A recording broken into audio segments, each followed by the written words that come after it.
Will the clerk please call the roll? Councilmember Baines. Bredefeld. Caprielio. Here. Chavez. Here. Olivier. Here. Brendau. Here. President Soria. Here. Next, we have the invocation by Sukhjir Singh from the Sikh Institute. If you can come forward, please, and if we can all stand and then remain standing for the flag salute.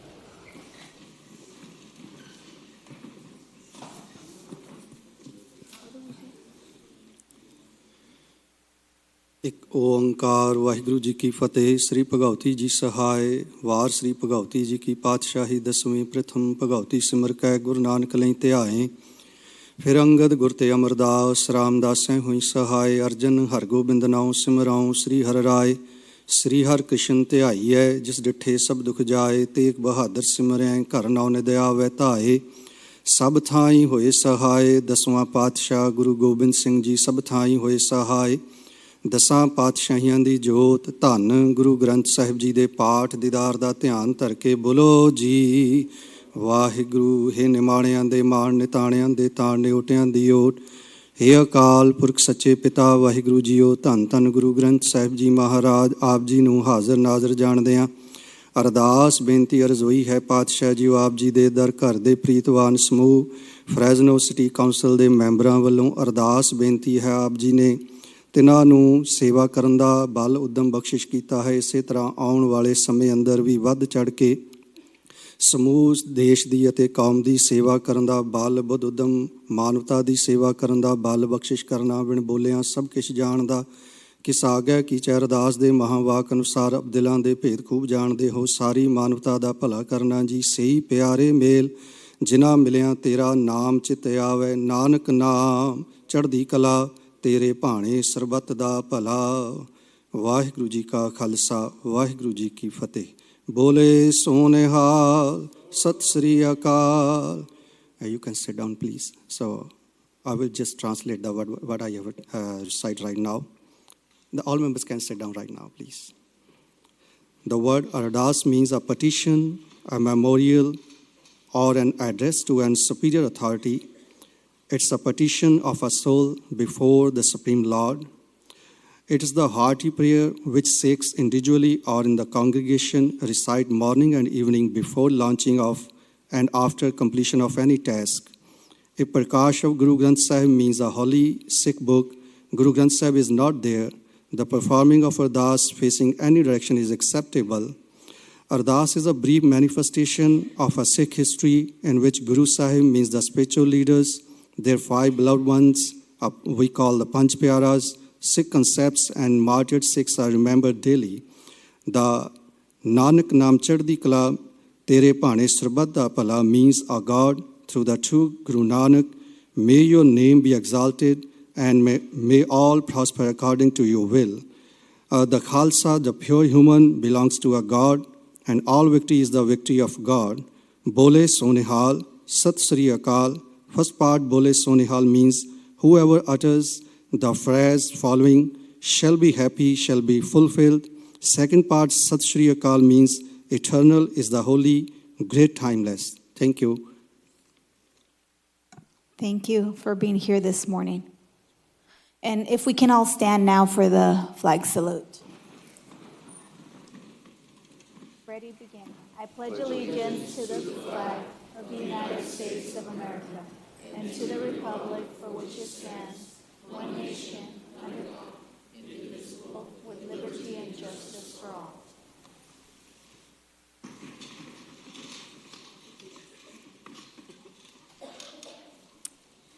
Next, we have the approval of the agenda. City Clerk, are there any changes to the agenda?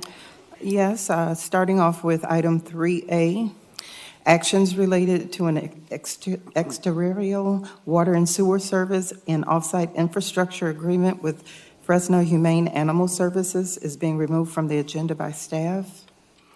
Item 3G, approve a policy on conditions for road closures and lane closures is being removed from the agenda by staff.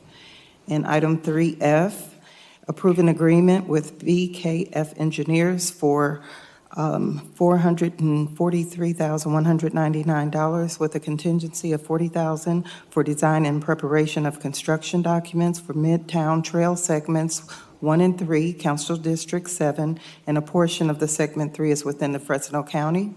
The dollar amount should be $456,424, not $433,199. Those are all the changes I have. And just for clarification, item 3D will be heard at 11 a.m., just so the public knows. Are there any changes by any council members? Motion to approve. Perfect, so there's a motion, a second. Motion by Councilmember Caprillo, second by Councilmember Brandao. Any opposition? Seeing none, motion carries 5-0. Councilmember Baines and Councilmember Olivier absent. Are there any changes to the minutes of December 6th?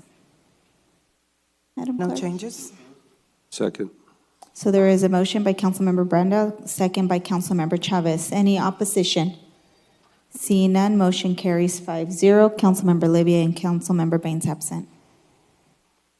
Next, we'll go to ceremonial presentations.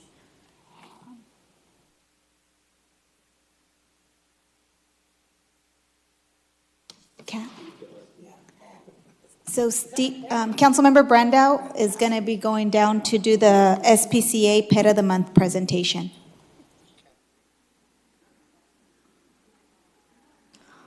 Aw.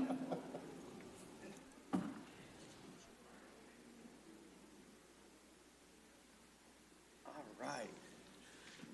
Which one? Wow, this is great. I always get pulled off the dais when it's a cat.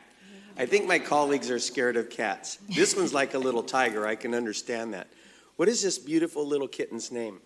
This is Jax, and he's 3 months old. So he's a domestic medium hair cat, and as you can tell, very playful. Yeah, can I hold Jax? Definitely. Come here, Jax. All right. Well, we always recognize our partners, the SPCA, for doing good work in our community.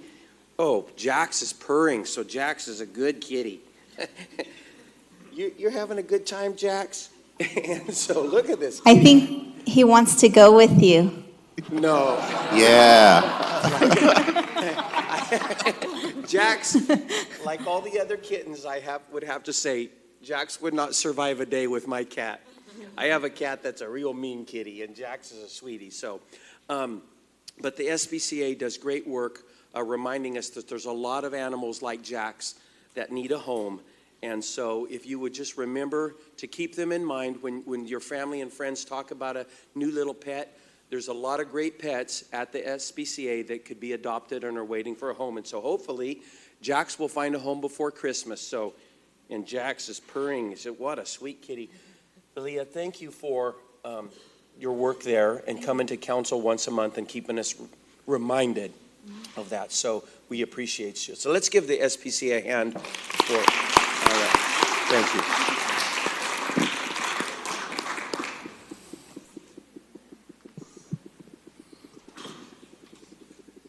Next, we have a special presentation by Councilmember Oliver Baines. It's a special proclamation for Sean Riggins.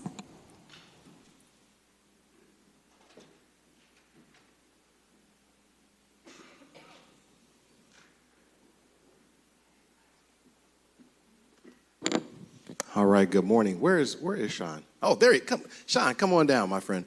Listen, I get the tremendous honor this morning of recognizing a true community leader, long-standing community leader in Fresno. And a lot of us know Sean. Sean is our friend. Sean is our buddy and our pal. But what a lot of people don't know is how much of Sean's life is dedicated to our community and dedicated to really making our young people better. Putting them to work, giving them those all-important job training skills, actually helping them obtain jobs and career employment, making sure that they move their lives from some that could be going down a troubled path into the right direction. Sean dedicates his life to this with the EOC as the director of the Low Conservation Corps.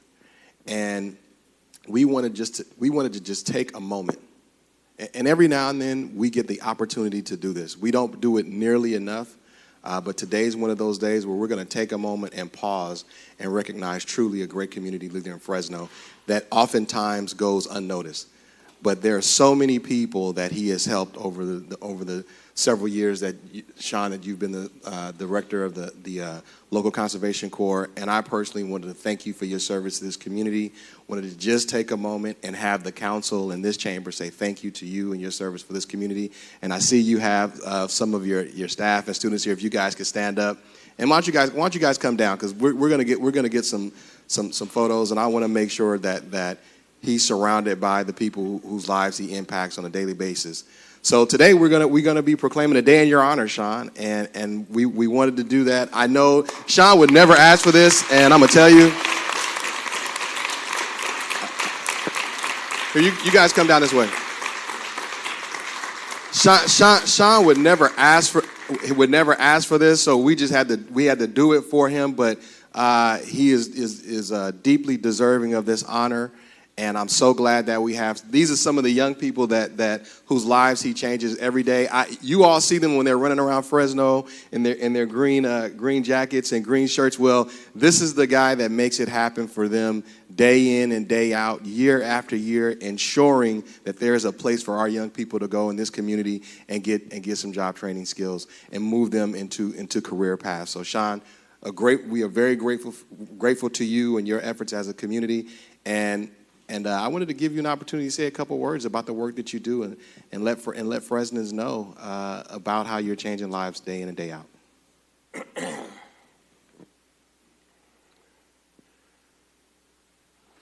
First of all, words can't convey.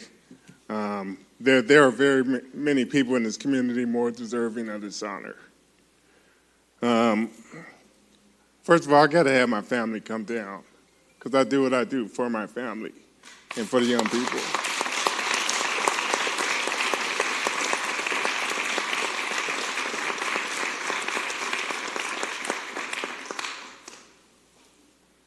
I just want to say the work that we do at the Fresno EOC Local Conservation Corps, helping young people save their lives and transform and give back to this community. Even though we impact young people, hundreds of young people, we are celebrating our 25th anniversary. On the wall in my office, I have pictures of young people that we've lost over the years. Every time I sit down at my desk, as I sit down, I have their pictures on my wall, because what's important to me is to look at their faces and not forget them. So even though we help young people, not to forget the ones that we lose. So thank you for this, and we're going to continue to keep helping these young people who impact this city, and people don't recognize what they do in the community. So once again, thank you.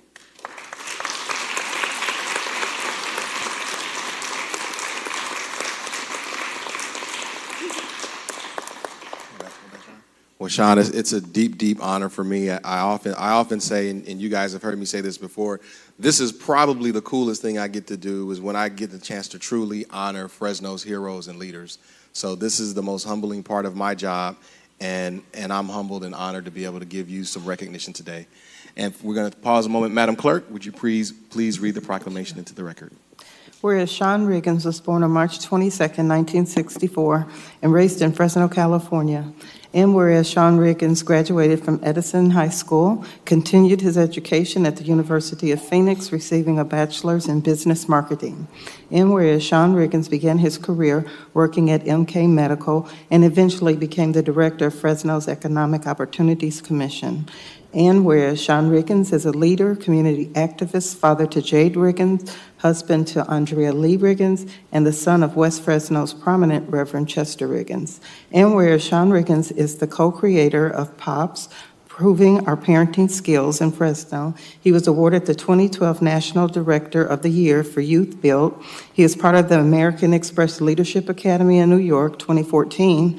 He regularly meets with a variety of national leaders, and he holds monthly food distributions for those in need. And where Sean Riggins has paid it forward by helping youth at risk by providing job experience and educational opportunities, living by the EOC's models, training tomorrow's leaders. And now, therefore, be it resolved that we, Mayor Lee Brand, and the members of the Fresno City Council do hereby proclaim the 13th day of December 2018 to be Sean Riggins Day in the city of Fresno.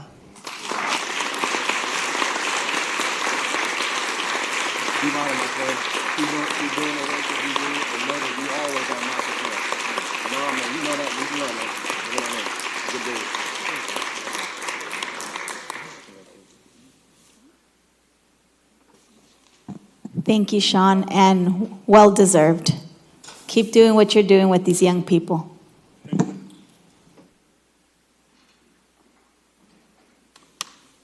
Next, we're going to go ahead and do a proclamation, and that's going to be presented by me. It is for the Mickey's Toy Giveaway.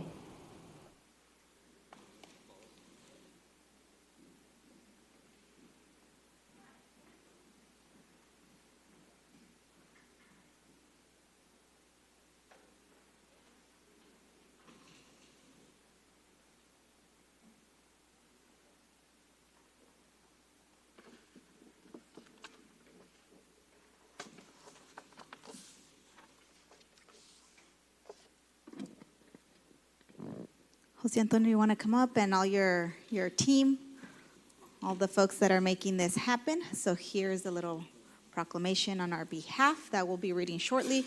But good morning, everyone. It is my pleasure to be able to present this special proclamation to these great individuals. I know that there's plenty of other folks that join you guys every year for the last 9 years to make this toy giveaway and food giveaway a reality. Just to give you guys a little bit of history, so the Mickey's Toy and Food Drive giveaway has been happening for the last 9 years, and it is sponsored by the Fresno Latino Rotary.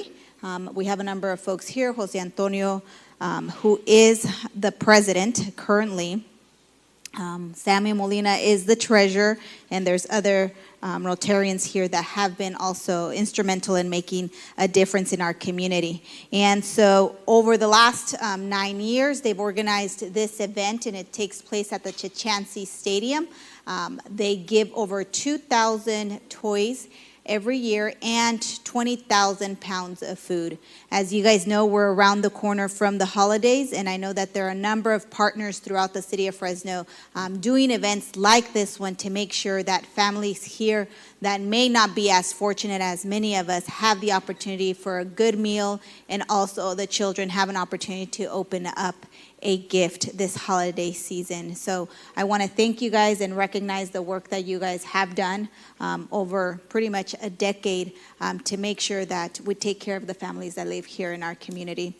So I will pass it on to you, Jose Antonio, and you can say a few words about what you guys have been doing.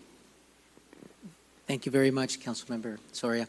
Well, first of all, this definitely could not take place if it wasn't because of the different partnerships that we have here in this community, one of which just received a proclamation as well. We partner up with organizations like Fresno EOC and other council members, and we've had several of the existing council members come and visit us and donate some of their time to make a difference in this community that we serve.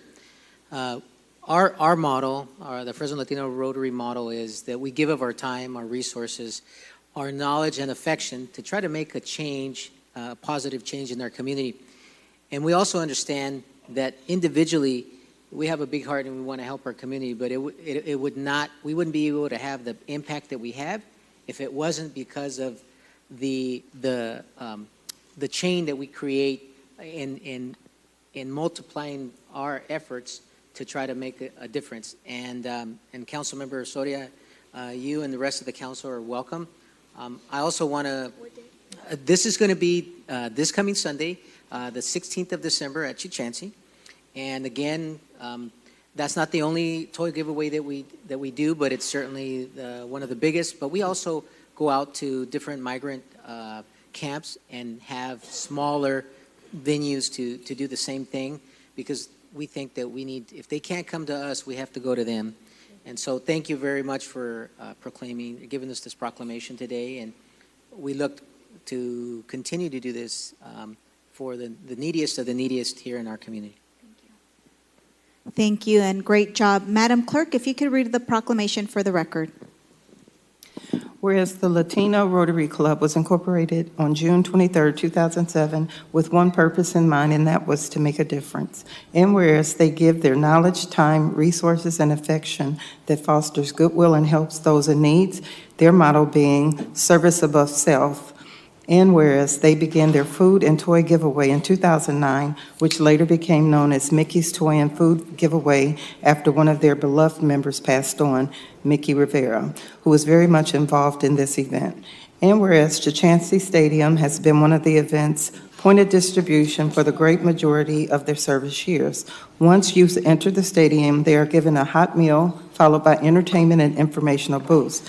They are also given toys, a box of food, and are able to take a photo with Santa. Mickey's Toy and Food Giveaway distributes on average 2,000 toys and 20,000 pounds of food each year.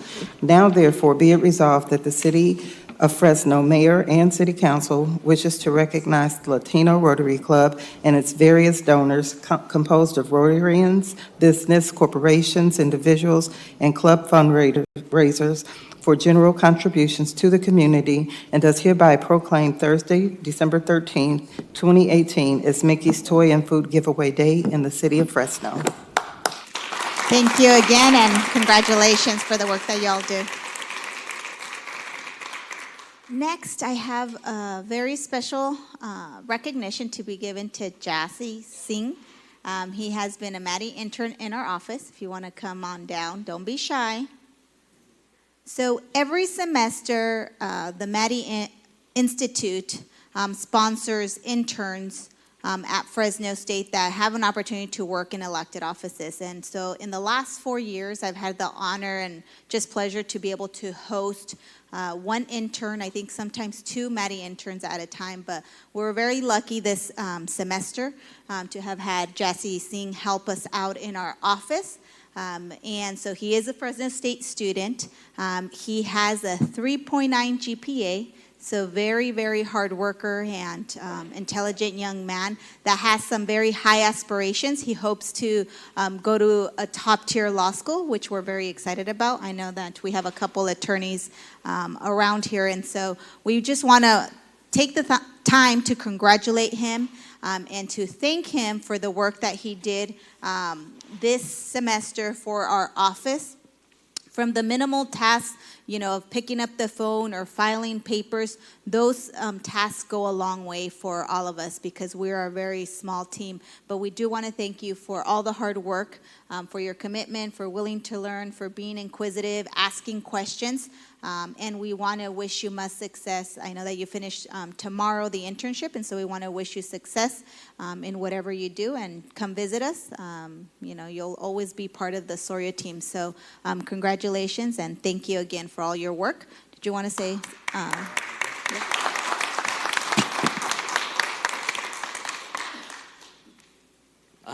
I'd like to thank Miss Aria for her kind words. Her and her team have treated me like family, and I'm very optimistic about the future of Fresno. Right here, just before me, I see a diverse group of people. We have our Sikhs, we have our Latinos, our African Americans, and even our Caucasians. And I'd like to put myself through a legal education and come back to the Valley and put my education to work, maybe to address the issues which are so pressing for us in the current moment in our political discourse. So thank you, Ms. Ria, for having me. Thank you guys for coming out. Thank you. Thank you so much, Jassy.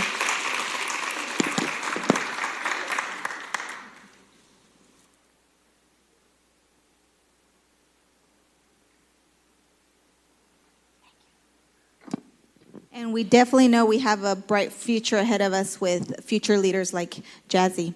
I think next we have the mayor's office doing two special presentations.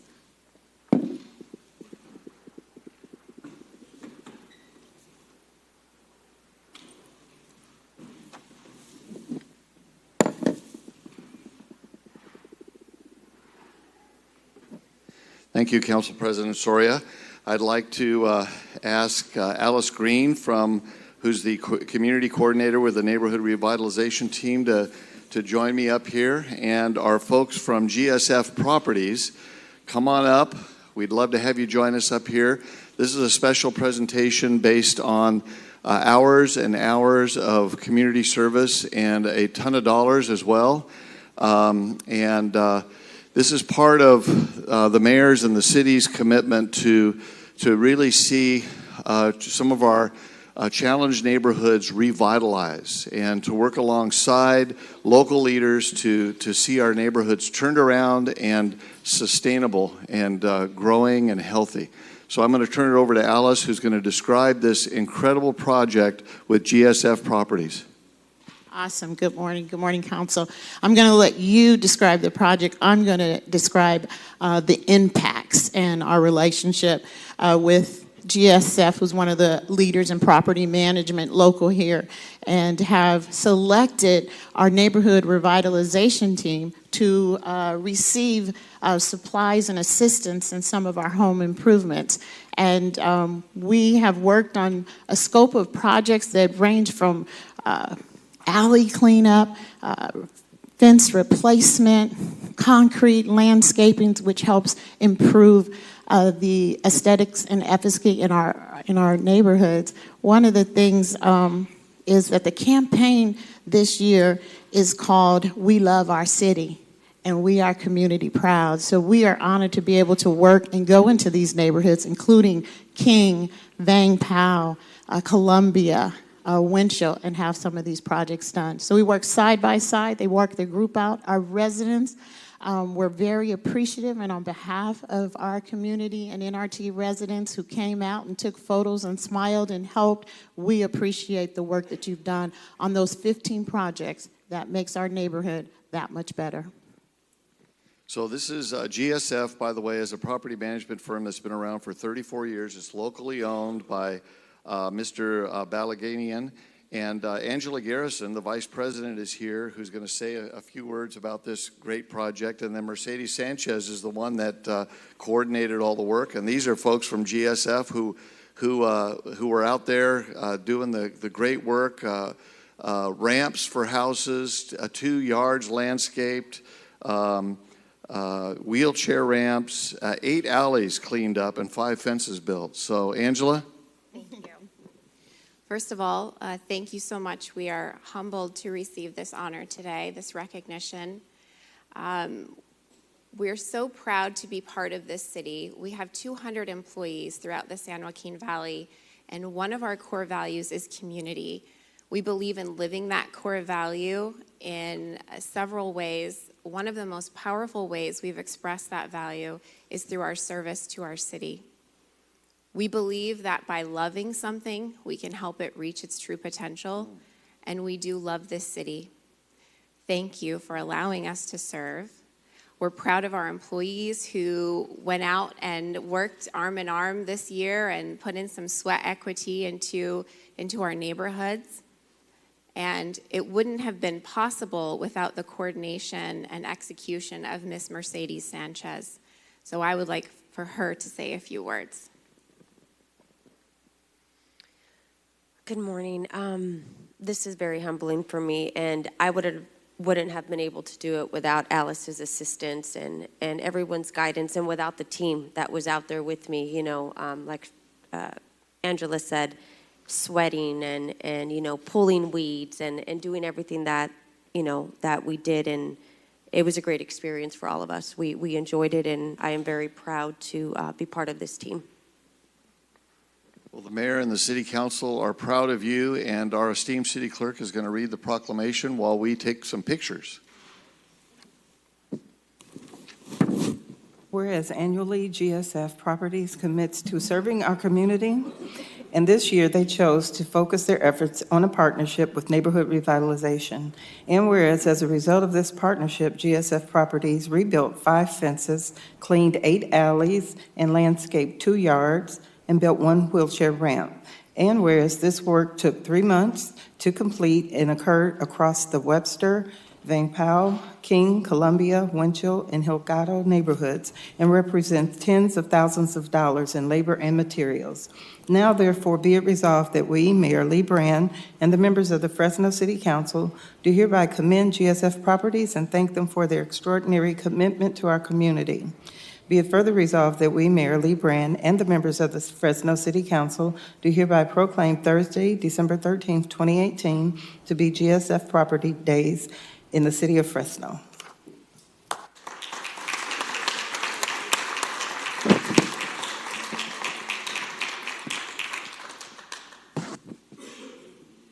Now, along a similar line, I'm going to ask Phil Sky, who's the head of our neighborhood revitalization team, as well as Dean Witt and his whole crew from the Church of Jesus Christ Latter-day Saints to come on down. This is an incredible project as well. Another example of the sleeping giant of the church coming alongside revitalizing neighborhoods. And to talk a little bit about that, Phil Sky is going to describe this project. This is also a part of the Mayor's Faith-Based Partnership Council. Dean Witt serves on the cabinet for the Mayor's Faith-Based Partnership Council. The goal of the Faith-Based Partnership Council is to see the sleeping giant of the faith community, all faiths in the community, to engage in serving our city, and these guys have just knocked it out of the park. Thanks, H. So as H mentioned, President Dean Witt serves on the Mayor's Faith-Based Partnership Cabinet. And as the mayor established this group last year, one of the things that we began talking about initially were the opportunities for the faith community to engage in our neighborhoods of focus. And Dean took that invitation and challenge very seriously from the very beginning. He said, we're going to do something. And it took about 10 or 12 months to sort of, pull the pieces together. And the reason it took so long is because when Dean said they're going to do something, it wasn't something small. And so they ended up rallying multiple stakes in both Fresno and Clovis. Obviously, all of the people that are represented here were key leads in coordinating the projects, pulling together supplies, materials. And they had 400 teenagers in multiple neighborhoods throughout our city on one day, one Saturday in October, and they painted three houses. They painted three houses. They did multiple alley cleanups. They did an incredible amount of work that left a lasting impact upon our community. And it was so large that we had to bring in reinforcement. So I just want to acknowledge El Bashir, who's there with Hands on Central California. They helped coordinate a lot of this work. And this is one of the largest volunteer projects Hands On has ever coordinated in your history. So congratulations. We're so thrilled and grateful to you. Dean, do you want to share a few words? Not really, but we're just grateful to be able to work with the city. We're grateful for your office. We hear a lot these days about youth and the trouble they're in, and we wanted to bring out these great youth, representative of wanting to give back, make a difference in the community, and just do something good. So we're grateful. Thank you so much for letting us work with your office. You guys have been super, and we look forward to doing it again. Good. Very good. And by the way, in the spirit of Jesus, this time of year, to go into some of the toughest neighborhoods, working alongside neighbors to clean 25 alleys, perform 11 school beautification projects, add curb addresses for hundreds of homes on 20 additional streets, residential streets, and painted 3 homes, representing tens of thousands of dollars and labor and material. Incredible. So as our esteemed city clerk reads the proclamation, we're going to take some pictures. Whereas 400 youth from multiple stakes of the Church of Jesus Christ Latter-day Saints volunteered on Saturday, October 20th in the Weber, King, Vang Pao, Winchell, Hilgado, and Comeyo neighborhoods. And whereas on that day, DS volunteers cleaned 25 alleys, performed 11 school beautification projects, added curb addresses for hundreds of homes on 20 residential streets, and painted 3 homes, representing tens of thousands of dollars in labor and materials. Now therefore be it resolved that we, Mayor Lee Brand, and the members of the Fresno City Council do hereby commend the Church of Jesus Christ of Latter-day Saints and say thank them for their extraordinary commitment to our community. Be it further resolved that we, Mayor Lee Brand, and the members of the Fresno City Council do hereby proclaim Thursday, December 13th, 2018, to be the Church of Jesus Christ of the Latter-day Saints Day in the city of Fresno.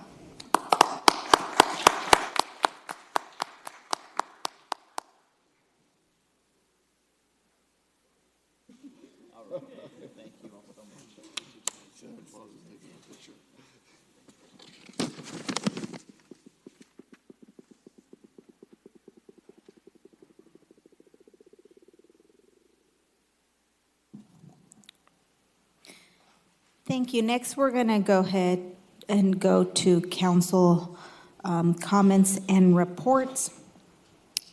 I just wanted to, before we get started, to let my colleagues know that I'd like to adjourn in memory of Randy Gann, who we know we recently lost this past week.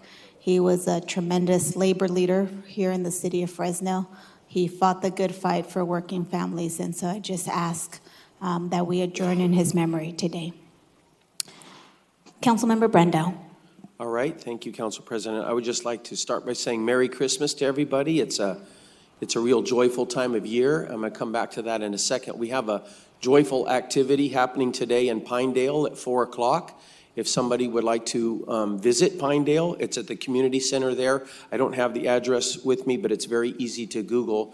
It's adjacent to Pinedale Elementary School, and it's called Santa's Village. We give out toys and gifts to all the kids. Every kid that comes gets a free gift, and it's usually something really nice. And we have food for everybody and candy for the kids and activities, fun events for them to participate in.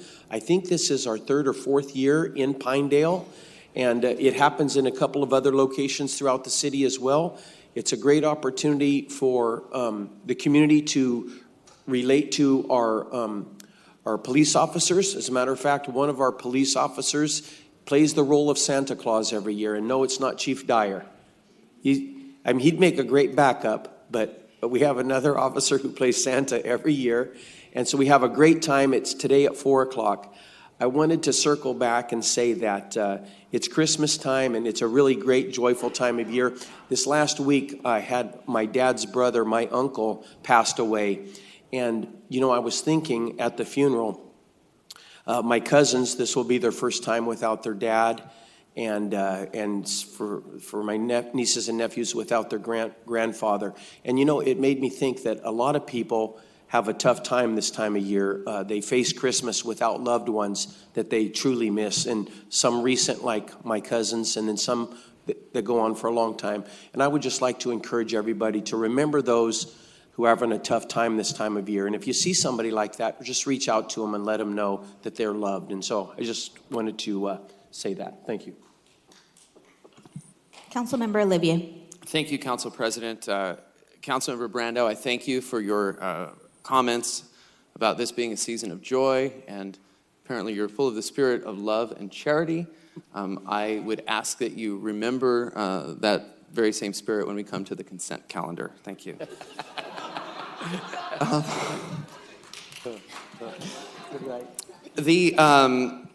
I want to say a few things to some folks here in this room and folks watching on television.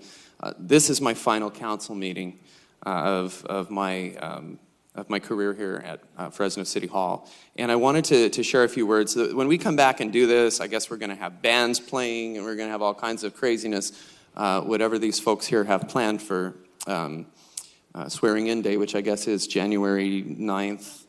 January 10th here in these chambers. And so it's because I have a successor. I have a gentleman who's coming in to take over this office, and it's my wish that day be about him. He worked hard in his election. He fought hard. He's going to do a great job here. But I wanted to say that the next time I'm here, I'll be talking about the future, so I wanted to say a few words about the past before I ride off into the sunset. The first thing that I would like to share is a special message to my neighbors in District 7, the people that I have had the honor and privilege of representing here in this seat for the past 8 years. I appreciate each and every constituent, each and every neighbor. We have a lot of problems in the neighborhoods that I represent in the center of our city. Yeah, there are problems in other parts of our city as well, but we have a lot of problems. It has been the greatest challenge of my life to get out into those neighborhoods and meet with them and find out their concerns and work for them. But I think that I think 8 years later, I think life is better in District 7 than it was on the day I came in. We were able to construct Martin Ray Riley Park with no local taxpayer money. We beefed up Granny's Park, passed the Build Act to fill in vacant lots in District 7 and citywide. We passed the Commercial Build Act, working with Council President Soria to encourage business to come into the inner city. Anti-Human Trafficking Act, when I first took office. We brought a police substation to District 7, and we have fixed hundreds upon hundreds of curbs, gutters, potholes, alley gates, tree trims, paving parking lots in our parks, park cleanups. It has been never ending, but it has been really one of the greatest joys of my entire life to be able to serve you. And so to my neighbors in District 7, I thank you for twice giving me this opportunity to serve. And I will always be around, District 7 resident, and proud to be one if you ever need me in the future. So I won't be going away, and I love each and every one of you very much. And again, thank you for allowing me to serve.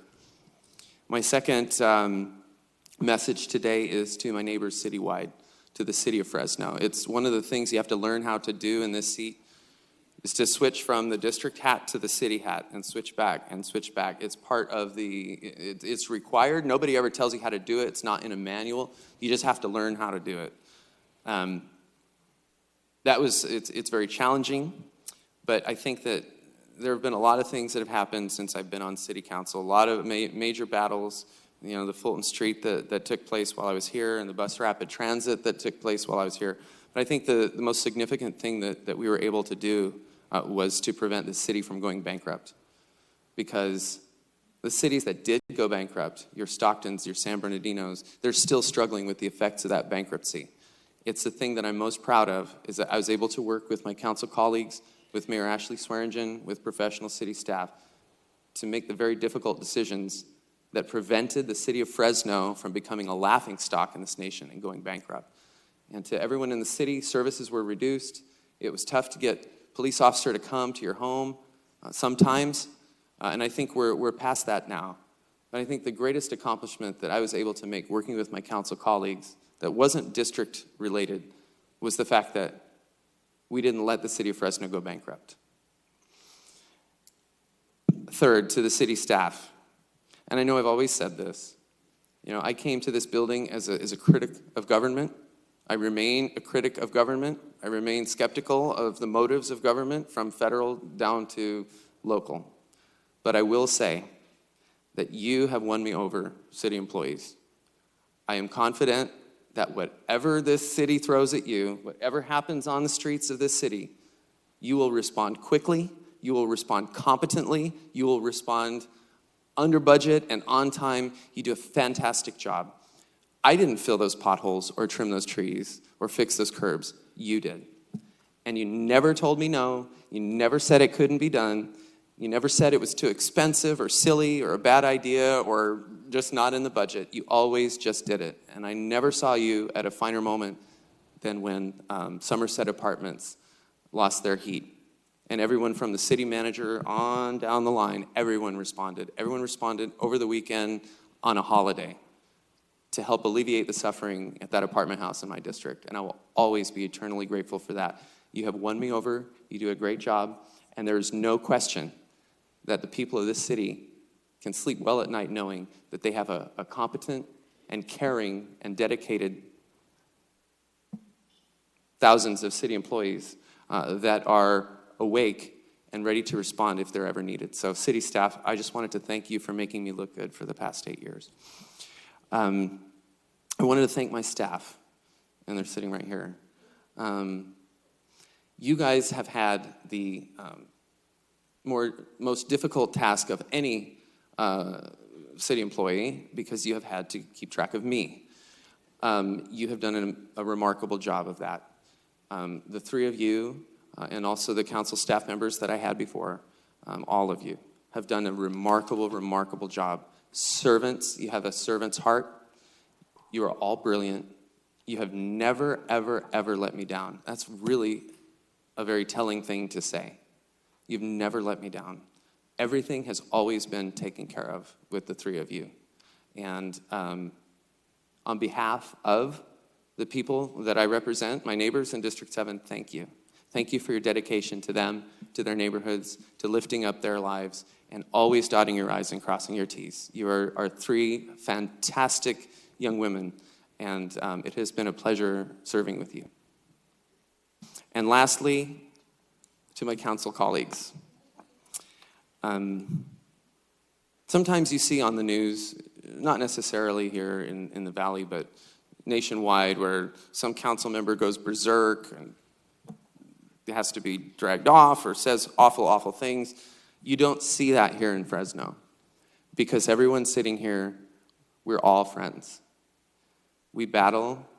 Sometimes we're vulgar, but we battle up here. But as soon as we go through that door, it's over. It's always over. No one here holds a grudge, because we all get it. We realize, and this must be something that may be unique to Fresno, but everyone sitting up here realizes that the people we represent they're demanding that we maintain good relationships with one another to move the business of the people forward.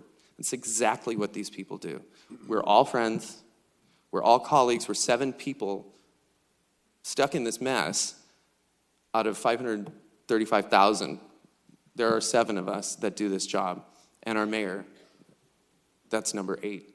But I wanted to thank you all. You've seen me rise and fall. You've seen me on the mountaintop. You've seen me in the valley. You have, each and every one of you, I consider friend and always will. You've always put your hand on my back or on my shoulder and said, Clint, how can I help? Clint, how can we move this forward? Clint, do you want to go have lunch? Clint, let's go out for dinner. You've invited me to everything that you've ever had. You've opened your homes and your hearts to me and to my family, to Alicia and my boys. You are all good people. The city of Fresno, again, is very blessed to have these 7 people. And truly, I'm a libertarian. If these people were hacks and they didn't do a good job, I would say so right now. But they're not hacks, and they do a good job. And so, because I have no reason to patronize them anymore. I don't need them to vote for my stuff. So I am offering this to you. I am coming to you with an open and honest heart and letting you know that I appreciate each and every one of you. I thank you for running for office. I thank you for serving your neighbors. And I thank you for being a friend to myself and to my family. And I'll always love each and every one of you, and I'll always appreciate everything that you have done to reach out to me, be kind to me, and advance the interests of the people who sent you here. It's always first and foremost in your minds, and I have no question that you're sincere. And so I thank you. It's been a pleasure serving with you, and I'll miss each and every one of you. I probably should say a few words about our mayor, too. Mayor Brand is not in the room right now, but he was someone that I sat next to for 6 years up here. Mayor Brand was a mentor to me. He was a teacher to me. He educated me. He was a friend and remains a friend of mine. Mayor Brand is, again, same thing that I said about these council colleagues is how I feel about Mayor Lee Brand. He is very sincere. He cares a lot. He is very, very intelligent. And I think that he is doing a very good job for the city. So, Mayor Brand, if you're listening, thank you for being a mentor to me. Thank you for all the knowledge you shared with me. And it was a pleasure serving with you here at the city. So with that, next week I have some remarks prepared that I'm going to make, but they're not going to be related to the past. They'll be related to the future. But I, Council President, appreciate you indulging me and letting me speak. I'm really going to miss you all, and I'm going to miss this assignment. But it's on to bigger and better things. So, thank you.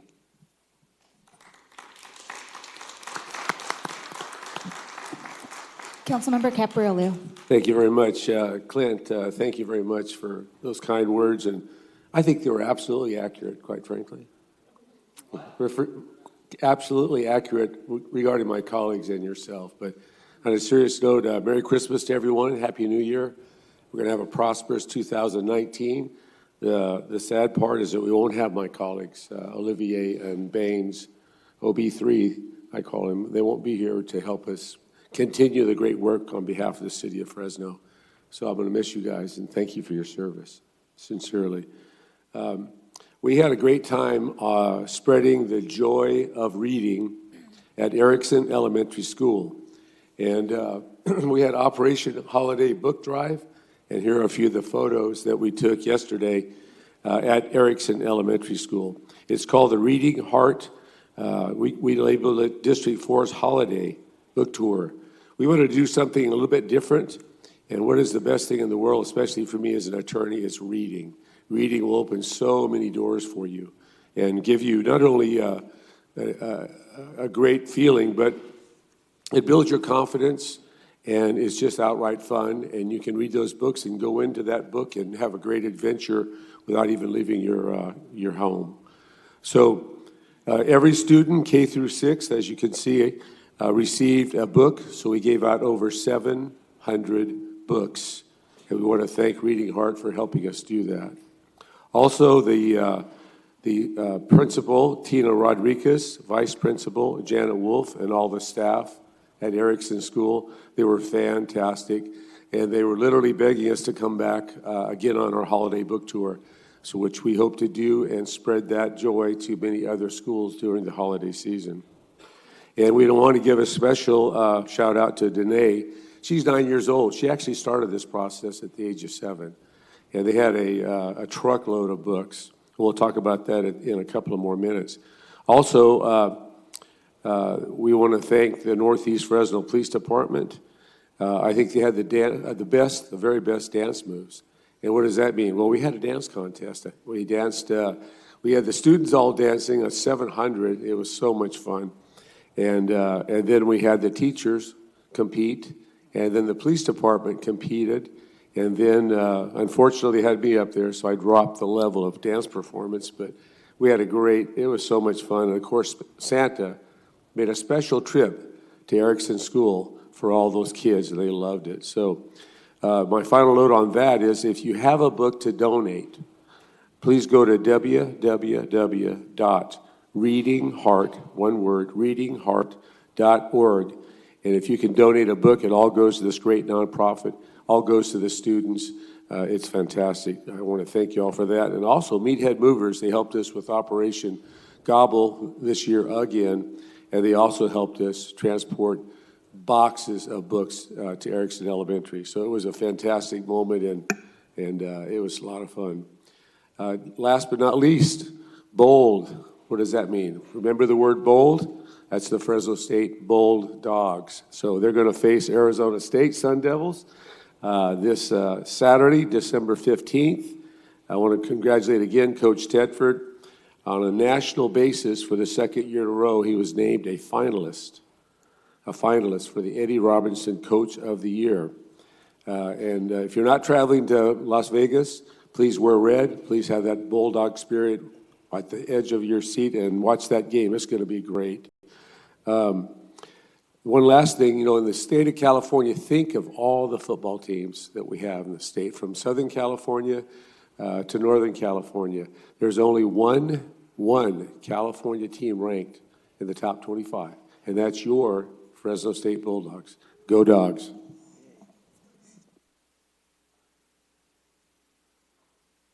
Great, thank you.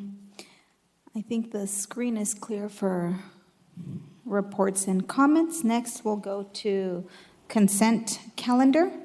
Would any council member like to pull an item for? President, I'd like to pull item 1V, as in Victor, and then I would like to register a no vote on 1U, that's the pay raises for council, and 1T, that's the marijuana regulations.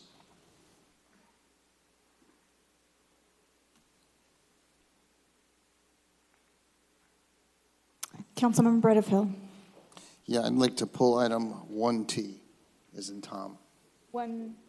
T. Councilmember Olivier. I would like to register a no vote on item 1U. Thank you.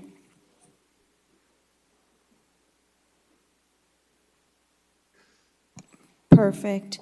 Would any member of the, excuse me. Yeah, we'll go out to the public now. Would any member of the public like to speak on the remainder of the consent calendar? Seeing none, we'll bring it back to the dais. Is there a motion to approve the consent calendar? So move. Second. So there's a motion by Councilmember Olivier, second by Councilmember Capriolio. Any opposition? Seeing none, motion carries unanimously.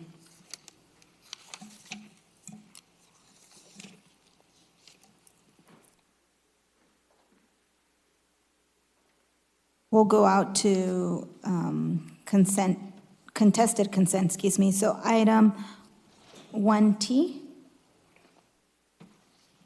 Yes, Council, this is, of course, the cannabis regulations. I don't need to rehash what we discussed last week. I think my position is clear. Willing to support the medicinal aspect of this ordinance, but not having, 7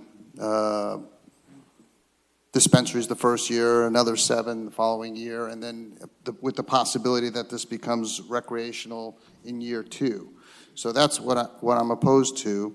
But what I would ask the council to consider is there are parts of the city, my district, and others that overwhelmingly opposed Prop 64, voted against Prop 64.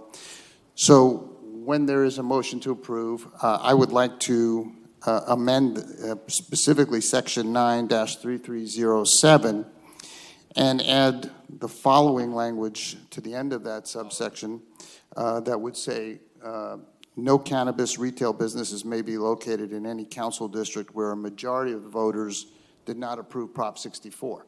Now, we had a carve-out with a council member last week for something that she felt needed to happen, and I'm supportive of that.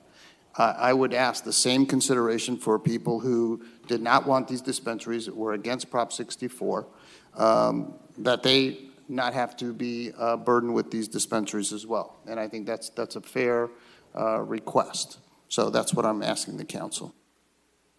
Does that take a second, or did you make you didn't make a motion? Is that well, I don't know, Doug, do we need to have a motion to approve this first? Well, I think that, if just point of order, it should have come to one of the sponsors, or should it have come to one of the sponsors, or? Well, I'm the one who pulled it. Okay, so, or does it come to who pulled it? Because really the issue right here is if the council amends this item, because today is not introduction, today is adoption.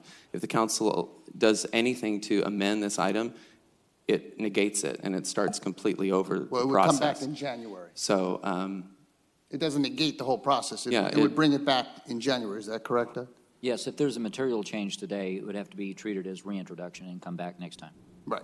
So in terms of Robert's rules, does the person who pulled the item get to make the motion to amend it over the sponsor of the item? Yes, the rules don't cover that. Councilmember Bredefeld can make a motion to amend the item to reflect the language he wanted. And then if there's a second, you could vote on that before taking a final vote on the item, whether or not it's amended. Does it, Councilmember Bredefeld, you say that The majority of people in your council district voted against Prop 64. May I submit to you that the majority of people in your district voted yes on Measure A to tax and regulate Well, cannabis? you said that last week, and I think obviously Measure A is a very different issue than Prop 64. Prop 64 passed. If people want to then say, okay, there's marijuana, it's going to be in the city of Fresno, then I think it should be taxed. It doesn't negate that they didn't want it. Well, they voted 7 out of 10 in your district to Tax it because Prop 64 was passed. Well, that's the most recent I understand. plebiscite. Well, yeah, I see the two Point as of very order. different, but Gentlemen, can I we just don't need debate. Go, Oliver. Thank you, Councilmember Britterfield. You are within your right to make a motion and amend that if you'd like to do that, and if you have a Yes, second. I would like to make that motion as well. I'll second that motion. Okay. Now it's been a motion. It's been second. So now I'll speak really briefly. So, Councilmember Britterfield, I understand your sentiment in wanting to do that, and you and I chatted about this briefly, and I'll repeat, part of that conversation out here for the benefit of the listening public. This is really not the most constructive way to make policy, is to carve out districts that seemingly don't want a particular issue. That's really not how it works. And for that reason, I can't accept that. But I did share that with you offline. That's not a constructive way to make policy. The cannabis industry is simply going to be a business in the city of Fresno, and to treat it demonstrably different than we treat anything else really, in my opinion, goes against the idea of policy making. We don't make policy per district, per single council district. We make policy for the whole city. So, and for those reasons, I won't be able to support that today. I think it really goes against the idea of us being a united city, of us being policymakers for the whole city. So, thank you. Councilmember Capriolio. Thank you.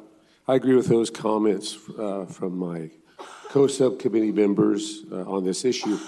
And then it struck me just now, so does that mean you'd be willing to carve out the financial benefits of marijuana from your district with that amendment?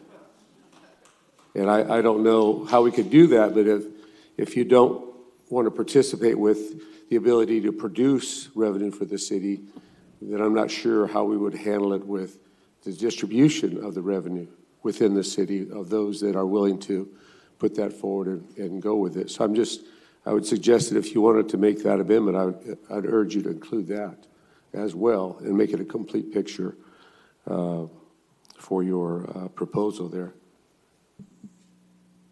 And that's all I have to say. Thank you. Great, so we'll go ahead and take that motion. There's no competing motion yet, right? It's Yeah, you just would vote on the motion to amend before the okay, substantive so item. the motion is to amend per Councilmember Brando. There is a excuse me, But Council. you know what, Council President, let me ask a question to City Attorney. City Attorney, without there being a motion to accept the item in its entirety, does this become the main motion? No, this was a motion to amend the item. that's before you. Okay. Great. So do we have to go out to the public? Not separately on Not that. separately. Okay, perfect. So we'll go ahead and take a vote. So those on your motion. Do you guys want to do it electronically? So those in favor of that amendment, press yes. Those in opposition, press no. Council President, I'd like to make a motion that we Motion accept. fails. I'd like to make a motion that we accept staff's recommendation. Second. So there is a motion by Councilmember Baines and a second by Councilmember Capriolio and Councilmember Olivier. Great, we'll go ahead and take the vote electronically.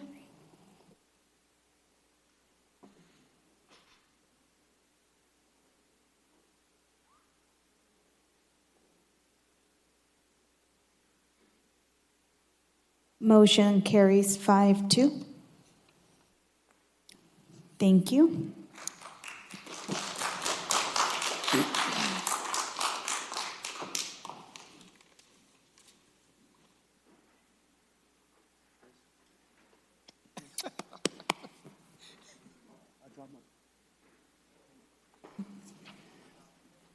So before we go to the scheduled council hearings, which is the next one is at 10 a.m., I did want to I know that we already voted on the consent, but I did want to bring it to the Vice President, Councilmember Brandau, on the council rules that you put in terms of limiting to 4 special presentations, because there are times when you'll have more. So I know that we already voted on it. I did have that concern. I did mention it to you. So I'm hoping that if there are times where we need some flexibility, that you would be open to that.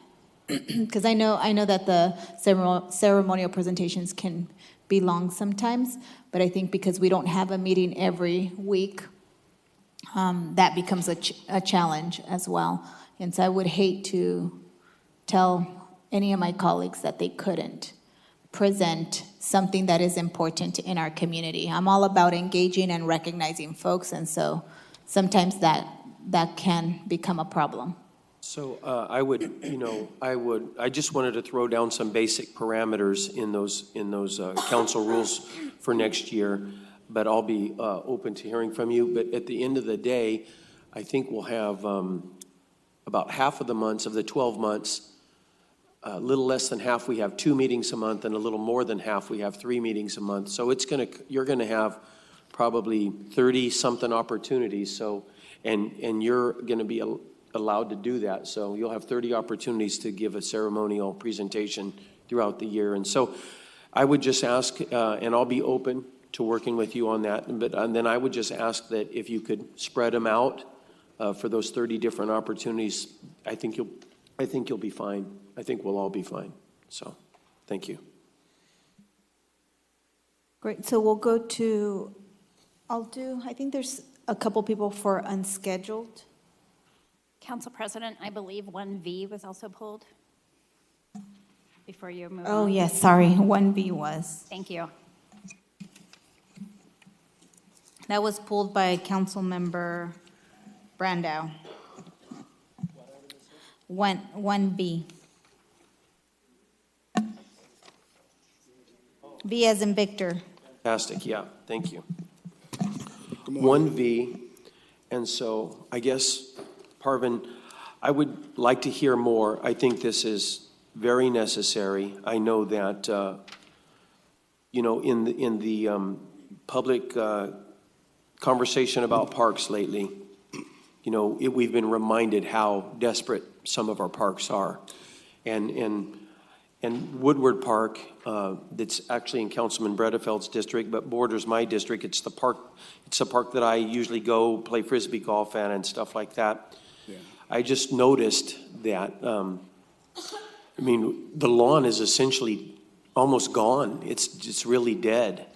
And so I know Roding Park, I don't go to Roding Park as often, but I go by Roding Park and I see it's also troubled too, keeping its lawn green. So can you tell me a little bit about this, and then kind of some timelines that we could see some help coming to those 2 regional parks?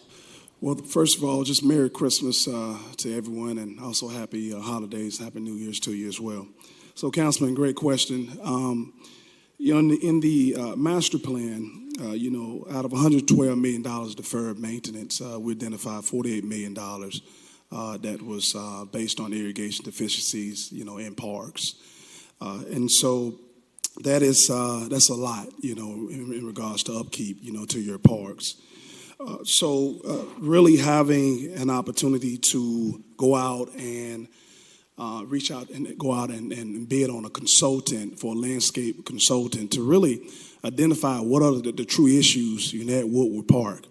Currently, per my research, in the 20s, Roding Park was actually established in the 20s, and I actually researched that, while in the 60s, Woodward Park was also established as well. There's been years of modification, to those parks, to the irrigations, the heads, and also just issues with repairs to due to the age, and repairs just due to just root damage, And so just having an opportunity to bid and have a landscape engineer come out and understand what is actually going on with the irrigation. one of the things that with hiring a irrigation consultant, we're looking for that consultant to come in and prepare a project schedule, a scope. They will also be expected to evaluate and assess the existing irrigation pumps and also controls both at Woodward and Roding, in addition to the existing systems and management controls at those parks as well. Timeline, as far as the timeline, once we approve the replacement and design plan, well, once this is approved, then we're looking for the replacement design plan. It takes approximately 6 to 9 months. After that, we expect to understand about the cost. We expect to have feedback on how much it's actually going to cost for construction. So I think it's an opportunity for us to do better. I think it's an opportunity for us to see green. But again, having an irrigation consultant come in and assess what we have and what exactly is going on, I think that's vital, and it's definitely vital and important to the city of Fresno. So Parvin, so is the 6 to 9 months, that's to get the consultant to come in, take a look at both of those regional parks, and tell you what we're up against? Absolutely. Okay. Absolutely. And that's tier one. You know, you have tier one, and obviously tier two would be the construction base. Sure, and that's going to be a lot more money. Right. So yeah. you're going to take approximately 6 to 9 months. After that time frame, we should have an idea of what's out there, the next action steps to address the irrigation consistencies or deficiencies at those parks. Okay. So for the $318,000, is that going to take us all the way through telling us what those two parks need to get their lawns back in good shape? Absolutely. Okay. Absolutely. And then that's going to give you, again, the replacement plan. $318,000 is going to be based on the replacement plan. Okay. Yes, sir. Well, $318,000 is a lot of money. Yes, sir. But at the same time, these aren't just two little pocket parks. These are big jewels, right? Those are regional parks. Yeah. Yes. I know when I go to Woodward Park, I see families that rent the big picnic awnings that come from all across the city and even outside of Fresno, right? Sir. Yes, sir. So I'm going to make a motion to accept staff's recommendation and hire a consultant to take a look at Woodward Park and Roding Park and get us what we need to know so that we can get the grass and the trees and the shrubbery in those parks back to a great condition. And thank you, sir, and also thanks to the city council for the support on this. Really I've already seconded that, but I'm happy to second because it's in my district as well. So thank you, Councilman Brandau. Thank you.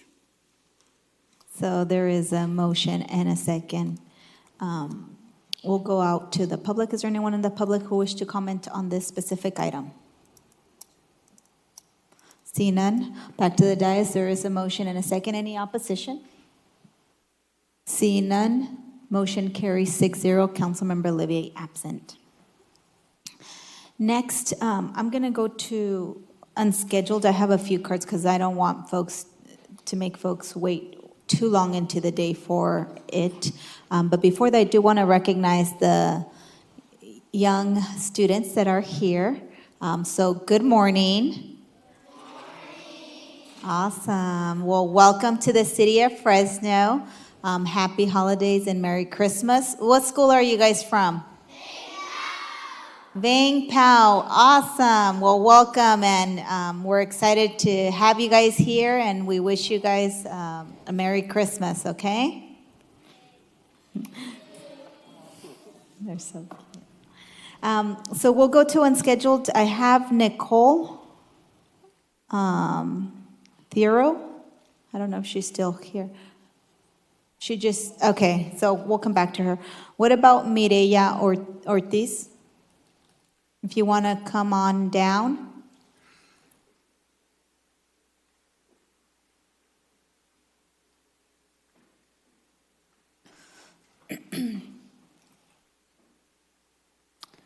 If you can just state your name and address for the record, you will have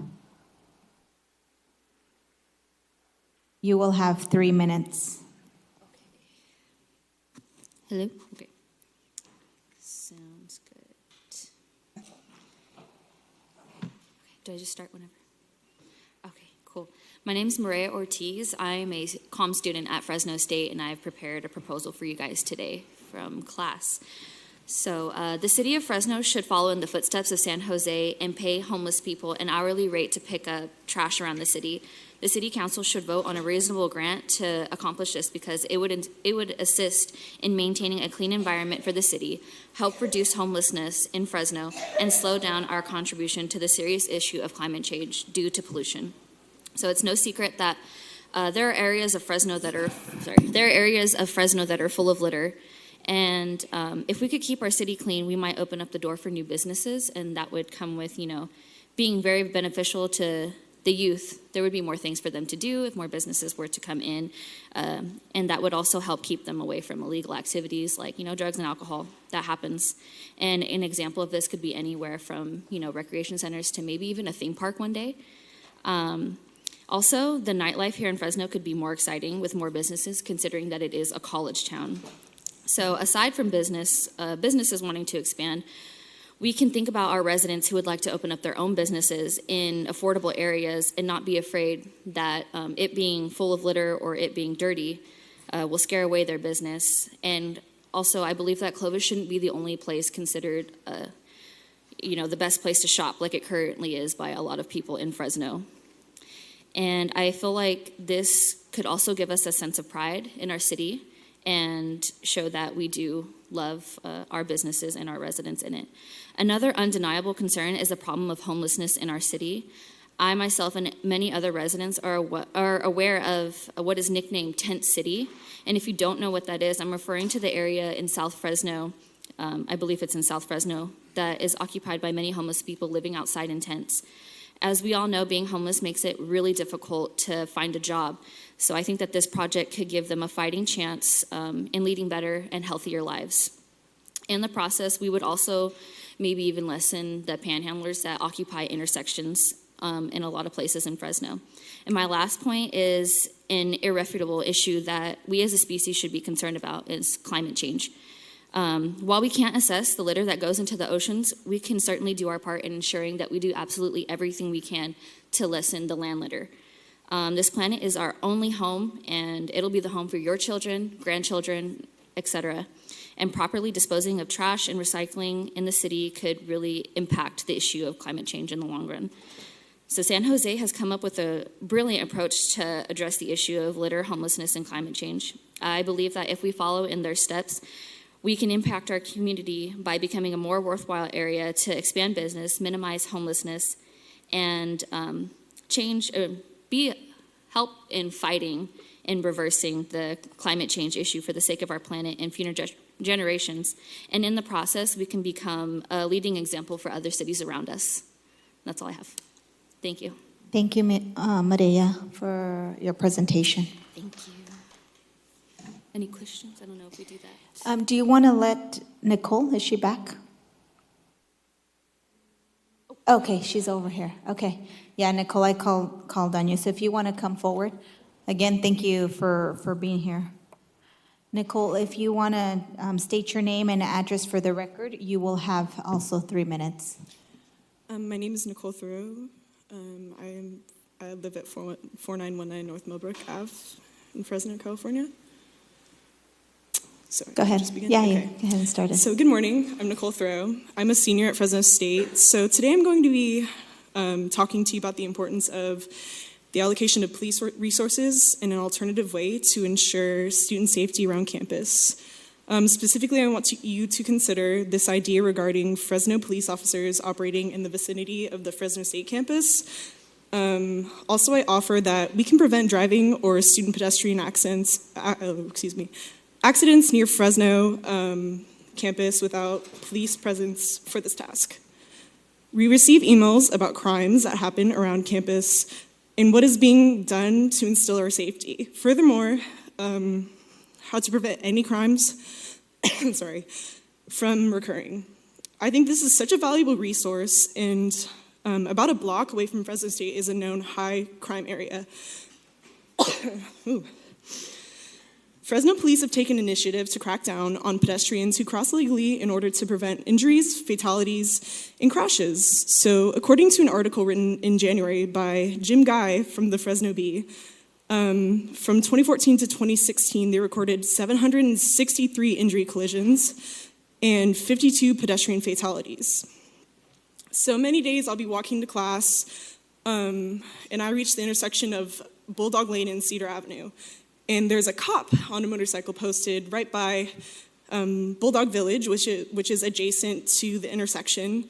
And I see him always pulling over people for jaywalking, and they just want to go straight to class.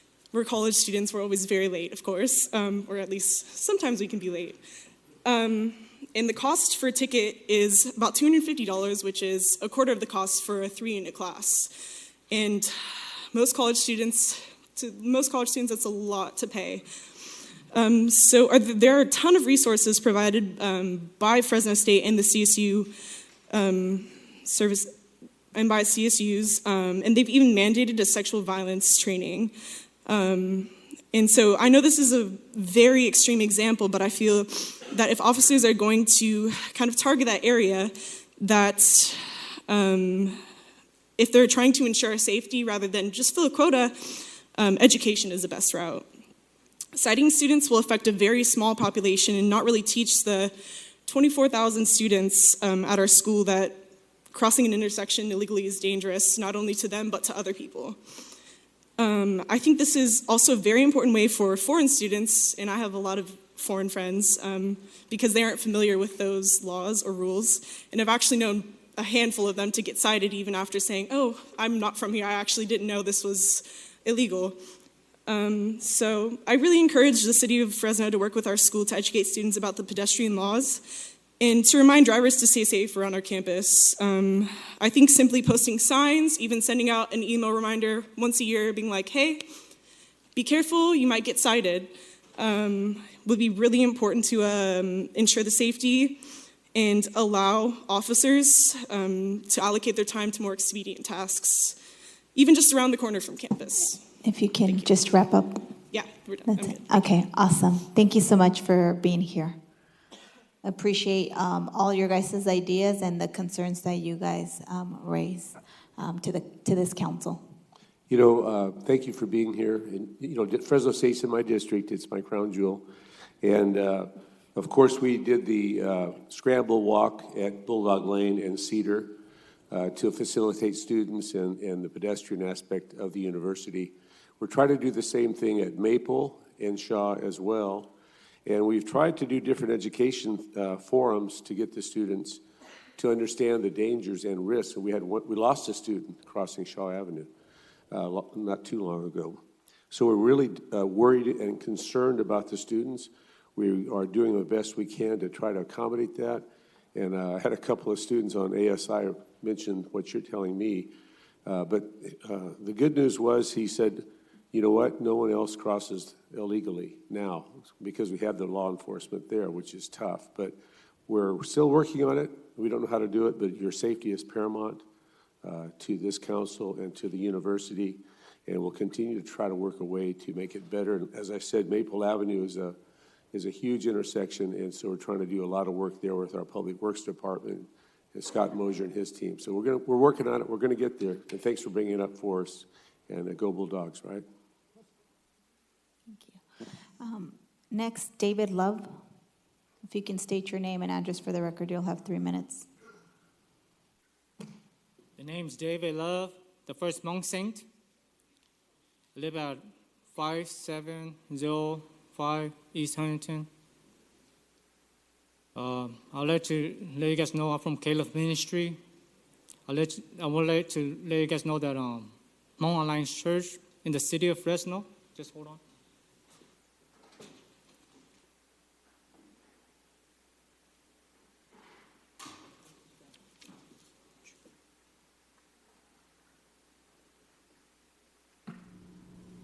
At the address of 8234 East Belmont Avenue, 93737. That's the Church of Satan, the Church of of the dark world of Kokon. I believe that the guidance we have above, I believe Paula Yang, you guys might be laughing, but it's the truth. You guys know what Kokon is already. I'd like to send it all the way to Washington, D.C., Paula Yang, the dark world of Kokon, of the organization of the dark world that has killed thousands to millions, going to billions. They did Kokon towards Jose Balbazar. In the kingdom of heaven, God far from heaven favor Jose Balbazar.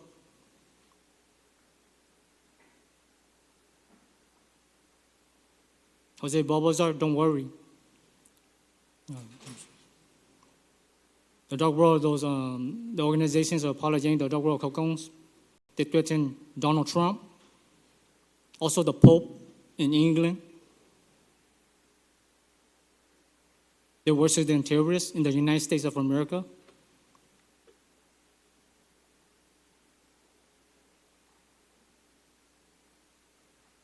There's no other Hmong saint. God far from heaven, number 4. Lord Jesus Christ, my birth from heaven, number 4. I, David Love, number 4. Building 429, building guidelines.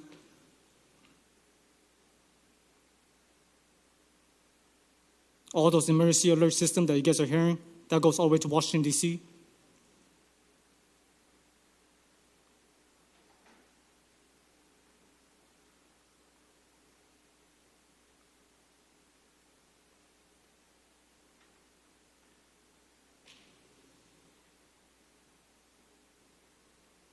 That's how big the threat is from the dark world Kokons.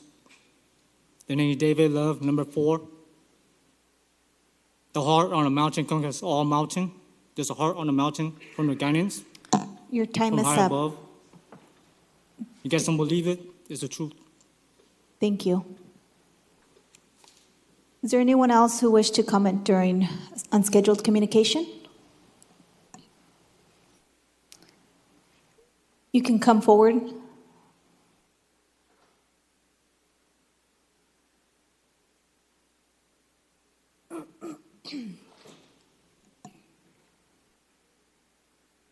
If you can state your name and address for the record, you will have 3 minutes. Jay, just Jay, on behalf of Lean Mob, Black Collar Life, blackcollar.org, which is not a web address, but an actual. Can you get closer to the mic because we can't hear you? Okay. Thank you. Just Jay, on behalf of Lean Mob, Black Collar Life, and blackcollar.org, which is non-living entities. We're here on behalf of these entities and its associates and associations with the list of motions and orders within your regulations and your jurisdiction. On behalf of the homeless, which was something that was brought forth today, we would like to request porta potties and porta showers, which would benefit the whole city as a community. And we think that it's way long overdue. How much longer do we have to let the homeless community continue to use the facilities after hours of 5 o'clock when all organizations that are 501(c) filed are closed for business for the nighttime hours?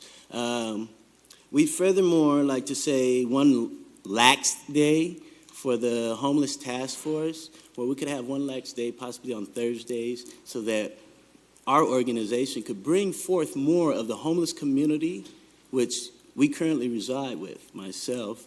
We would like to bring more of them here, but we would need more relaxation on this day to know that our belongings, like mine myself, was taken yesterday, a couple days ago, by the homeless task force, which included my guarding, my living place, and everything that we needed to survive cold nights. So if we could get one lax day, possibly Thursdays, so that we could bring more of the homeless community down here and you could actually speak with them for yourself. Yeah, and they could share 3 minutes worth of what they feel that we need. And to make sure that it's all in line with our organization, to make sure that we're properly focused on this community that we're focused on helping right now at the present time. And because just because you give yourself the title of a hero doesn't really make you a hero. Okay, so that would be 2 motions and orders, we guess. Porta potties and porta showers would be the first one. The second one would be one lax day, possibly Thursday, so that we can come down here as a community. It would be Thursdays ideally, okay, because that would be the benefit of it. A heat zone.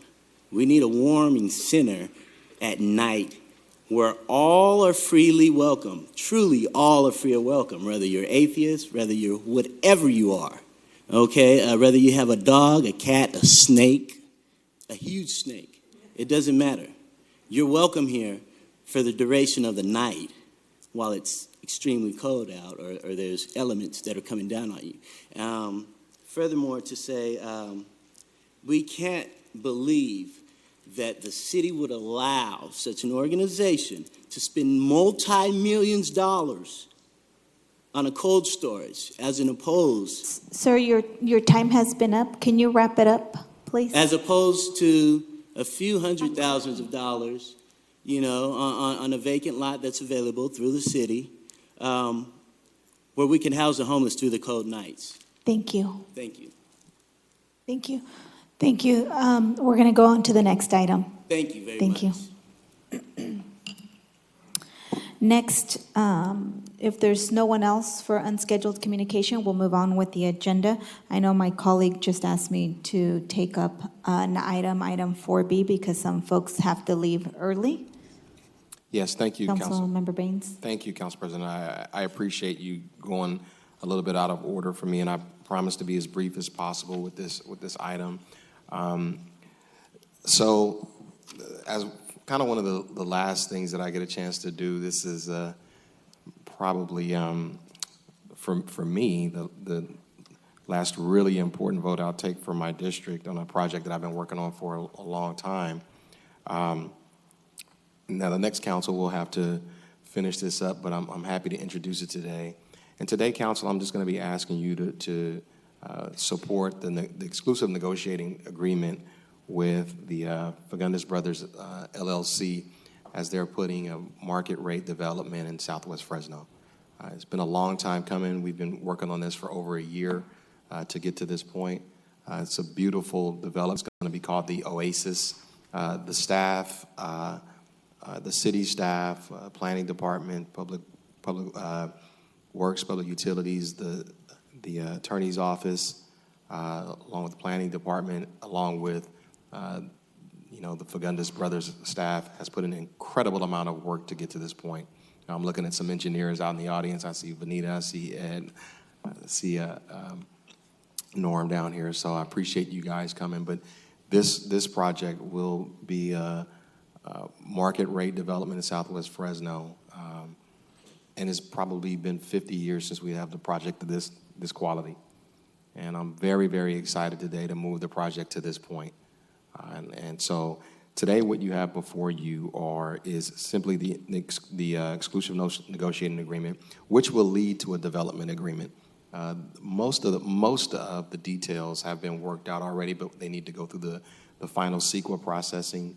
They're in the process of doing that now. We anticipate that. I'm looking for Jennifer, because I'm going to say, I think that we should be close to having the CEQA done by, I'm thinking, April or May of next year. Okay, you could give me a handshake. That'd be great. And so sometime April or May of next year, I think we'll have CEQA done, at which time we'll be able to bring a full development agreement to you all to consider.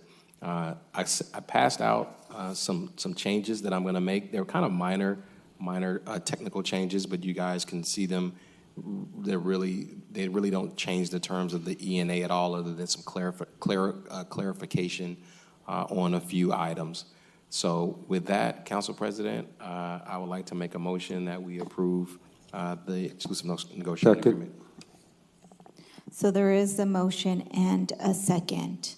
We'll go out to the, You know, before we go, can I have maybe one of the representatives just come up and chat about the project right before we go out?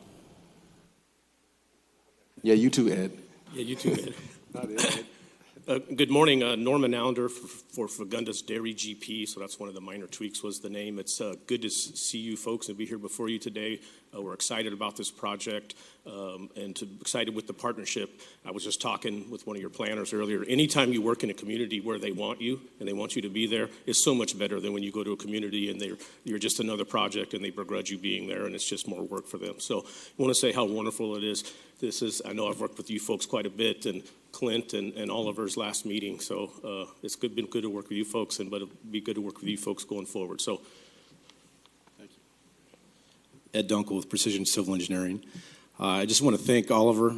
You're pioneering something here unique to the city, and this will be going on from here on. But working with Purple Pipe and things of that nature that has not been done locally or anywhere locally. So, and I also want to thank the staff, especially Jennifer, trying to herd everybody and get everything in order. She's done a wonderful job, and it's been a great process, and it's very exciting to be part of this project. So, again, I thank you, and thank you very much for what you're doing for the city and for your district especially. Thank you very much.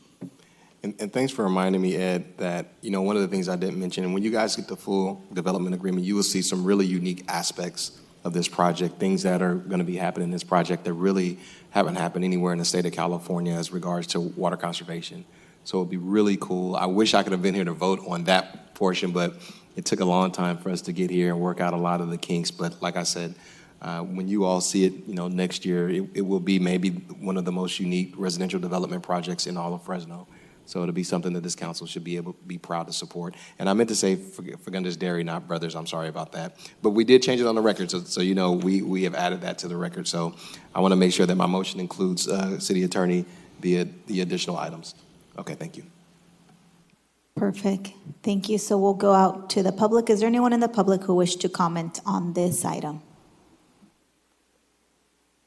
Seeing none, there is a motion and a second. Any opposition? Motion carries 6-0. Councilmember Olivier absent. Thank you very much, Council. I appreciate the support. Thank you, guys. Going back to our timed items, I'm going to skip over to 10:10 because I did notice that Mr. J.D. McCubbin is in the room. Mr. McCubbin, if you want to come down.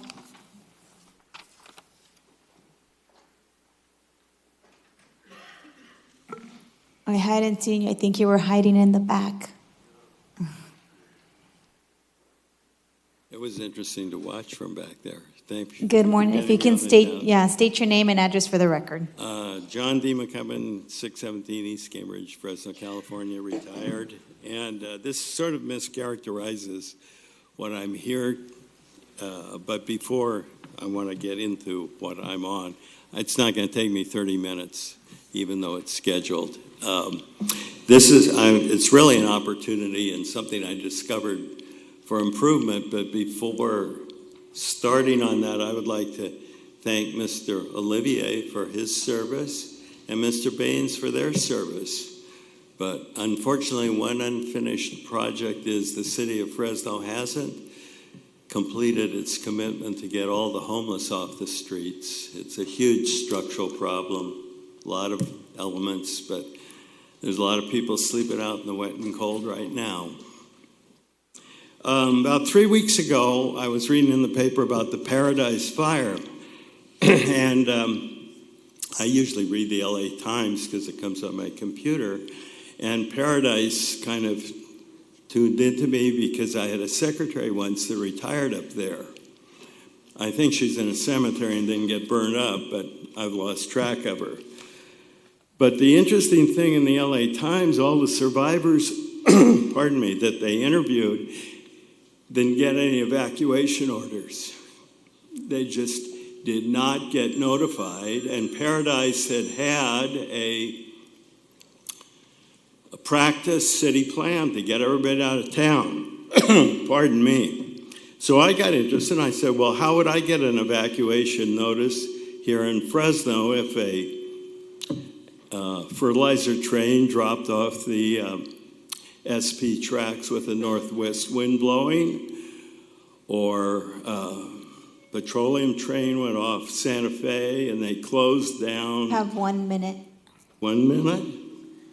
It says 30 minutes here, but I'm not going to take very long. Closed down cross traffic from Olive, McKinley, Blackstone, Clinton, and that would affect me. Or some crazies were shooting up a school and the city wanted to close down a sector for police action. So I spent 3 weeks trying to answer that question, and I've talked to dispatch, FPD, sheriffs, the fire department. I got a lot of help from the city manager's office and Captain Velasquez at the fire department. I finally discovered Code Red and got registered there. And along the way, I've asked my friends, how will you get a notice to get out of town if you need to do that? And no one seems to really understand how the emergency notifications work. Katie, your time is up, but you can wrap up. Yeah, I will. So it seems to me there's a real problem in public education, and apparently the city is trying to migrate to the county system. The sheriffs, hey, they were real helpful, but it's hard to get registered there. So how do we get emergency notifications? What are the new procedures? How are you going to publicize it? It's a huge gap because people don't know how it works, especially for local jurisdiction ordered notifications. It's the notification thing that I'm worried about. Okay, thank you, JD. We will follow up with our city managers to figure out what is it They that call we me, can. I'll help them with my research, but that was probably the shortest 30-minute scheduled item you've ever had in your entire times here. When we schedule, we only give also the 3 minutes. 30 minutes. Thanks for getting me on. Thank you very much. Thank you. You're a candidate for the Brevity Award, sir, so thank you. Next item is a 10 a.m. hearing by Public Works. It's a hearing to adopt resolutions and ordinance to annex territory and levy a special tax regarding the City of Fresno CFD number 9, annexation number 36. Good morning. I'm Andrew Benelli with the Public Works Department. This is a Community Facilities District annexation. It's a public hearing in Council District 6. We're asking you to approve or recommending approval of the district. The annual assessment will be $419. This is a senior care facility located on Alluvial Avenue near Willow. We have received the ballots from the property owners. They are all in support of the Community Facilities District. Thank you. Thank you. We'll go out to the public. Is there anyone in the public who wish to comment on this item? Madam President, members of the council, Bill Robinson, business address 906 N Street, downtown Fresno. I represent the owner of the parcels that are in this CFD, and as stated by Public Works, Assistant Public Works Director, all of the property is in agreement with the CFD. Therefore, we accept it. Thank you. Anyone else in the public? Great, we'll bring it back to the dais. Motion by Councilmember Butterfield. I'll second that. Any opposition? Seeing none, motion carries 5-0. Councilmember Chavez and Councilmember Baines absent. Next, I'm going to move on to item 1005, which is the update on the HERO team. This is continued item. Yes, please. Mayor's office and the city manager's office, and we have several cards on this.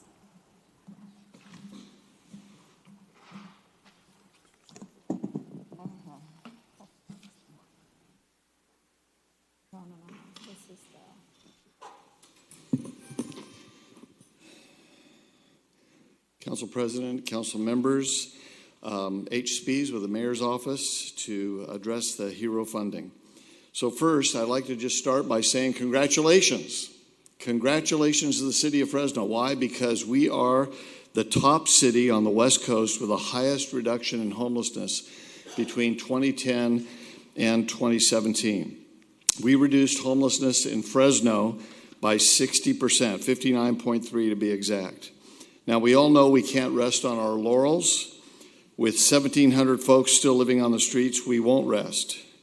And with a mayor who himself has experienced in his own family members the pain of homelessness, we will not rest on this issue. But it is helpful as we move forward to recognize how we achieved the progress that we've seen. And there are two keys to our success as a community. The first one is collaboration. The fact that we have uniquely forged among dozens of organizations and hundreds of individuals and institutions given themselves to eradicate homelessness. Collaboration has been a key to this 59.3% reduction in homelessness. But the other key, the second key, is innovation. Two examples of innovation that has reduced homelessness radically are the map points and a coordinated entry system, including a by name list where we know the names of homeless folk by name and are able to address their needs individually. Putting all the services of a homeless person can need in one single location and in multiple places around the community with a careful assessment process has radically reduced homelessness. The other innovation, a second innovation, is the police department's homeless task force. And that team of officers working 7 days a week to assure that homeless folks are safe and that they are not creating unhealthy encampments and that they get the services they need with the HERO team is critical. And then the third innovation that has radically reduced homelessness is the HERO team. That brings us to the point of this council item. The HERO team stands for Homeless Engagement Resource Outreach. HERO is a third key innovation, and in years past, we've had great service providers. What we didn't have, though, was a team of people, of qualified folks on the ground, connecting homeless folks to the map point, to services, to things like getting their birth certificates so that they could move forward in life, taking referrals from our police officers when the individuals they encountered needed assessment, care, and connections to services. The city of Fresno stepped up and provided $420,000 to fill that critical gap and provide an innovative outreach team made up of folks from Poverello House, EOC, Turning Point, and West Care, who are out on the streets every day serving the homeless and our police department's homeless task force by connecting individuals and families wherever they are to whatever services they need and ultimately to housing. Let me just walk you through these slides. You received these as a part of a supplemental, and I've had the privilege to meet with all of you separately, so I think we're pretty briefed on this, but let me walk through these slides. The HERO team, again, Homeless Engagement Resource Outreach. The history is that this is an innovation that involves 8 dedicated outreach navigator positions. Who we are in the HERO team is, I've mentioned the organizations that are involved, and we've got representatives of those organizations here today. The HERO team works with the Fresno Police Department's Homeless Task Force to respond to requests from street outreach engagement from the city of Fresno, complete assessments for those experiencing homelessness, and coordinate with all the map points. You've heard the mission, the response, the outreach, the navigation, and linkages. Here are referrals that have come from your districts and by number, and obviously the District 3 and District 4 are and District 7 are using the HERO team significantly, as is the mayor's office. Coordinated entry and by name list is a critical part of the whole system that has been a part of this radical 59.3% reduction. And we prioritize and navigate with folks on the HERO team based on acuity, vulnerability, and the longest length of homelessness on the street. Here are some outcomes that you probably saw as you received this in your inbox this week. About 8,000 contacts, about 800 in-depth assessments. Those are called VIASPDATs. 234 persons housed. And the main reason that those folks are, more folks are not housed is because of the lack of housing. And we addressed that last week when we talked about HEAP funding and the Street to Home initiative that's going to create many more beds in the future. 1,600 linkages, 535 folks helped with, given assistance with getting their documents in order, which is critical for moving forward in life, and several hundred transported. For more information, these are the numbers. I'll leave this slide up here for anyone. I know that I have benefited from when we get constituent calls through the mayor's office in addressing HERO. Today we're asking for the next installment of $420,000 that will allow us to continue to provide HERO team services. Quickly now, we're going to do three things. First, an admission. Secondly, we're going to hear from our police department. And thirdly, we're going to hear from folks who have benefited from the work of the HERO team. So first, the admission. I want to start with admission. Since starting the HERO team several years ago, we have not adequately or regularly informed you all of the great work that the HERO team is doing. So we hope that today addresses that oversight as well as the supplemental information that you've received. And there's a second oversight. The reason that we're requesting these funds come from carryover dollars, and that is that though the HERO team has kept up their good work month after month, we assumed that funding was included in our regular budget process, and this was not the case. To rectify that oversight, we are here today with a request to utilize carryover funds to assure that this innovative, small but vital element of our community's homeless service delivery system be allowed to continue. And with that, I want to introduce Captain Burke Farah, Captain of our Northwest Policing District and Supervisor of our citywide homeless task force, who will give you law enforcement's perspective of the HERO team. Captain Farah.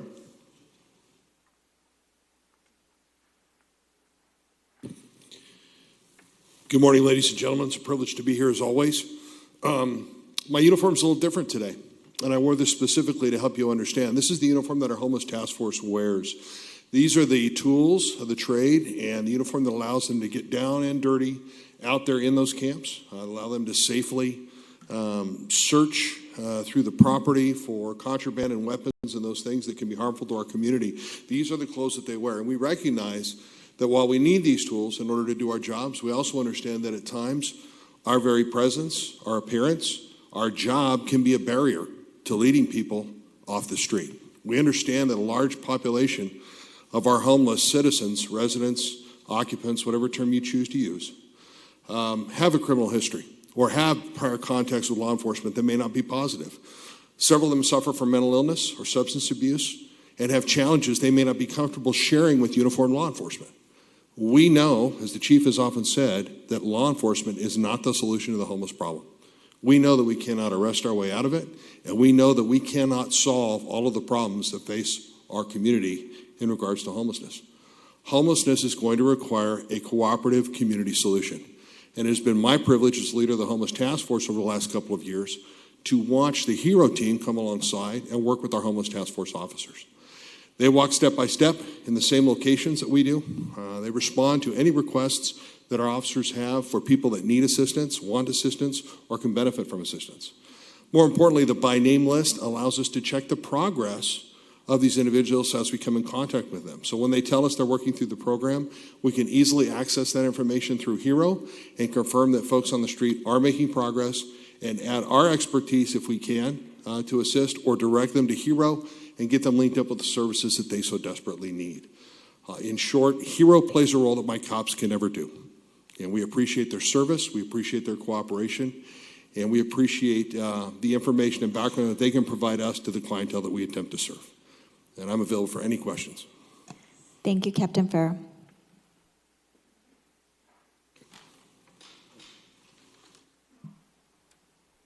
Pam and Laniza, would you come on up? Finally, we want to briefly interview folks from the HERO team and also some of the special folks that have benefited from his care. It's my pleasure to introduce to you Pam Sango Madison, who's with the Hero Team, and also Lenisa Espinoza, who has a great experience and is probably the subject area expert in terms of the Hero Team going forward. So, Pam, how did you meet Lenisa? Lenisa was, I'm part of the Hero Team for Turning Point. I met Lenisa through our action cycle, which is catering to individuals who have been out there for a long length of time. After a couple of weeks of looking for her, I started going out to the areas where they said that she was, and I found her out there, and she was glad that I found her. She said that I asked her would she like to receive some services, and she looked at me and said, I think I will. I think I'll work with you, and we're going to work together and do this. And I said, yes, let's do this together. And so ever since then, we've been working together, just getting through the documentations that are required for the housing. We are at that point where she is getting ready to be housed, and so it's been a blessing and just a good experience working with her. Very good. Thank you, Pam. And Lenisa, it has been a joy to get to meet you and to know you. And when Pam said that she saw your name on a list, that's because you had been on the street for a while. Talk about that. How long? 6 years. 6 years on the street. And what got you there? Issues like my father got killed in front of me, my sister got killed in front of me, and I had issues. And I was in high school. My mother didn't want me to address it, so I would ditch school and try to get help, and then I would get whooped, so I left. And that's what started the life on the streets. Yeah. But you resisted help for a long time. Yeah. What was different about Pam? I don't know, it's just that she came and she said, I'm here, I want to help you. She showed me that she cared, that she wasn't going to play with me. That, come on. She said, you sure, Lenisa? I say, I don't know, but come on, I'm going to try. And so talk about, just briefly, about what has the Hero Team meant to you? Well, it meant a whole lot to me because now I care about myself. I want to get up and do other things on the other side of the road instead of staying over there. I want to go back to school. I want to go help everybody else where I wanted to stay closed in and didn't want to help people. I wanted to hurt them. Instead of helping them now, show me that I can do it because somebody helped me. When I was down, somebody helped me get up. Somebody, and she's still right there. So in this partnership that you have with Pam, what are some of the specific things that some of the hurdles that you've crossed in terms of getting ready to do those things that you hope to do? I go to she gave me with my mental health. I went to Cesar Chavez and got the application by myself because she teaches me also how to stand up by myself and go with my ideas. Don't just sit there. Because usually when I step out, somebody push me down. Now I can say, okay, Pam, this is what I want to do. She said, go ahead, try it. Or I'll go do it and come back and show her. She let me know my ideas is not that bad. That I am somebody. Very good. And we're close to regular housing. Yes, we went and the apartment is not ready, but we have secured it pretty much. So she'll be moving in probably like the first of the year. Very good. Thank you both very much. Let's give them a hand. Thank you. Now I'd like to invite Chris Lania, as well as Anna Marie Hall and Christy Hall. Come on up. Chris, you're a member of the Hero Team? Yes, sir. How long have you worked for Hero, and where did you come from? I've worked for the Hero Team for about 6 months. I previously worked for the Poverello House at the Hero Team. Very good.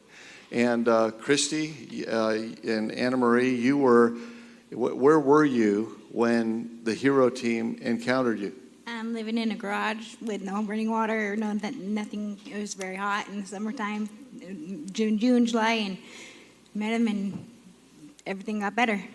Chris, when you met Anna Marie, how did you find how did the connection get made on the street in the garage, 110 degrees, with these two ladies? I think it was a referral from the mayor's office through our community coordinator, Maria Rodriguez. And I went out and met them at the garage and assessed them there. So how long had you guys been on the street? About 2 years, 2.5 years. 2.5 years. And where are you now? I'm in my own home. I have Section 8, and everything's better. And what does your home look like? It's beautiful. We have decorations up. We're loving it. We're loving it. Very good. We got some help from another organization, Wings, and they brought us furniture and household items, so it's wonderful. The whole team's been a blessing. Okay. Well, thank you very much. Thank you for being here. Yep. Let's give him a hand. So, Sean Jenkins, who is the head of West Care, Senior Vice President of West Care, and in charge of the HERO team. Sean, West Care decided to split up this contract and involve multiple agencies. Why did you do that? Well, when the RFP came out from the city, we looked at it and we looked at what was the best approach, and the best approach was collaboration. So we reached out to Poverello House, to EOC, and Turning Point and said, West Care is willing to write the grant. Are you guys willing to come in and provide outreach workers with us? So today, I'm not going to ask them to come up, but Misty Gatti Blanco from EOC is here. Thank you, Misty. We've got Sarah Mahadi is here from the Poverello House. Thank you, Sarah. So this is really a team effort. It engages the whole community. I want you to know, council members and your staffs, that I receive calls like you do from constituents who need immediate action related to the situation when someone's homeless. Someone may be passed out, someone acting out, a mother with a sick child on the streets. I call the HERO team and I get a report back promptly. Most of you know that the HERO team is available to you and your staff as well, and because you're many times the front line of communication with hurting people out in our community, from residents and business owners. Both the Homeless Task Force and the HERO team are there for you. So your council vote to approve this annual appropriation resolution will assure that this innovative, critical, and vital element of our community's homeless service delivery system is allowed to continue. Thank you, Sean. I'm open for questions. Thank you. We'll go out to the public first. I do have a few cards. So we'll go out. First is Jonas Paulos. If you can come forward, state your name, address for the record. You will have 3 minutes. Good morning, council members. Merry Christmas to all of you. My name is Jonas Paulos. I'm a homeless veterans advocate in the homeless. I can't say my address because I'm a victim of a crime. That's a lot of money. I want accountability and I want a report. I know Chris is a good man, and the Poverello House, you need to collaborate with me. I took on homeless veterans. I wanted a challenge, and guess what? I found it in homeless veterans. Okay, nobody wants to talk about that. They have PTSD, severe, untreated, and we need to honor our veterans. I'm glad we built, with the collaboration of Housing Authority, West Care, the 40 units. I was so happy to go visit a veteran, council members. He was dead August 2nd. I felt I failed him because when I was volunteering at the VA for 2 years, it's okay, Johnny, you're going to get housing real soon. You're going to get real soon. He was on dialysis on the streets. So I feel I failed that man. Even though he got a home, it was a little bit too late. So we need accountability and we need the speed of housing. If you to look at, the homeless right now, they went from E Street to F. They're all on G Street and tucked in behind backyards. I'm on the ground. I have a cellular phone now. Those veterans call me, and they feel like I'm the only rescue they have. I've been working very hard with Building 27, the homeless program at the VA. I'm on the ground. I want to see those people on the ground like I am and get those veterans and the homeless off the street quicker. Thank you very much. Thank you. Next, Des Martinez.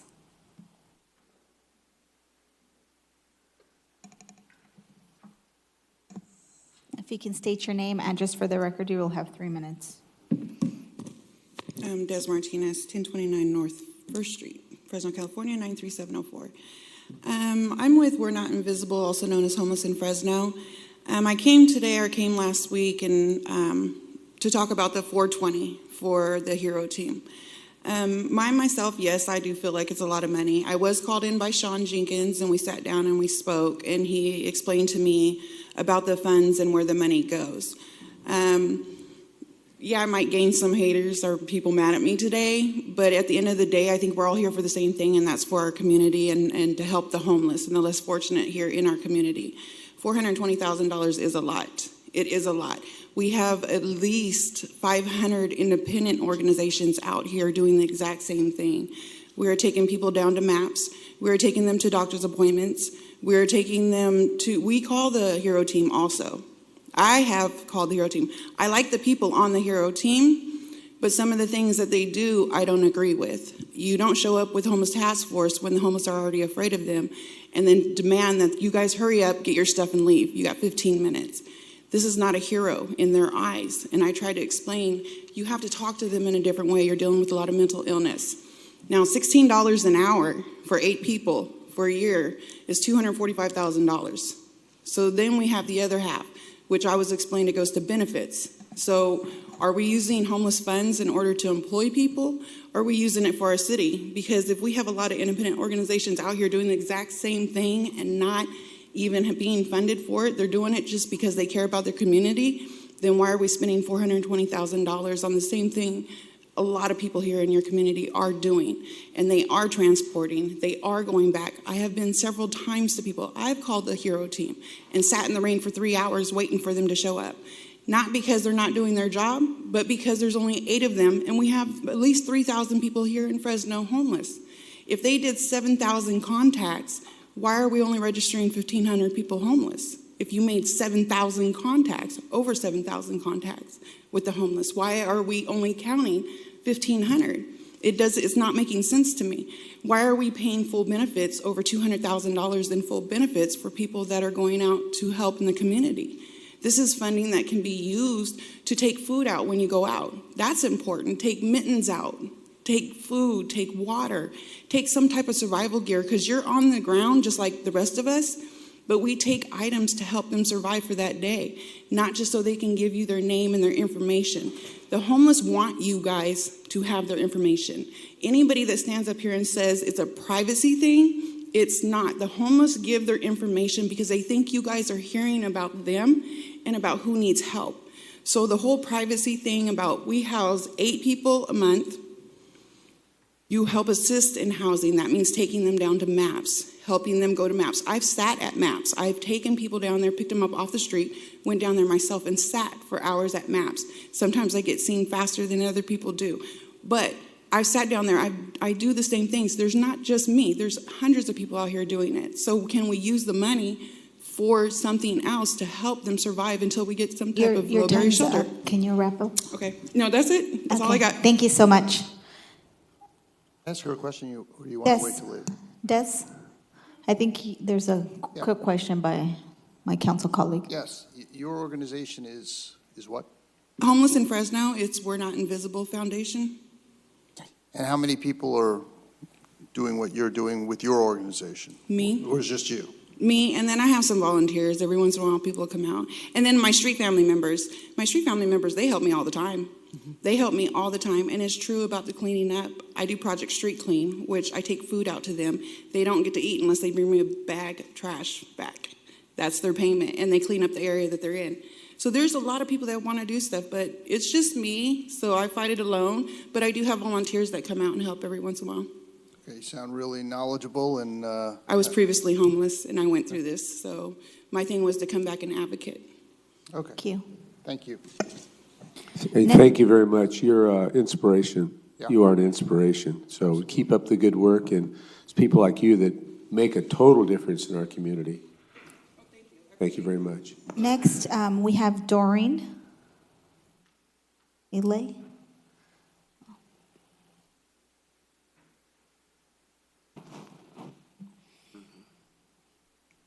Good morning, council members. I'm Doreen Ely, and now I'm forgetting my address, 5158 West Athens Avenue here in Fresno. So I'm speaking to you from 2 different hats, the hats of being a employee of the Fresno Housing Authority, where I am the senior manager over homeless initiative programs, and as a private citizen that has used the HERO team myself. So it is vitally important that we continue with the HERO team and that the city of Fresno partner with all of the organizations in order to continue that. These are dedicated professionals that go out day in, day out, and as you've heard from some of the testimonials, are definitely helping those that are greatly in need. We can't do this work without them. I've been around this for quite some time, and I remember when we did not have a HERO team and how difficult it was to constantly keep in contact with individuals who were homeless. So again, it is vital for us in this city to continue on with the HERO team, and I think that that is a perfect way for the city of Fresno to partner with all of its citizens, the nonprofits, the community at large, and those that are less fortunate than us. Thank you. Thank you. Next, we have Laura Reynolds.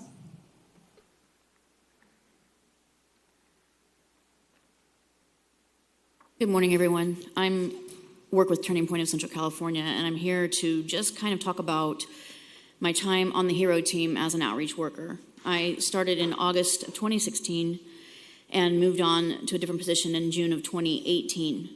I think I've heard all of this, and I'm familiar with everyone here. The most important thing about HERO, not the most important thing, but one of the important things is it is a comprehensive and full service approach to ending homelessness.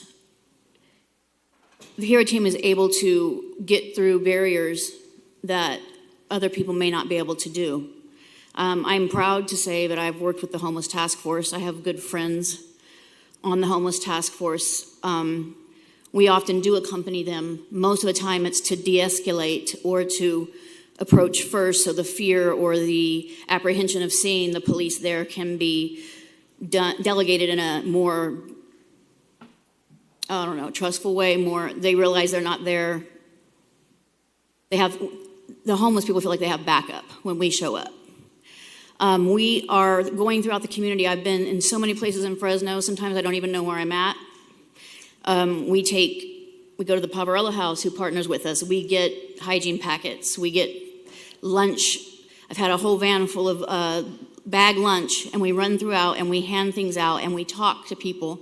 We find out where they're going to be next week, or, hey, do you have your ID? And all of these things are ways that we've collaborated. We've made a difference. I myself, I'm very proud to say I've housed over a dozen people. Some of them have been veterans.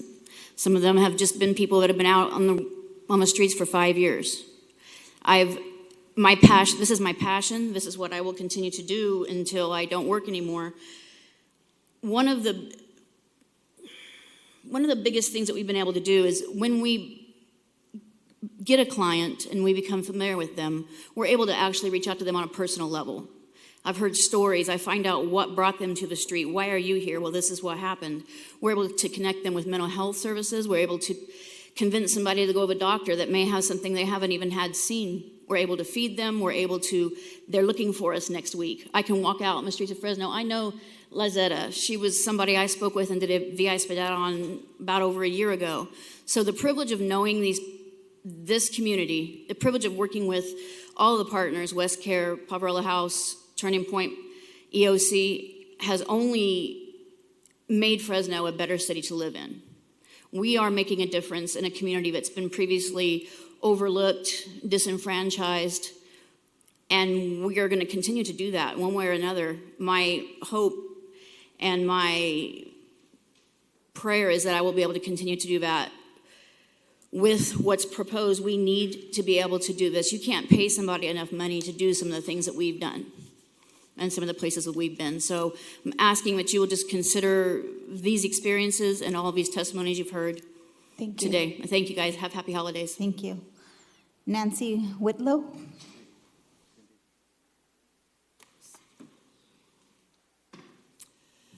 Well, hello, everybody. You've seen me before, but Nancy Whitlow, 804 East Fedora Avenue.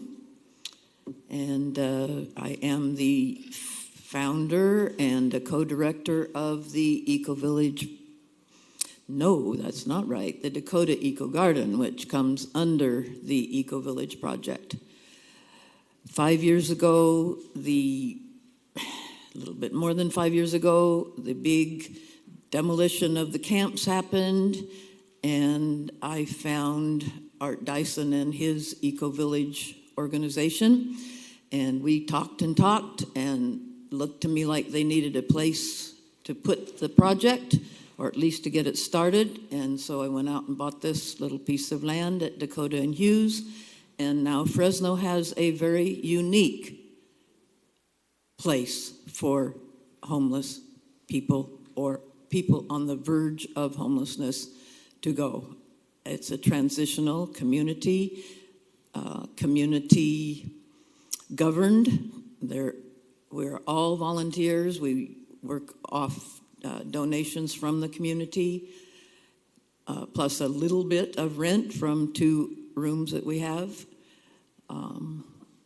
So I just am very, very happy to see that things are finally, the problem seems to have made an impression on the powers that be, you all in this case. And I hope that you will come. Some of you have come and seen our project. I hope the rest of you will. I hope you will engage the people that are here today and have contacted you and that you know are working on the problem and get their ideas, because one of the main emphases that my project has is doing things on a shoestring basis financially. It costs us about $5 a day for our expenses to house people. And if some of these ideas were used, there are so many ideas and so many people out there that want to help that, I just hope that we'll really move forward rapidly. I have a million other things to say. I think you're going to see a video that's going to have a Mike Klein in it later on, and he was helped by the HERO team.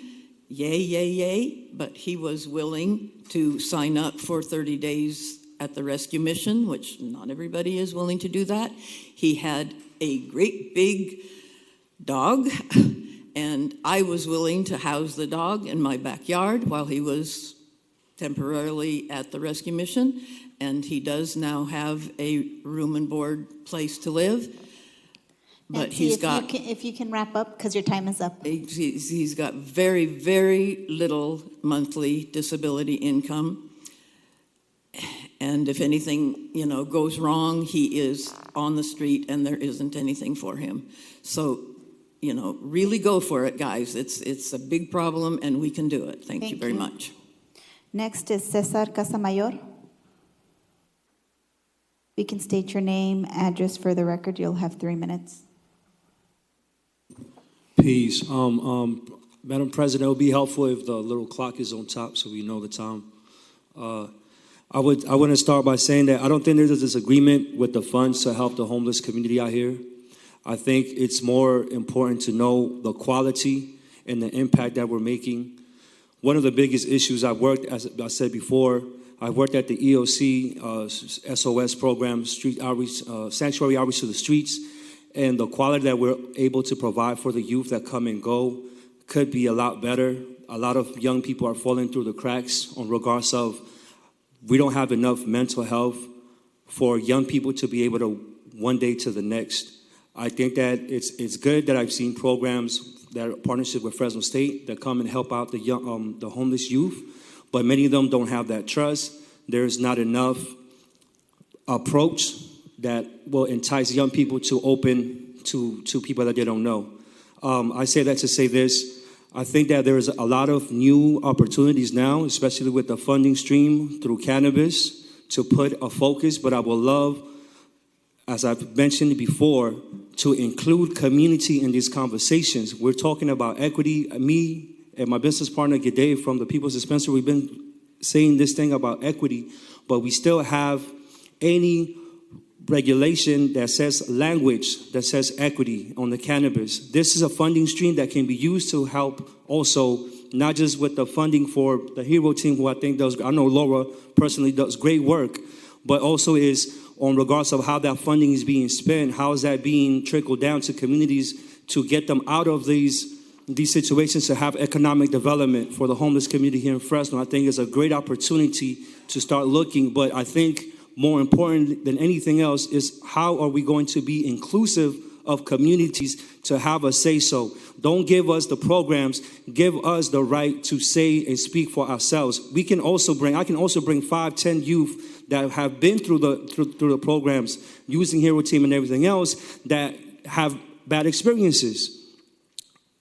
I don't think that's important to say or to even to showcase. My main focus is how are we going to be inclusive moving forward with these new funding streams that we're going to have available to our communities to really make impactful change and create economic development opportunities for communities that have been impacted by the war on drugs. And again, I want to thank Clint Olivier for your work. I remember when I first met you, you gave us $250, and that's what started the Hood Fix-Up crew up in on the Boys and Girls Club. So I say that with heart, and you guys know I'm a very passionate person. I care about the issues in the community. I just hope that we're not dismissive of each other and we just continue to build a better Fresno for all of us.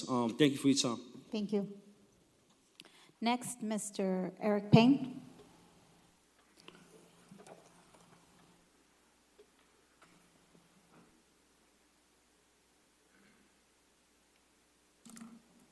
If you can state your name and address for the record, you'll have 3 minutes. I'm Eric Payne, 2457 South Lily. I wanted to speak to this item. Although children do not vote, they don't pay taxes, and they don't have much of a voice in our political system. But I wanted to reassure that they are our future.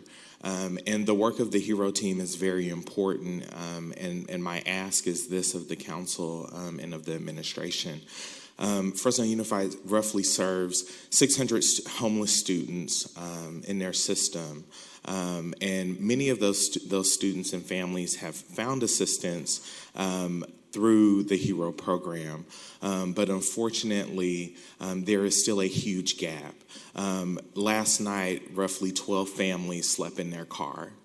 And so for me, this is very concerning because I feel like as a system, we can do so much better to serve our children and families, to ensure that they are represented, that they have consistent and stable support, so that they can be successful in their pursuit for education in our community.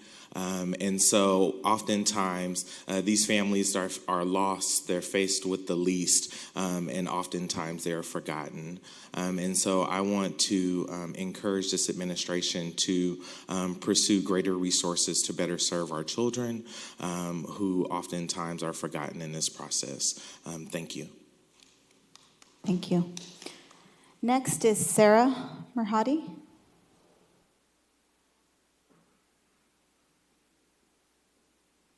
You can state your name and address for the record. You'll have 3 minutes. Hi, my name is Sarah Mirhadi. My address is 6722 North Carnegie, Fresno 93706. I'm also the Chief Programs Officer here at Poverello House and also supervise the Hero Team on behalf of the Poverello House. And I just want to say something very important about the Hero Team. What the Hero Team does, it enables all of our nonprofits who participate to leverage resources that were not charged to the grant. And therefore, they're able to access those resources. For example, when I was rotating into Map Point, I had a client come in a wheelchair, and he was mad. And I asked him, why are you so angry at me? I was just wish you a good day. He goes, well, how would you feel if you got run over by a car? I said, probably mad too. But what's interesting about that story is he had been chronically homeless for many years. He was in a wheelchair, and he literally got run over on G Street in his wheelchair. Yes, he was in the middle of the road, no doubt about it. And if people are not aware of that area, that happened. But the reality is we were able to link him immediately to the Hero Team, and they were able to provide him the resources that he needed to get housing. And those resources was through the Hero Team, through Turning Point's Falcon Court, and he's now a productive member here, and he's no longer angry and mad. So although it may not be very impactful for everybody to understand, but for Leon, the Hero Team was the lifeline. And I think we need to consider that when we look at this contract, that it's not just merely dollars that we're saving, but it's lives that here we're saving. And those numbers of people are housed And those numbers for document ready, remember, the people who are housed are off the streets, and those people who are document ready are now given a second chance at hope. And that's the greatest thing that you need for recovery from homelessness. Thank you. Is there anyone else from the public who wish to comment on this item? If you want to come forward, state your name and address for the record. You'll have 3 minutes. My name's Kelly Borkert. I live under a shipping dock at 100 M Street. The reason I have to live there is because there's an endless supply of criminal activity, presumably because the homeless are concentrated around the Poverello House. That appears to have been a policy, a longstanding policy that seems to be back in fashion. I have had a brief encounter with some West Care outreach people there, the heroes, that turned up when I was standing outside of a free meal at Roding Park. And I was kind of curious what they were able to do for people. And I didn't give it a lot of thought at the time, and I sure didn't want to challenge them or bother them in the middle of their job. But it occurred to me later that they probably have a sort of a narrow list of choices that they can select from when they direct someone to assistance. And it was pretty clear from what I did, the feedback I received as I asked questions, that they were pointing people downtown to the same location for the same services that have been theoretically available all this time, which is fine. But at the time, there was a gentleman in that area who had a very badly infected leg. And he'd asked me for a ride to community hospital, which, of course I was willing to do, but given a moment to think about it, I realized that I could just go across the street and take him to Dr. Lasher there by the Needle Exchange. Dr. Lasher's medical services are available Saturday afternoons behind Caltrans and all over 99. And I did. I took him there, dumped him off like a sack of potatoes, and left and thought about it. If that gentleman had sought assistance from one of the heroes, what would they have done for him? They I suspect, had no idea that Dr. Lasher was back there, which led me to think they probably have no use for the Needle Exchange, and they probably wouldn't direct. This is all speculation, but it leads me back to some more serious business. That they probably don't take advantage of the more immediate resources that are occasionally available and that have been available for 20 years and then some. What worries me is seeing 8 people a month being housed. If that's what we get for $420,000, then let's just keep doing that. If that just has to be happening, I'd like to know what the column that wasn't up there says, which would be the number of people that go into homelessness at the same time. It has to be less than 8 people because we've eliminated homelessness by up to 60% in the last few years. And a little more math, if 8 people a month are finding some kind of housing, let's go 52 weeks of 2 per week. We're looking at 105 people a year getting off the streets. So now, 17 years, we'll clear the streets, and there won't be any more need for 10-year plans or anything else. I doubt very seriously that the $420,000 is going in an effective direction. And even worse, I get the feeling that volunteers are being sourced for this project, this business, and it's probably depleting resources and directing people towards activities that are not necessarily good for the homeless. Thank you. Thank you. Anyone else from the public? If you can come forward.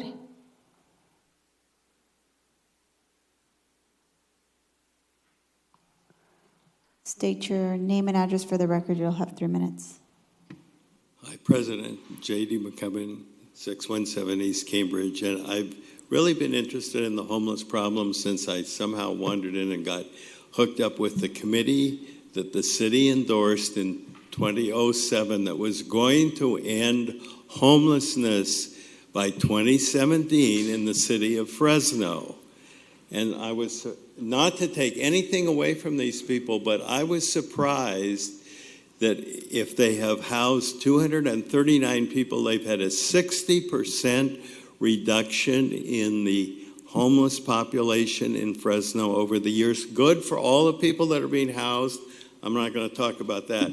But I'm going to call two people and I'm going to say, I was just at the city council and they think there's 400 homeless in Fresno. They've housed 60% of them and they've just about solved the problem. And they'll say, what are those people thinking about? What do they mean by homeless? What do they mean by homeless? Have you defined away the problem? Do you not walk the streets? Don't you look around as you drive the cars? You know, that's the Air Force solves a lot of problems and they call it pencil whipping them, and that's by definition. There are lots of people on the streets, and if you think 239 is a 60% solution to that problem, I don't think that's what most people who vote think homeless is. I walked down Blackstone Avenue last night and there were 3 people behind the store that's between Clinton and Vassar. And I could walk down Olive, which I sometimes do late at night, and I see people on the street there. So when you deal with these programs, what do you mean by homeless? I mean, really, what do you mean by that? I did an estimate on that committee, and I estimated people that don't have a statutory right to 3 days of residence, there's probably 25,000 of them in the city of Fresno, and you're talking about 400? Really? What is the reality of this? Thank you, JD. We'll bring it back to the dais unless there's anyone else out in the public who wishes to comment. Great, so we'll bring it back to the dais. Councilmember Brando.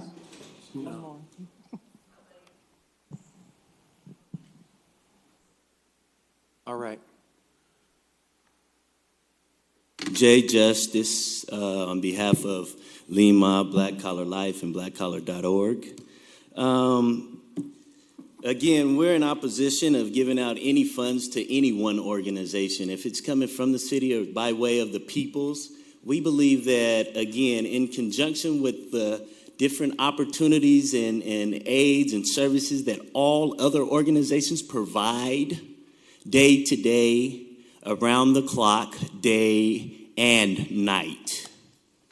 Okay? Because homelessness is something that's 365 days a year, day and night.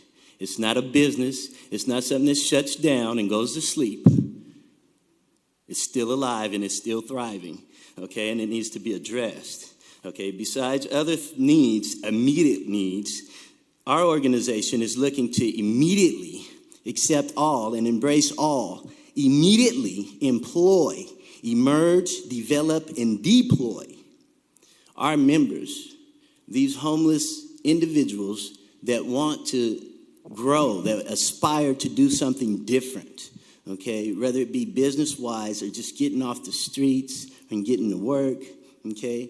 We can guarantee that we can do this with help from the various resources and organizations in effect right now today, if we took it seriously enough to do so, and we're not looking to it as a business, and we're all not looking to get paid at the end of the day for what we're doing, okay? We do what we do, myself, on behalf of my organizations that we are associated with for free, okay? In accordance with the motions regarding parks and recreational needs and services, we'd immediately be able to employ homeless people, also lesser offenders program, community service volunteers to immediately be employed and go to work on behalf of this community.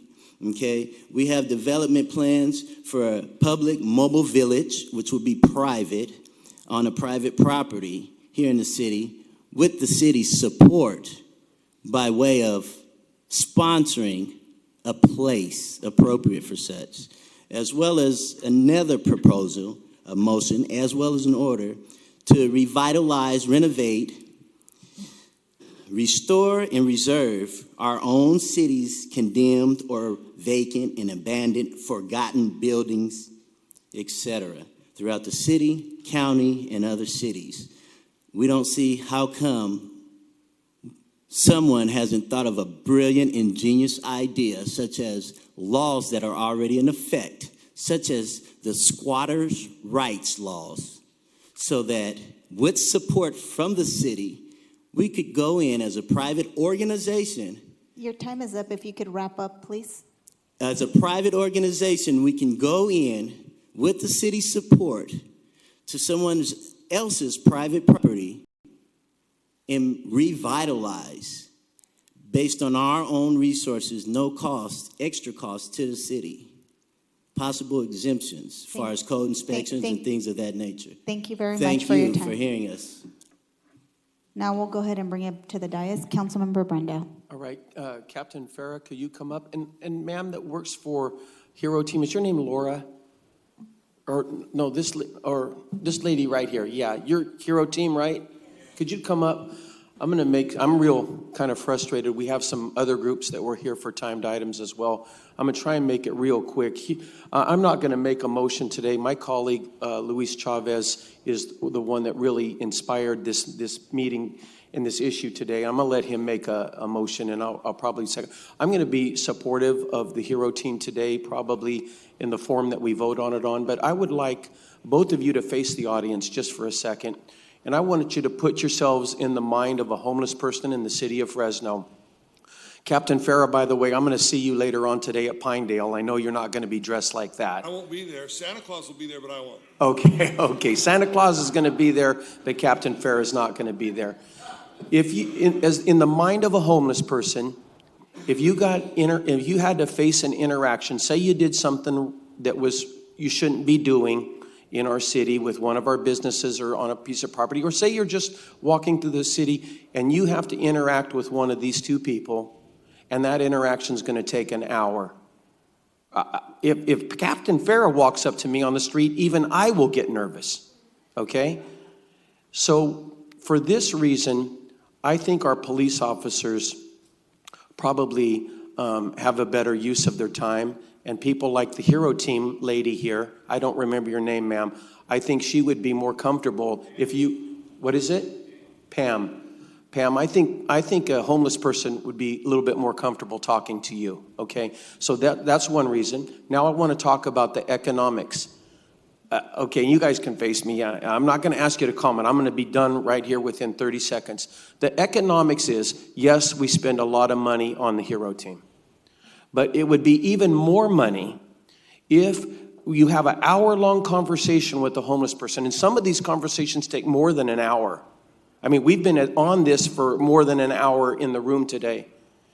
If we have Captain Farah talking to them for more than an hour versus Pam, I'm telling you it's going to be even more expensive.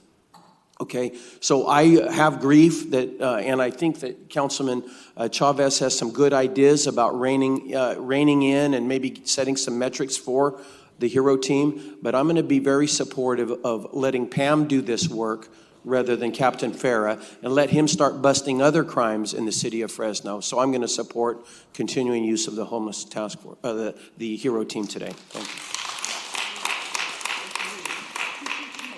Councilmember Bredefeld. Yeah, H, and a question for you. So you were talking about a 60% reduction. Can you talk more about that, where that number is, what the number is you're referring to, how you measured that? Yeah, from 2010 to 2017, there was a 59.3% reduction. That wasn't our number. That's from the U.S. Interagency Council on Homelessness. So that they look at cities across the United States, and they use a very imperfect instrument, but it's an instrument that has provided metrics, and that's the point-in-time count. So looking at the point-in-time count, and you know, we could argue all day long whether that's an accurate instrument. Actually, one of the things that we're doing under Street to Home is improving our data. We want to stop using logarithms, for instance, for rural areas, and actually do some counting there. By the way, our point-in-time count, we're required to do it every other year. We do it every year. So We're trying to get our homeless service provider network is getting more and more diligent and focused on real numbers. Part of the thing, council member, in this whole dialogue is the definition of homelessness. There are several definitions of homelessness depending on what agency you're working with. HUD's definition is very restrictive. It deals with chronic homelessness and times, periods of time that people are on the streets. Fresno Unified's and the Department of Education is a little bit different. It includes kids that are couch surfing, kids that are doubled up, kids that are in unstable housing.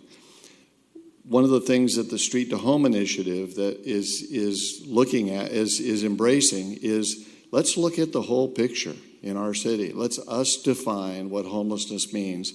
Let's team up with Fresno Unified and make sure that those kids and those families that are on the edge of homelessness, rather than dropping off into the abyss, get the services they need. But that's generally the picture is that we have had substantial decrease in homelessness, where LA had a 66% increase.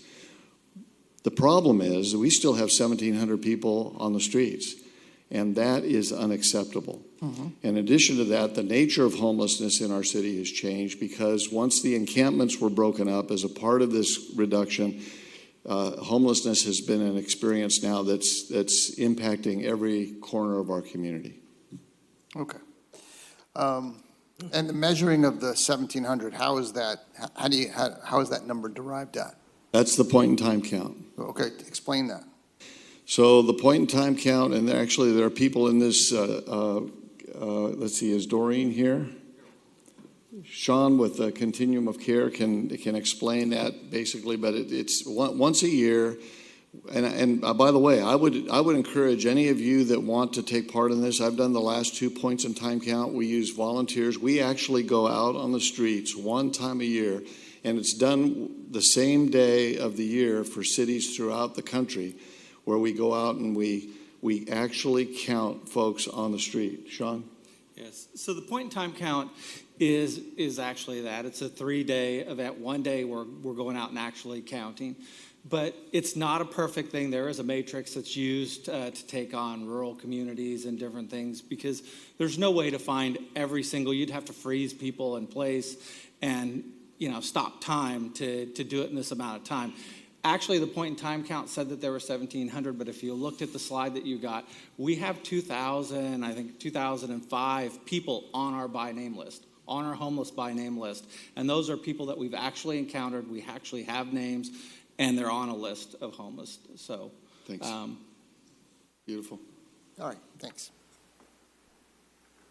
Councilmember Chavez. Thank you, President Soria. And first of all, H, thank you for meeting with me. That was a good, rambunctious conversation that we had. I do have a couple questions for you. And I'm going to preface that by saying that, I've been here in this building for almost 10 years now. I've seen a lot of mayors and council members come and go, and I've seen the dynamics that play out when we talk about homelessness and the issues that affect our neighborhoods.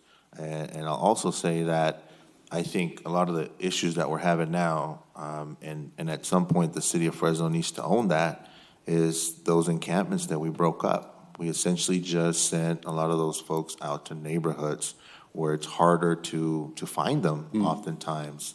And so now we're at a point where we're having, I believe, a frank conversation about expectations and what the homeless picture looks like for Fresno. And I appreciated the stat you gave on the reduction of homelessness, but I think you can also appreciate as council members when a constituent calls and has an encampment or issues going on, or an individual yelling their head off at 2 a.m, I can't just give them stats. I have to give them an answer, a solution, right?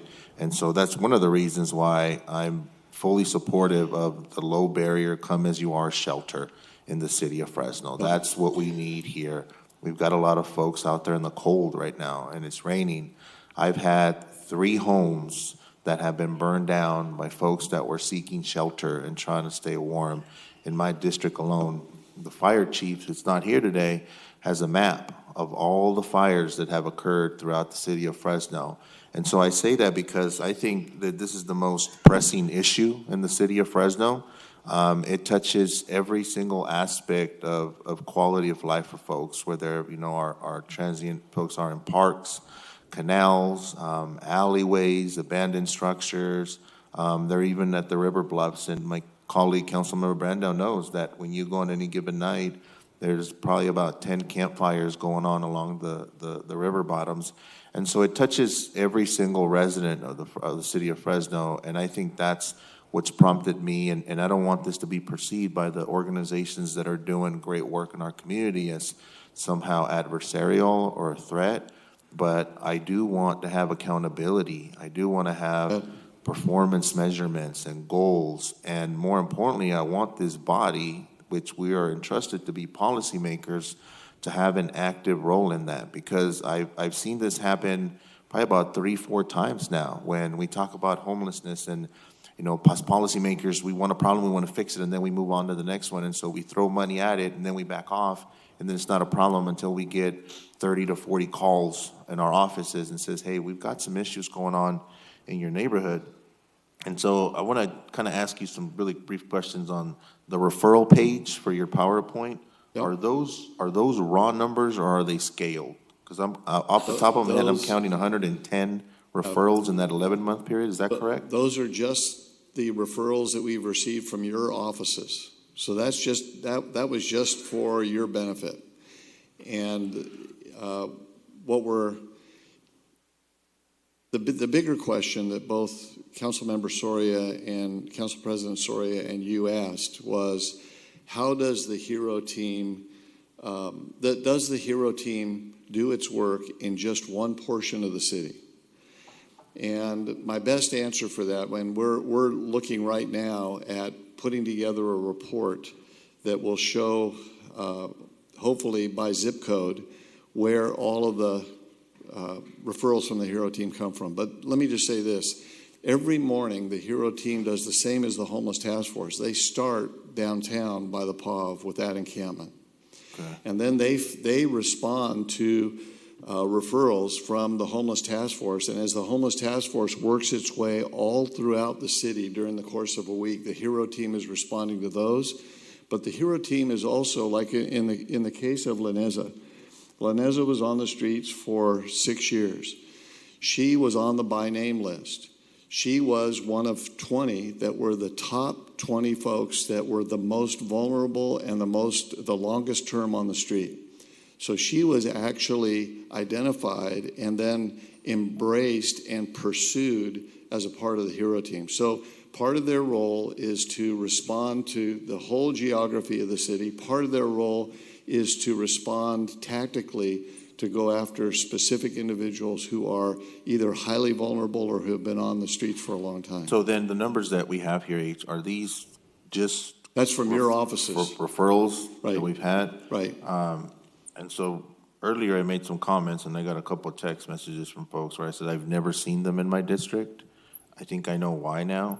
And, I put in a couple of calls to services for the organizations that are here. I've never gotten a call back. And that's a problem. Yep. Because as we're working together, we need to make sure that that is accessible. As a policymaker, that's something that's very important.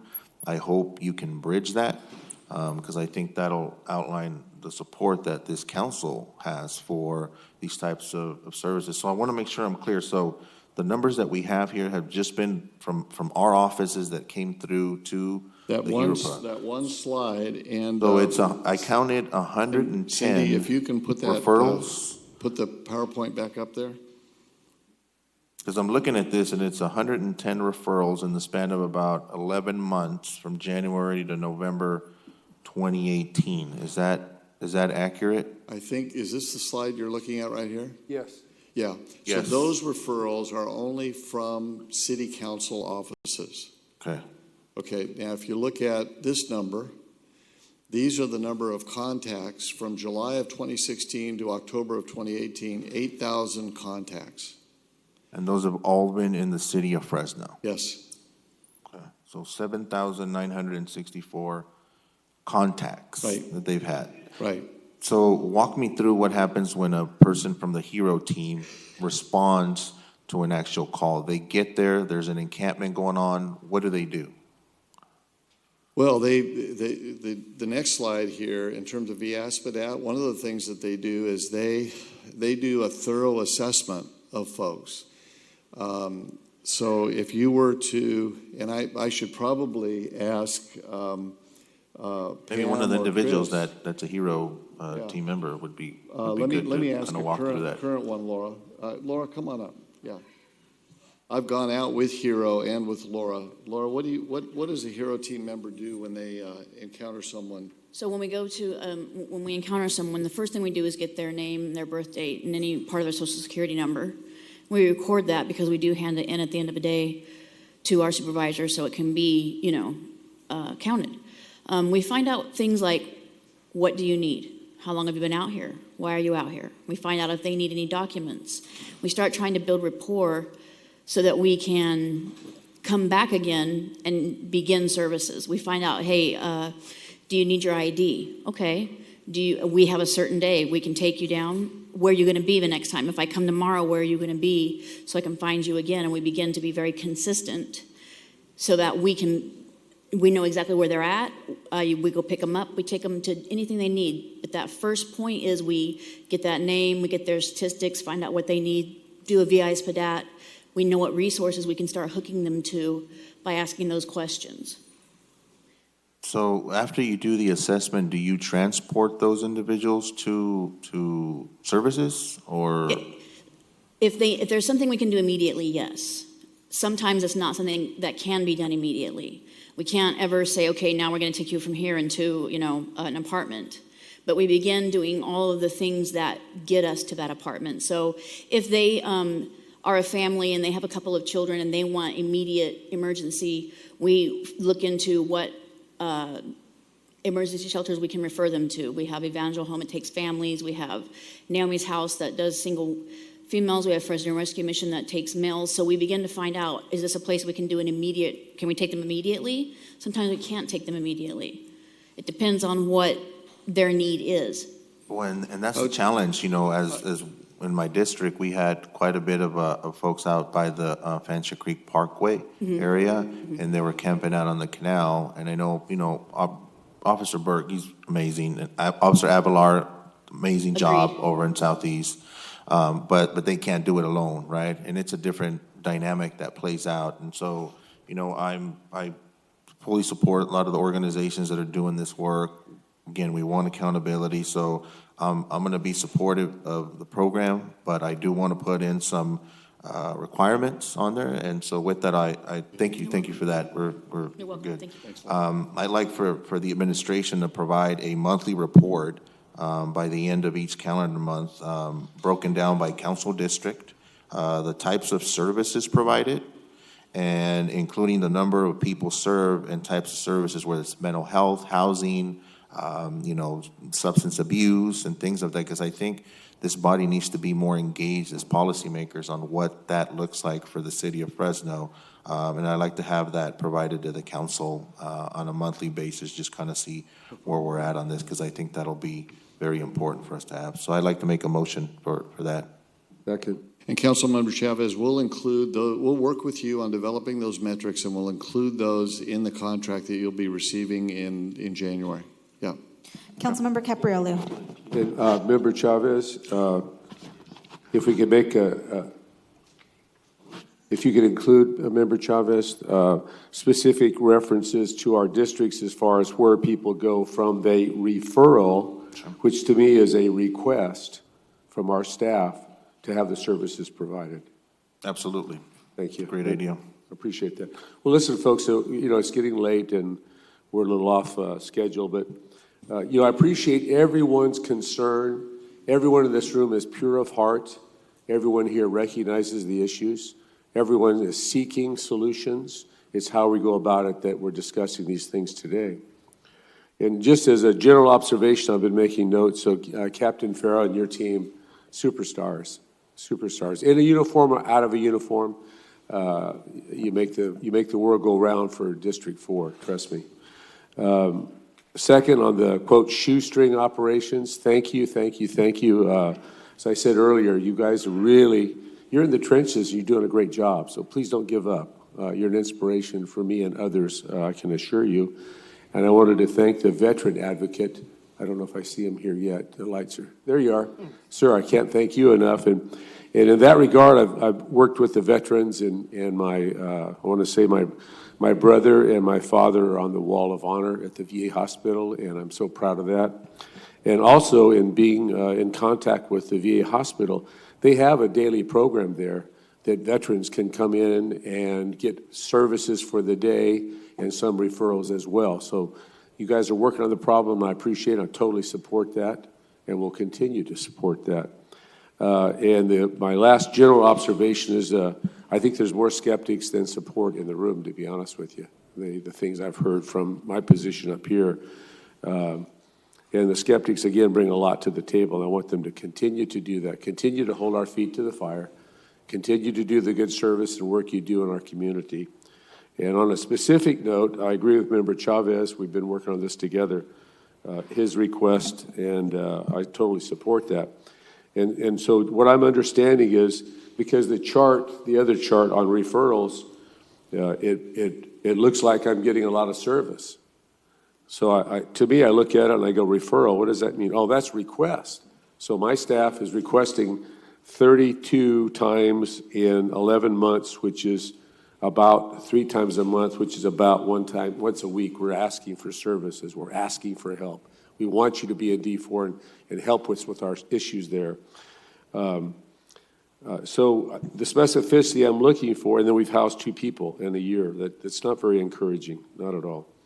And we have no privacy issue, I was told by some of the members that spoke. And looking at my notes here, I would really like to know the number of contacts. I think this is part of the motion, but for me, the specific numbers for District 4 with the large stat I have there, the specifics. Is the lawyer to be coming out, perhaps? I don't know. But I need specific contacts. I need specific referrals. I need specific numbers of actual service provided, the number and type of actual services that touch the people that are in need of this. So that specificity that we've addressed, I'd like to see that by district in particular. And again, I agree with Councilmember Chavez, transparency, accountability. Those are things you hear from us all the time, but we really need this on this particular issue. Hope we get it. And I wanted to, again, thank Captain Farrow. And in my district, the bike patrol that we allocated in our last budget, that is the best money we spent in my district. They are helpful on Shaw Avenue. They are helpful, critical at El Dorado Park, critical for the university and the safety of our students. It's a great benefit to D4. And last but not least, thank all the volunteers that came in today and gave us your views. And with the amendment and motions, I'll support. Great, so there is a motion and a second. Any opposition? Seeing none, motion carries 6-0 with Councilmember Olivier absent. Okay, so I know that we are pressed for time, but there's been some folks waiting in the room patiently. What I'm going to go ahead and do is going to take the 3D, the Master Trails Agreement, and then following that, we'll do the General Plan Amendment on farmland preservation. So hopefully we can be efficient with our time. So the first one is item 3D, approval of the Master Trails Agreement with FID. Thank you, Council President and Council members. I'm Scott Mosier with Public Works Department, and I just want to recognize we wouldn't be here today without strong support from our mayor, the council, and city manager on a priority project for the city.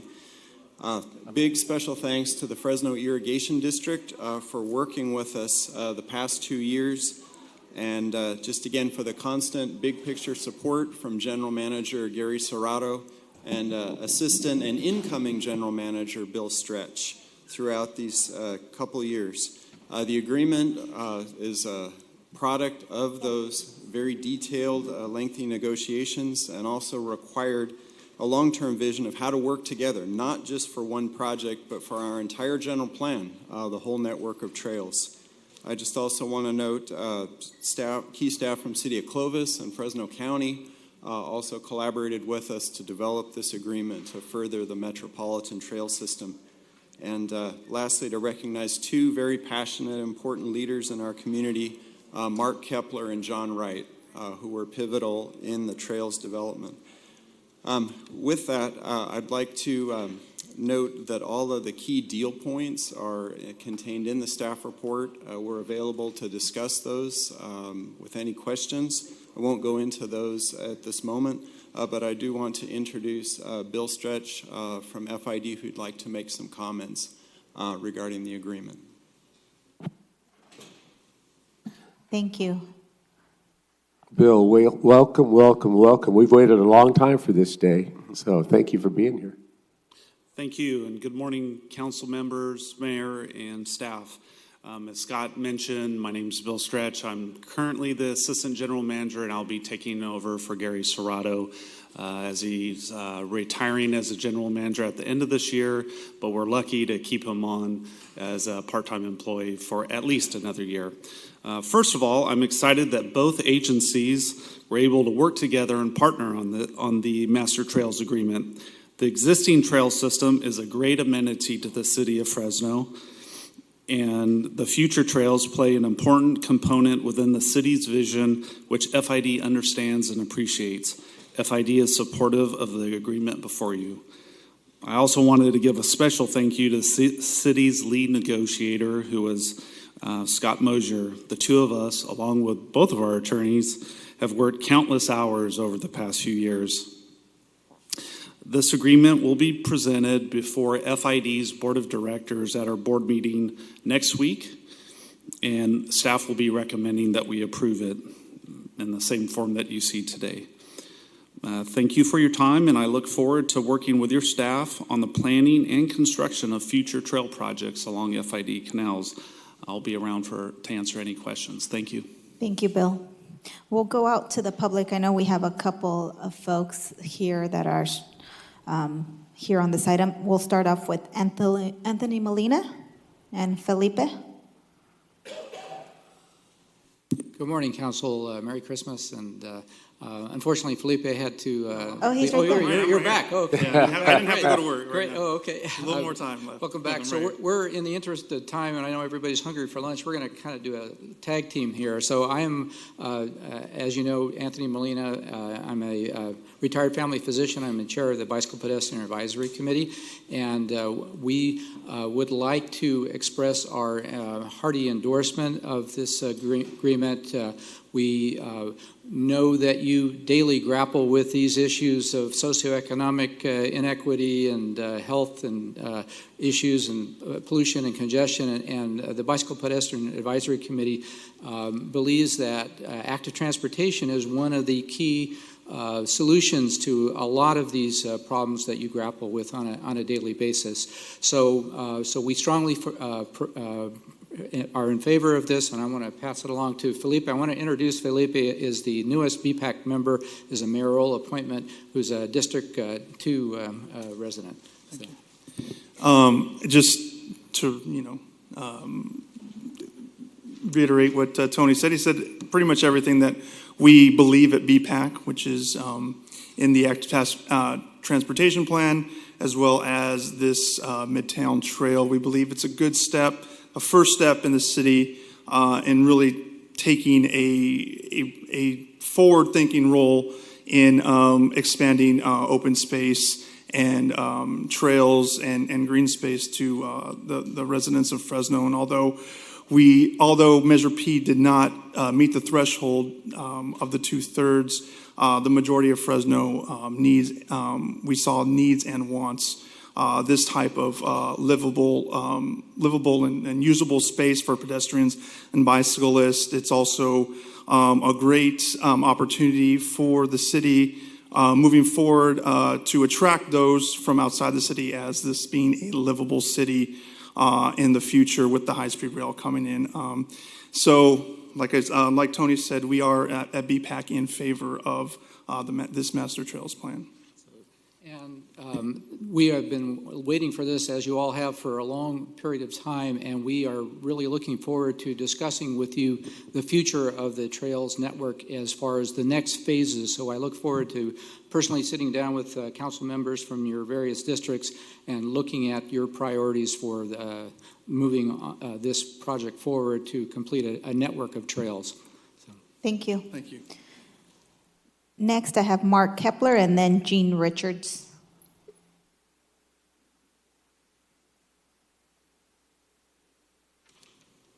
Good morning. My name is Mark Kepler. Well, I guess we did it, finally. I just want to go give you a little history. Some of you may not remember, but this actually was discussed in one form or another about almost exactly 4 years ago. There was a joint meeting between the City of Clovis and City of Fresno City Councils.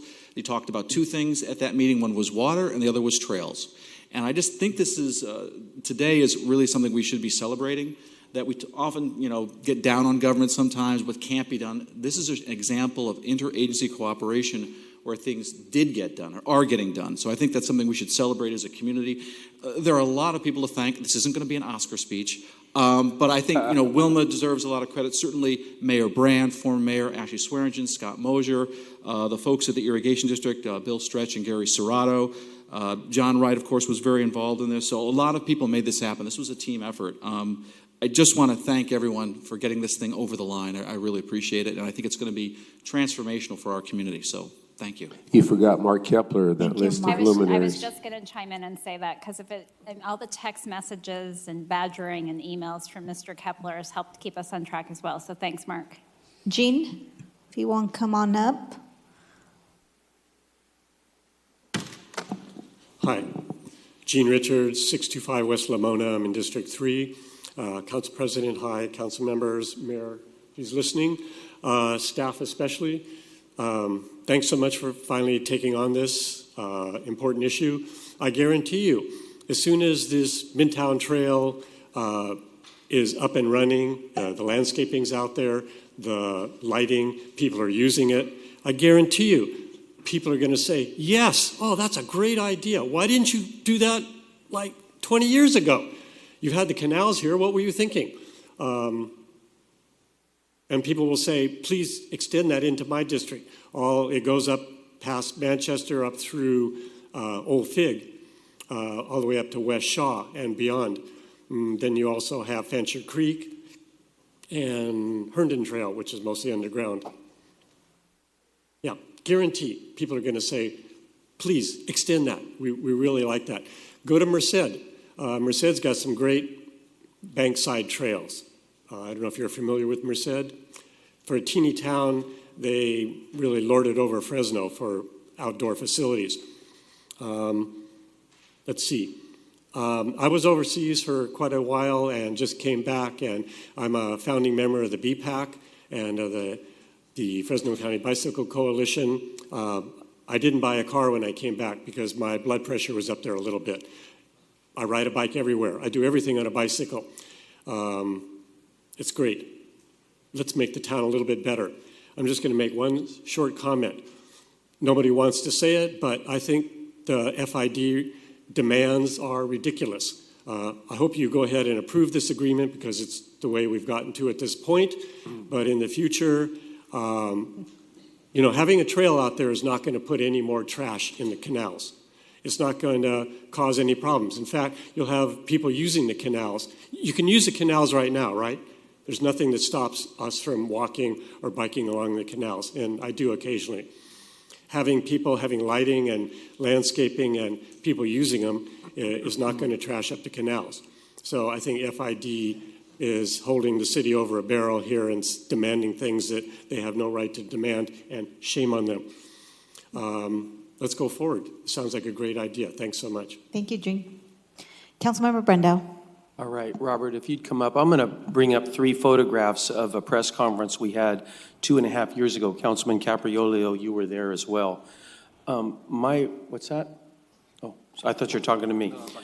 My role a couple of years ago was to help us get some financing from Measure C. And so I represent the city along with the mayor. At that time, it was Mayor Swearingen on the FCTA board. And we had a little bit of work to do. Mark Kepler was there at meetings, and we had to make sure that my colleagues on the FCTA board saw that this was a worthy project for the city of Fresno and Measure C funding. So I hope we can get those photos. So there's Mark there, and former Mayor Swearingen, which she was very passionate and is to this day. I spoke with her yesterday. She's very passionate about this project, and she's very happy that we're finally executing this agreement. So we'll have a couple of more photos. We also had Supervisor Madzig there at this event. This was 2.5 years ago, to show you that some good things take time. Tony Molina, you're there as well. Scott, you're in this photo. And there's Councilman Capriolio. And so this was a bit of a lift at FCTA, but we got the funding secured.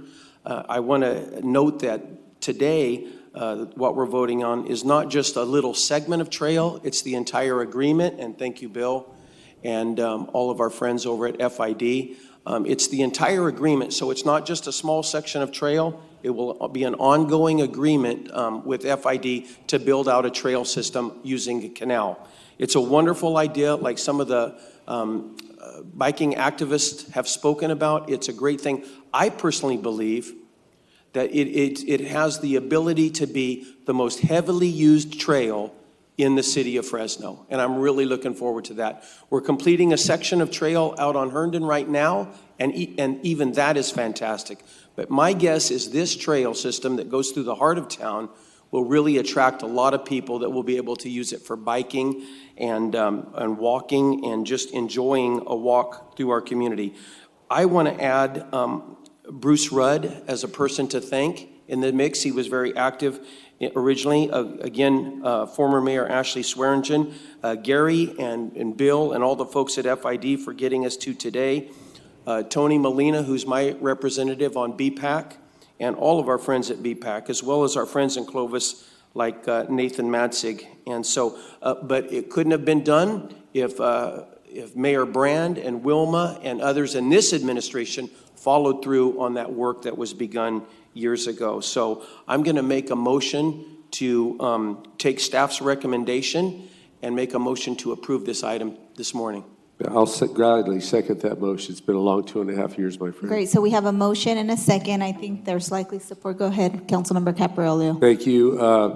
My colleague here summed it up very, very well, and we appreciate all of you that were involved with this and all of you that have the staying power to keep this going and active until this extremely important moment. And Bill, this is the beginning of our new FID relationship, and we're going to continue to work together as we've done in the past. And for, I didn't realize it's been 2.5 years, Steve. Yeah. Wow. We didn't change in the photos, by the way. Right. So anyway, I wanted to say this. The McKinley Canal, finally, District 4, I have a river. It's going to be called the McKinley River Trail, and it will be as fantastic as anything else in Fresno, and the landscaping, the things that we've addressed. So finally have a river, and it's going to be great and gorgeous and well used, and I can't thank everybody enough, and thank you for letting me be part of this process. I'm just ecstatic. This is fantastic. Thank you. Perfect. Councilmember Chavez. I'll be brief because we're all hungry. I know that. Bill, first of all, congratulations on your promotion. Remember years back, I was a sidekick, you were a sidekick, and now we're not sidekicks anymore. Now we need sidekicks. But congratulations. Thank you for working with us on this item. I think, you know, Councilmember Branda, the work you did, and Capriolio and administration, that was really the umbrella that's going to guide. And thank you for working with me on that Fancher Creek Parkway and really being a true partner, you and Gary, with the cleanups that we did there. And that's what we're going to be working on for Southeast and having that parkway. So we don't have a big river, but we got a little river in South Fresno, and that's something that we're going to be working on this year. But this really will fit perfectly with those new amenities that the city as a whole will be getting. We'll have North Fresno, Southeast, and everything in between, really getting those services that they deserve. And so with that, I'm happy to support this item. Great, thank you. I think the screen is clear. The only thing that I will add, I'm extremely supportive of this effort. I think that the next challenge and the next hurdle we have is getting the dollars to get it built out. And so unfortunately, as was mentioned by Felipe, Measure P didn't pass, which would have been crucial in terms of funding, because an agreement is critical, but I think when there isn't enough dollars, and we know we're stretching our budget, so hopefully over the next few years, we prioritize and look at potential sources to be able to build this beautiful trail that we all envision. With that, we have a motion and a second. Any opposition? Seeing none, the motion carries unanimously. What I will do, we're about to break for lunch, but I know there's a couple people that are here for the general plan amendment on the farmland preservation. I want to give you guys an opportunity to just come and make your comments. We're going to probably discuss that after lunch, unless you guys want to come back. But if you guys want to share your comments now, and then the council can have a discussion after the lunch hour. Mary. Good afternoon. My name is Mary Savala. I'm with the League of Women Voters of Fresno. And as you may or may not know, the League is really good, big on good government process. And I would like to politely comment on the fact that the timed agenda for last week's council meeting and today's, which allotted 5-10 minutes to the crucial issue of homelessness, was not realistic and a real impediment to public participation in the other business of the council. So I'd like for you to look carefully at that when you're devising that agenda. As for today, I also would like to ask you to continue this to another meeting, this issue of the text amendment, since there are more than a couple of people in this audience who would like to comment on it. And your council needs to be briefed on the reason for doing this and the history of how this came about to be on your agenda today. Do you mind?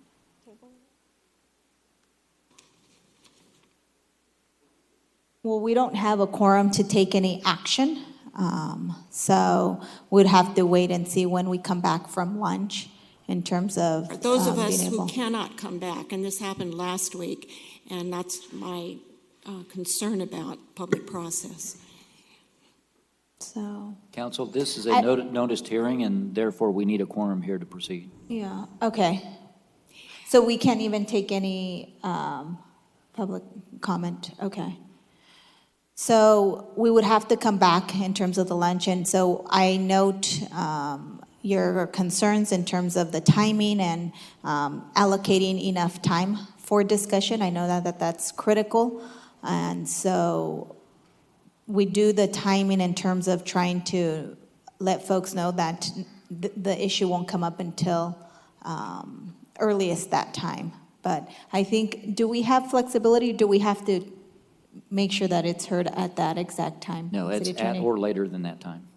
So that's, But delaying it into the afternoon when those of us who have other jobs or other appointments cannot be here is a real Mary, I would be difficulty. supportive of postponing it. I don't have a quorum, so we can't take any action on that. I will press my colleagues if they want to. Oh, now we do have a quorum. So if my colleagues wish to and are open to that, I would be open to that. Postponing it to hear it at a later. You're going to hear it this afternoon when some of us cannot be here again for the second time. And I'd like for you to postpone it to another meeting and to time the agenda a little more realistically.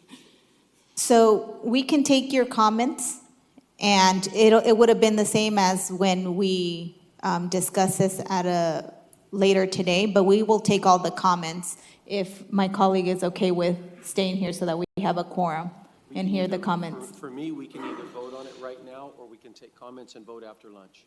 Is your staff going to make a presentation to you about the history and the reason for this text amendment?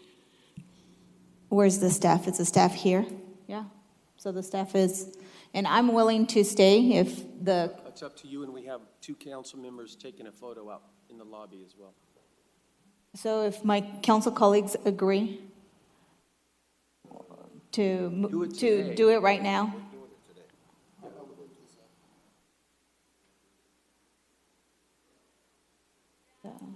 But we could take the comment now, right?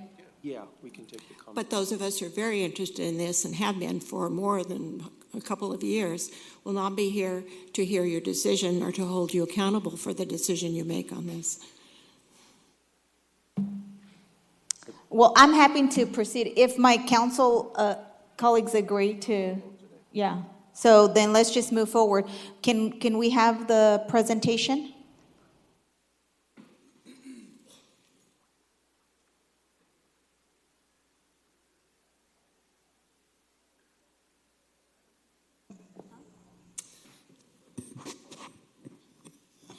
Thank you, Madam President, members of the council. Dan Zach, Development and Resource Management Department. I just have a very brief presentation put together to provide a little bit of background on this issue. So what is before you for consideration today is a text amendment to the general plan, policy RC9C, which directs the creation of a farmland preservation program.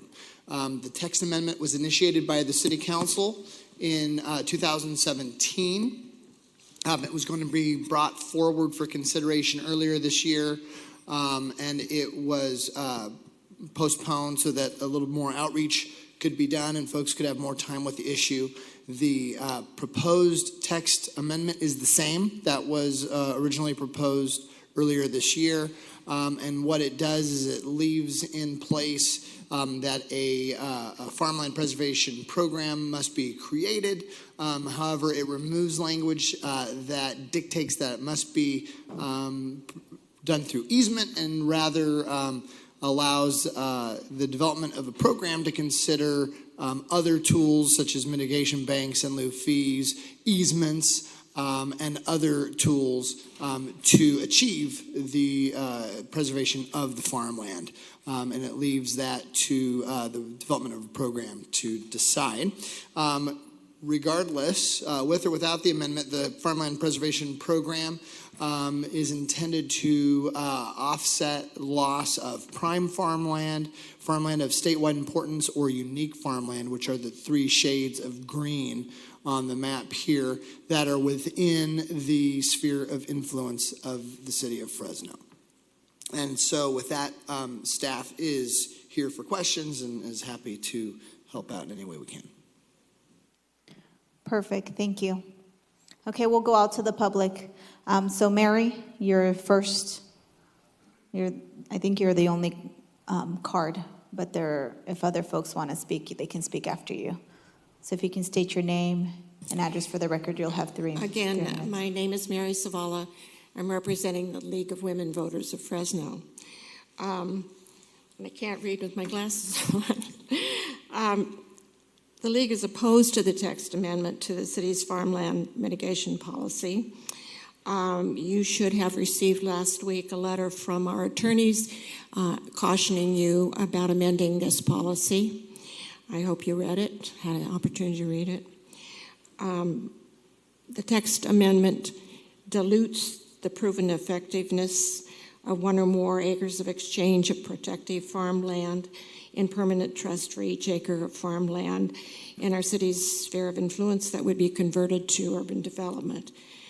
The text amendment opens loopholes for the protection of local farmland, support for a key component of our city's economic vitality, and undermines support for infill development. That said, if your council should approve the text amendment, please note that the policy has not been implemented in that it calls for the development of a program for farmland mitigation, which has not yet been developed. When this issue arose at the council a year ago or more, the council promised that the development of the program would be a public process and all stakeholders would be included in the discussion.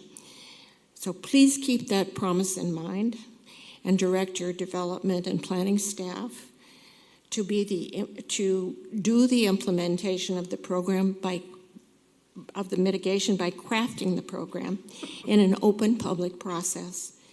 The League and the other farmland protection advocates expect that we will be a part of that process, and we ask that you make a commitment today that that is a requirement of your staff.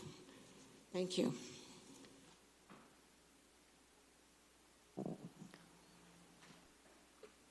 If you can state your name and address for the record, you'll have 3 minutes. My name is Scott Spear, 3746 West Mill Creek Drive, Visalia. I'm here on behalf of Sequoia Riverlands Trust.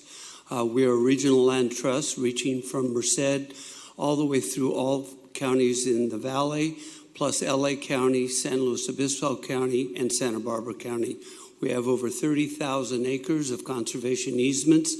We have a staff that's professional and willing to help in any way we can with your staff in forming a policy.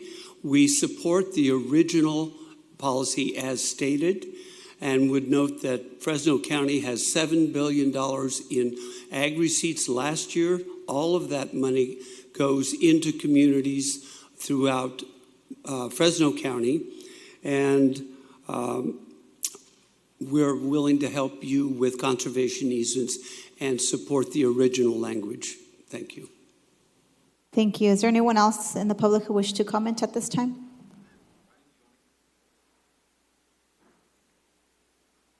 If you can state your name, address for the record, you'll have 3 minutes.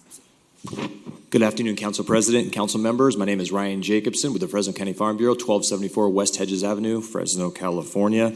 Let me begin. So a few others said earlier. I want to say, unfortunately missed Councilmember Baines, but Councilmember Olivier, congratulations on the end of your term. Going to miss working with you guys. Been a great 8 years, and so my last time in front of you, wanted to make sure I said that.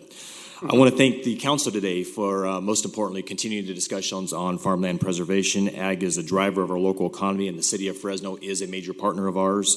Urban encroachment is one of the many, many issues that agriculture faces. Proper planning of the spheres and boundaries, as we've said before, is the #1 solution in addressing these issues. In our 2025 plan here at the city of Fresno, it took tremendous strides in assisting agriculture with the certainty into the future. The Farmland Preservation Program in front of us today is another tool. The proposal in front of you today will be an asset to the ag industry. I'm committed through this proposed language to helping find viable solutions for the city and local agriculture that does strengthen our future together, because I think the health of both of us is extraordinarily important for us going into the future. With the right strategy, I think Fresno can be innovative and come up with a solution that works, that's not only replicable within Fresno, but also to our neighboring cities and counties, because you guys have taken a leadership role in this particular area. I don't see today's proposal as coming at a loss compared to what we have currently. I think there's opportunity to holistically deal with this issue on more than just a one-size-fits-all. I think there's a lot of strategy that could be discussed through this process, and I'm fully committed and excited to be a part of this process as it moves forward. Thank you, Ryan.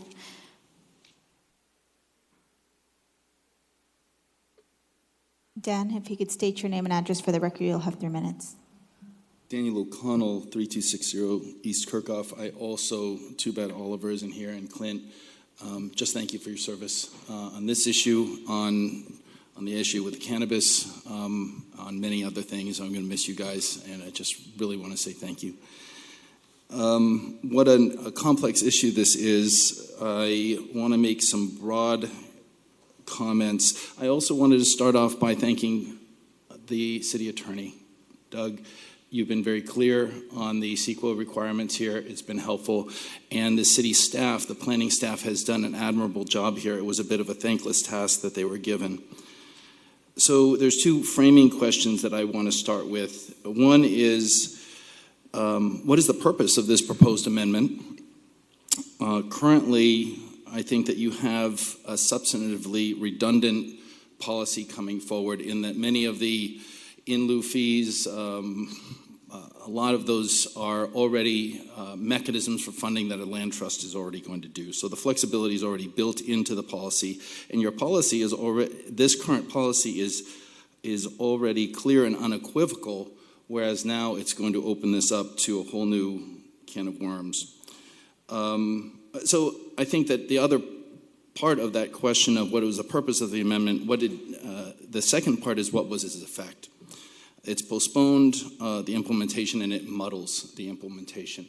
There is opportunities in that muddling. And so I wanted to comment to a degree on what is the effect. Also, the process here wasn't perfect. The mayor had promised us to convene a broad stakeholder group, Councilman Brandow as well, the county stakeholder. We were not involved. We weren't included. There was no big discussion, and it's kicked the can down the road to a degree. I wonder what the effect of this is, and does it abdicate or undermine the city's authority and position in that you have a general plan policy that you're amending and to what degree? The more important one is what goes on now is this is going to move to a project-by-project advocacy, or we'll rely on things like groundwater sustainability agencies to try to correct our growth pattern here. So I wanted to say that what will happen now is an intensification of the advocacy that I think the advocates need to rebuild, expand, and strengthen an advocacy coalition. These development on the fringe, we've made cases throughout the time of the general plan on multiple arenas. The policy should strengthen. It should have 2-to-1. Davis has 5-to-1 mitigation, urban growth boundaries.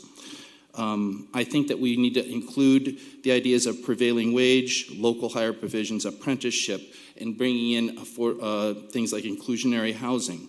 There is opportunities in your policy with the fee title acquisitions.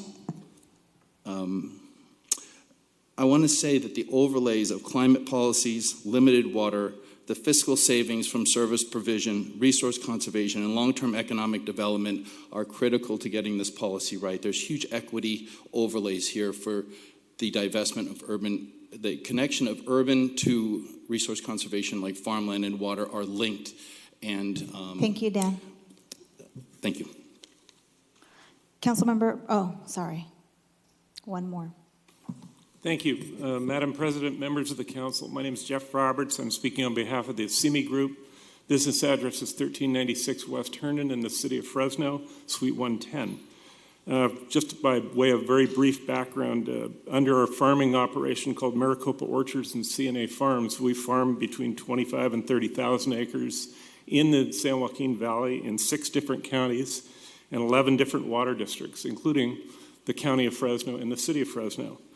I participated several years ago personally on something called the Conserving California's Harvest. It's a California Council Land Trust document that was put out that looked at options for preserving farmland. And I think that same document's referenced in your staff report today. The way I see it, the council's got 3 options. Option 1 would be to do nothing, to leave the policy the way it exists today in the general plan. The issue with that is that it makes us or anyone that develops in the city of Fresno rely upon an unknown person who owns an unknown piece of property at some unknown point in time. That could be a negative result, and it could make properties within the sphere of influence absolutely undevelopable. Number 2 would be an option to basically eliminate the policy as written. While that might be a simple thing to do, this council dealt with that back in 2014, and it did not remove that policy. I think there is inconsistency between the policy today and the goal that's RC9 that's stated right ahead of it in the general plan. So I'm happy to state that the staff's recommendation, which provides for additional flexibility, seems to be the best process here that's available to you. It's also the same one that the ALUC, the Planning Commission, and 7 special committees that are governed by the city have also recommended. So we're happy to lend our support, and if there is ever a program, we'd be happy to participate in helping develop that program. Thank you very much. Thank you. Anyone else from the public? Hey, Mike, if you can state your name and address for the record. Thank you, Madam President. Mike Prandini, representing the Building Industry Association, 420 Bullard Avenue, Clovis. Just want to briefly state that the BIA supports the revised language to provide more flexibility in dealing with the loss of farmland, but the main ingredient driving that is the sphere of influence. The sphere of influence is designed to designate property that's going to be developed in the future. And if you put restraints, severe restraints, all you do is increase the cost of housing. One of the previous speakers talked about prevailing wage and inclusionary zoning and a couple of other items. All that makes housing more expensive. That's all that does.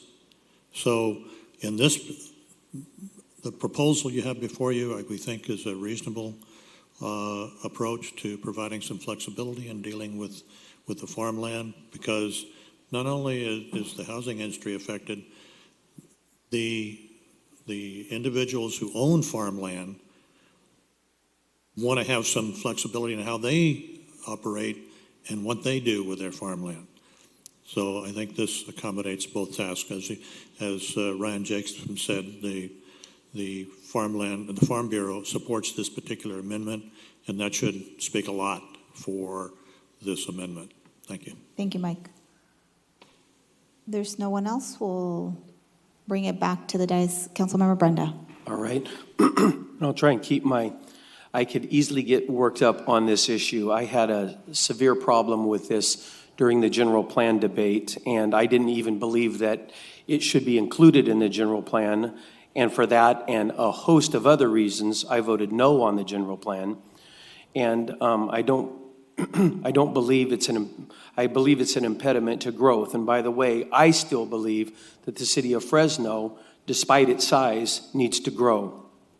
My predictions during the general plan debate that Clovis, Sanger, Madera, and now Centerville will expand because of Fresno trying to limit its growth and building freeway systems to everywhere else, those predictions are taking place as we sit here during our lunch hour. So we're seeing extreme expansion all around the city of Fresno. I still have great heartburn with the general plan that we've limited ourselves to. However, despite the fact that I wanted this stricken from the general plan, that's not the action we're taking today. Instead, I moderated a little bit my viewpoint. Dan, I didn't get everything that I wanted either, and I know you wanted even more than this. But today we're simply offering to expand a little basket of options for developers in the city of Fresno, that they'll have a few more options when they have to mitigate for farmland, for taking farmland. I want to thank Jennifer Clark and Dan Zach and those that have worked on it recently. Earlier this year, Councilman Chavez also got included in those conversations and helped craft this, what we're voting on today. For me, it's not a perfect world, and there are other aspects of the general plan I would love to look at. But it is a compromise, and it does help moving forward those that want to build in the city of Fresno. It gives them a basket of options. And I'm going to ask the city attorney to kind of briefly go over what changes today if this gets adopted. Yes. First of all, to clarify, which I think we know, this does not eliminate the need to mitigate where CEQA requires it. So the general plan will still require mitigation of certain farmland. It simply provides more options. And instead of limiting the option for mitigation to one-to-one easements, it provides for these other options. And Talia can come up and explain each of those if you would like. But it does, as Dan suggested, say twice that regardless, CEQA must be complied with. Absolutely.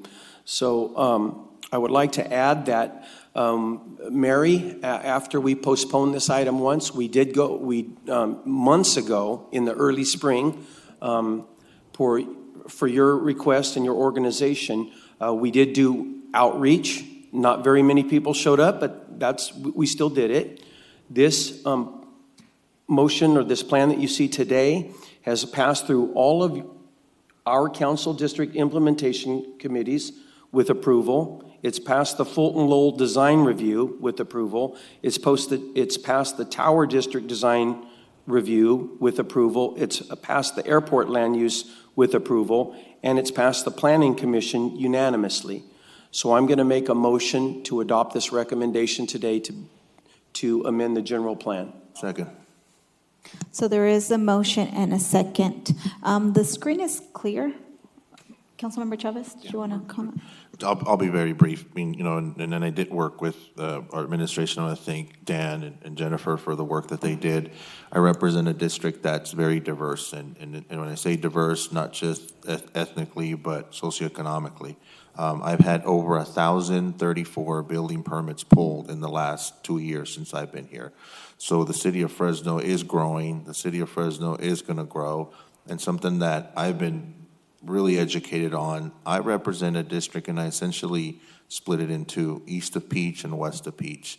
And the east of Peach neighborhood has a lot more discretionary spending, which attracts more investment, which attracts more shopping, which attracts more amenities that normally are found in the northern part of the city. And so that's really my intent of supporting this, where we do need to give the development community more options, because we are going to grow. And guess what? If we don't have the growth here in Fresno, they're already going to Madera, which sparked a number of lawsuits. We can't just think of Fresno inside the bubble. We're a region, and until we have that conversation, we're essentially shooting ourselves in the foot. And I'm certainly not going to let my district go down that route, because there are other parts of the city that have been neglected. And any retailer, any person that sells stuff will tell you that you have to have a balance of single home residentials. And I think within this conversation this next year, we'll also have the conversation about multifamily housing that we need to increase here in the city of Fresno as well. We know that rents are going up, and there's a reason for that, supply and demand. And so, I'm open to the conversation about, groups we include and those types of organizations. But I'd like to move forward with this today. Perfect. The only thing that I will say before the vote is taken, I think that it's important to make sure that we're inclusive of the various stakeholders in the process. As mentioned, this proposal today increases options, but it doesn't create the program. And so that as we do create the program, that all voices are heard during the process. That's going to be important to me. So if you guys are spearheading it, or, I ask the staff that you make sure that the voices are heard. That's going to be important and something that I'm going to be looking at closely, so that when it does come back, it is fully vetted by folks. With that, I'll go ahead and take the vote. So there is a motion and a second. Any opposition? Seeing none, the motion carries. So what we're going to do, we're going to recess for an hour. We'll be back, and we'll go straight to closed session at 2 o'clock. Okay, I'll announce the closed session then. In closed session, we have two matters: anticipated litigation, City and Garney Construction. Also existing litigation, South Central Neighbors United and City of Fresno. And I know that there are some folks in the audience. The item was postponed. Were you guys here for item 3A? It was announced earlier today that the item was taken off the agenda. Okay, thank you.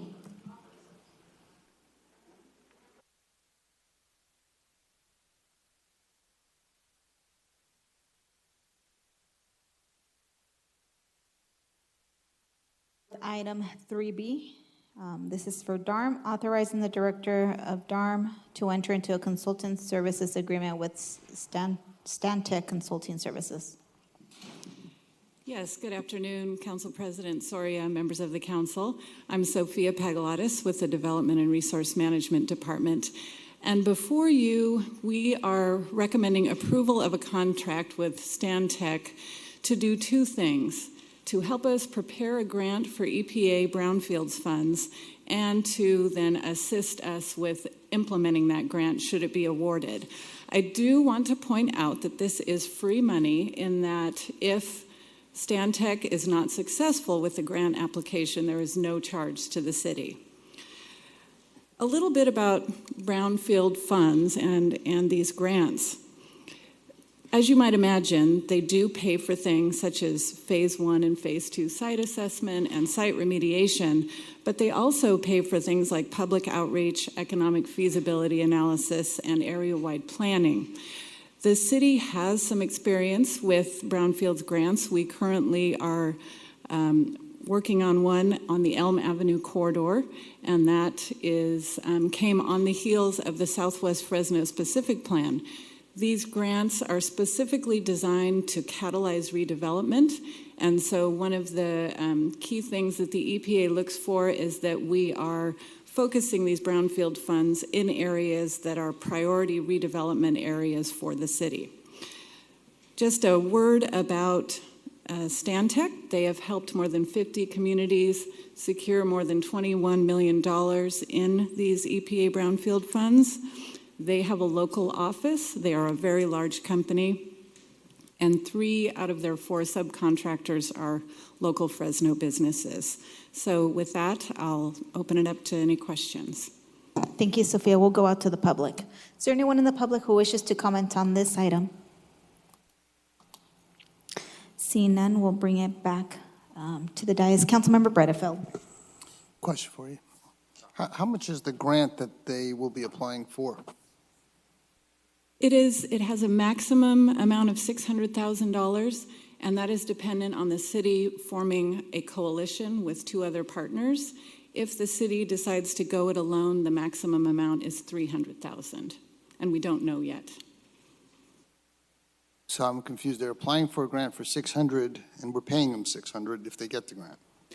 No, it's up to $600,000, and if we receive the grant, they would only receive the amount of the grant, essentially. We are not committing to paying them more than the grant amount. Okay, so they're going to apply for a grant, and we're going to use those monies to pay them to do the work. Is that what you're saying? That's correct. Okay. And what's the timeline on this? So the grant deadline is January 31st of 2019. The funds would be awarded in late 2019, and then the city would have 3 years to expend those funds. Okay. And city staff can't do the work that we're asking Stantec to do? No. It's phase 1 and phase 2 site assessments, economic analysis, and mainly those things are specializations that our team does not have. Okay. All right, thanks. Great, thank you. Looks like the screen is clear. Is there a motion? Motion by Councilmember Baines and second by Councilmember Olivier.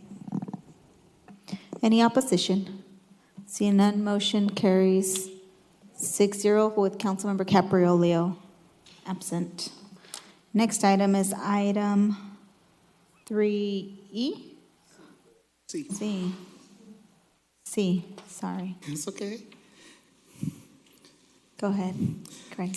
Good afternoon, Council. Greg Barfield, Department of Transportation. First, I'd like to just start by saying a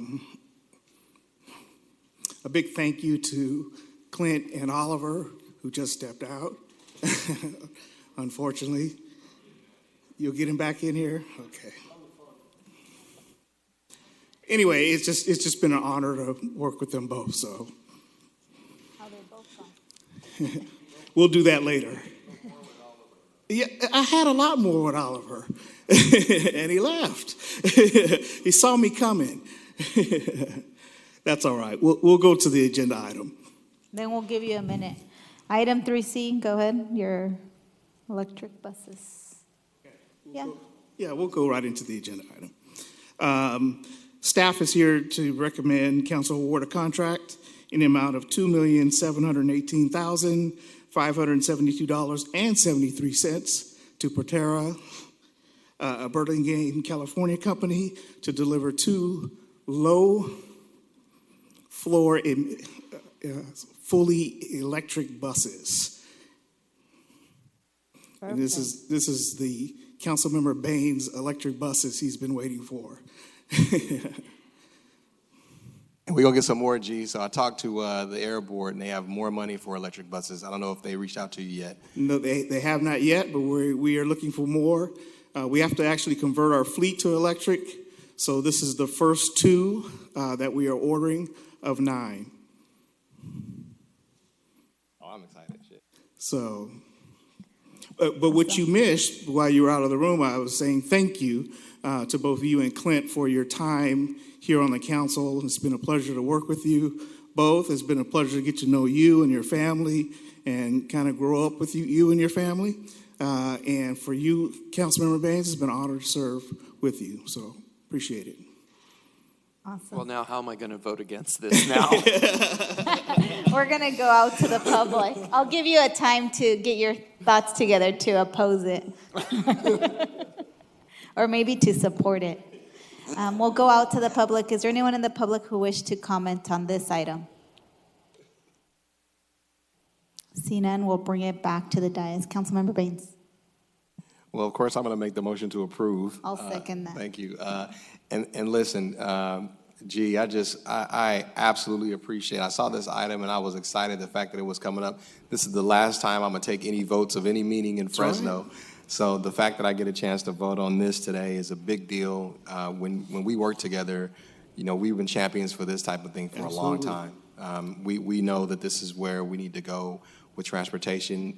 It makes a whole lot of sense. Now, I have some colleagues that may disagree, but I absolutely appreciate the fact that you were able to bring this forward. It's been a long time in the making, and I really did talk to Samir Sheikh. Okay. Him and I talked just this week, Okay. and they got a whole new round of funding for electric buses. They're trying to connect with schools as well. So I told him to reach out to you directly because I already know you would, this is something that we in the city need to be doing, and they have brand new funding to fully fund some of these, to fully fund fleets. So it's not even the, you know, before, I think you remember when we were doing some of this stuff, it was a partial fund. You needed to have a match and what have you. Well, now the Air Board is actually getting money to fully fund these these buses. So Great. I'll see him tonight at another meeting. So yeah, well, look forward to it. Yeah. Absolutely. Well, I already told him to make sure he's going to connect with you. So this is a good thing. Great work. And listen, man, you are probably the finest public servant I know.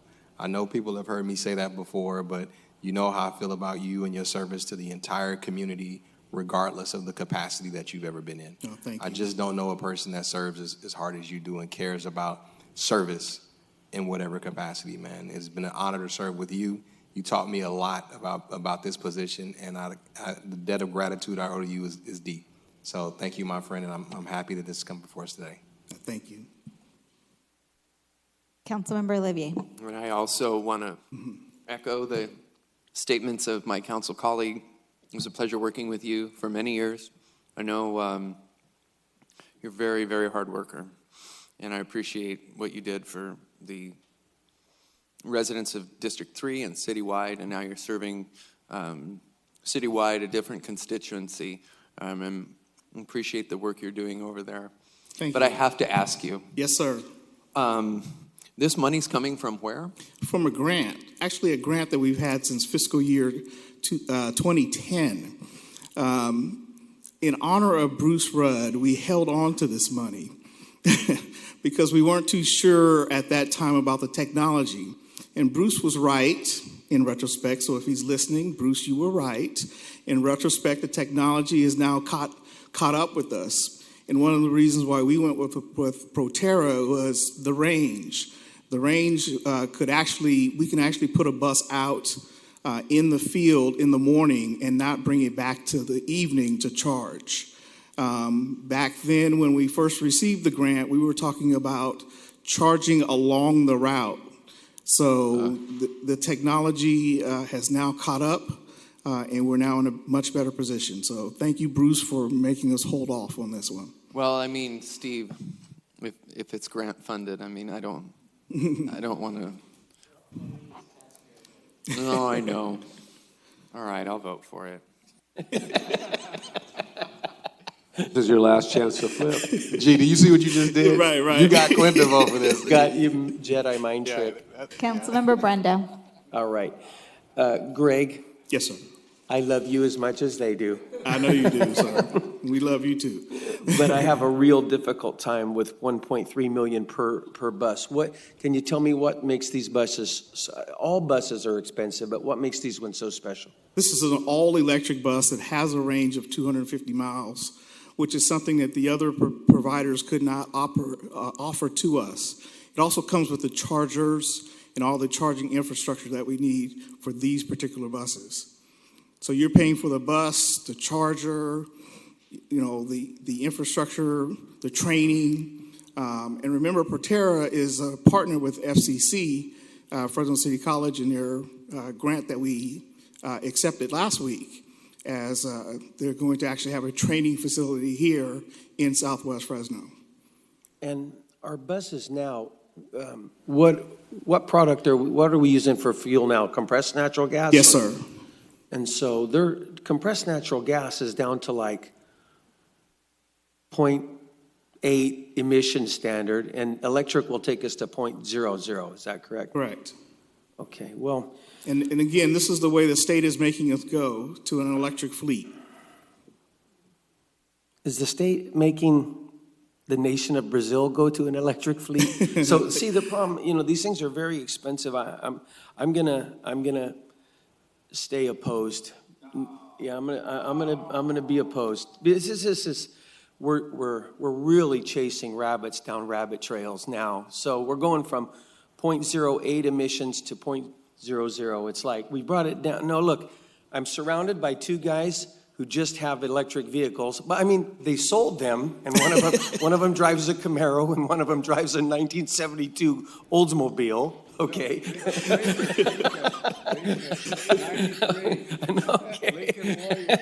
Okay, and they're going to preach to me about saving air quality, but I'm gonna be a no vote today. Thank you.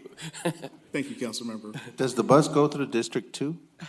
The bus will go through District 3, 5, and 6. It'll be on Route 38. Send him to District 2. Maybe he'll. Well, our people won't be able to tell the difference between that bus and the $900,000 bus.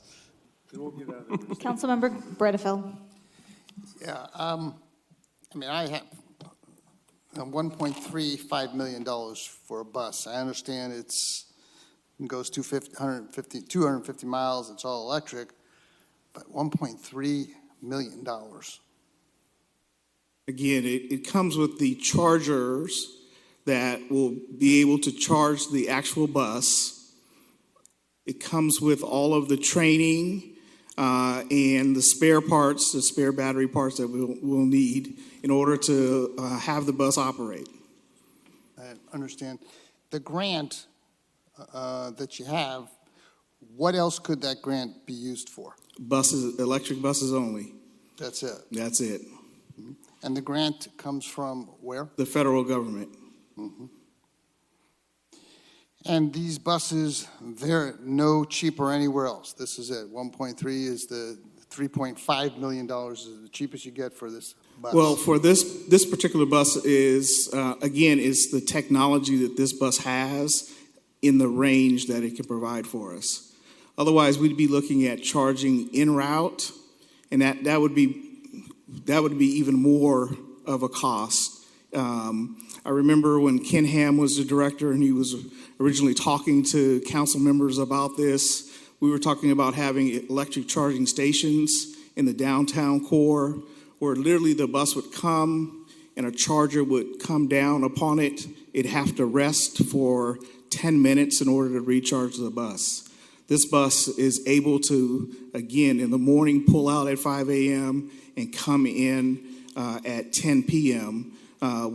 After having driven 250 miles. Jim Shad, Assistant City Manager. Got it right today. I hate to steal Greg's thunder, but just a couple of things on the electric bus technology. We did competitively bid this. Yeah. We did a lot of work researching whether there was any other product available. Some of the other companies are coming close to the range we need, but their price is comparable as well.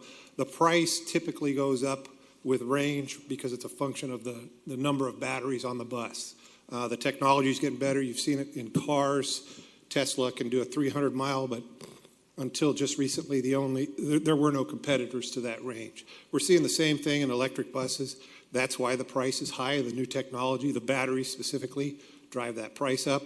But the good news is all of the manufacturers are getting involved now, and they're starting to drive that price down and the range up. So our next purchases of electric buses, which are mandated by the state, we will competitively bid again because we expect the technology will have driven that price down again. So that's where we're at with it. All right. Thank you, Jim. Thank you, Greg. Councilmember Baines. You know, let me add, and I don't know if it's for Greg or Jim, whoever can answer, but I'm curious. My colleagues are harping a lot on the price, which is a fair question, but we also are saving a lot of money in fuel costs over the lifetime of these buses compared with a CNG operated bus. Do we do the analysis for the fuel saving, what the fuel savings come to, or is it not that much? The fuel savings is kind of up in the air because of the electricity rates, specifically demand charges. That is why we want to charge them at night when peak demand is low. Right. We get a better rate that way. And so having a bus that'll run all day will allow us to do that. Most every transit agency in California is struggling with that. You know, what's the best way to charge these vehicles to avoid demand charges? The maintenance cost is going to be significantly less. Electric motors require very little maintenance, no oil changes. Right. I myself had an electric car. I got a $68 maintenance agreement when I first bought it. I never had to use it because the only thing I had to replace on it was windshield wipers. So I expect the maintenance costs to go down. I think the electric costs are up in the air against CNG because CNG is very cheap to buy right now. But what you also have to consider with CNG is you have infrastructure there too. So we recently, about 2 years ago, invested in $1.5 million in CNG compression infrastructure. We'll see the same thing with the buses. Running that much power to charge that many buses in the evening will cost quite a bit. We may be able to look at storage, on-site storage. That's what I was going to recommend. That's probably going to be our next thing we're looking at. And Wilma knows, you know, as one of the things as I exit, I've been a firm believer that we ought to have a complete energy package for the city that includes storage. I mean, if we're not seriously contemplating that, we will definitely be looking at that. Yeah, we're way behind. Not just with facts, but citywide. And I'll tell you the final thing, and I know we're talking about electric buses, but as we're on just the overall energy conversation, and I say this for Wilma's benefit too, hydrogen hydrogen fuel cells. Funny enough, a few years ago, Greg's right. Me and Bruce used to have this fight about electric buses in my office, and in his too, by the way.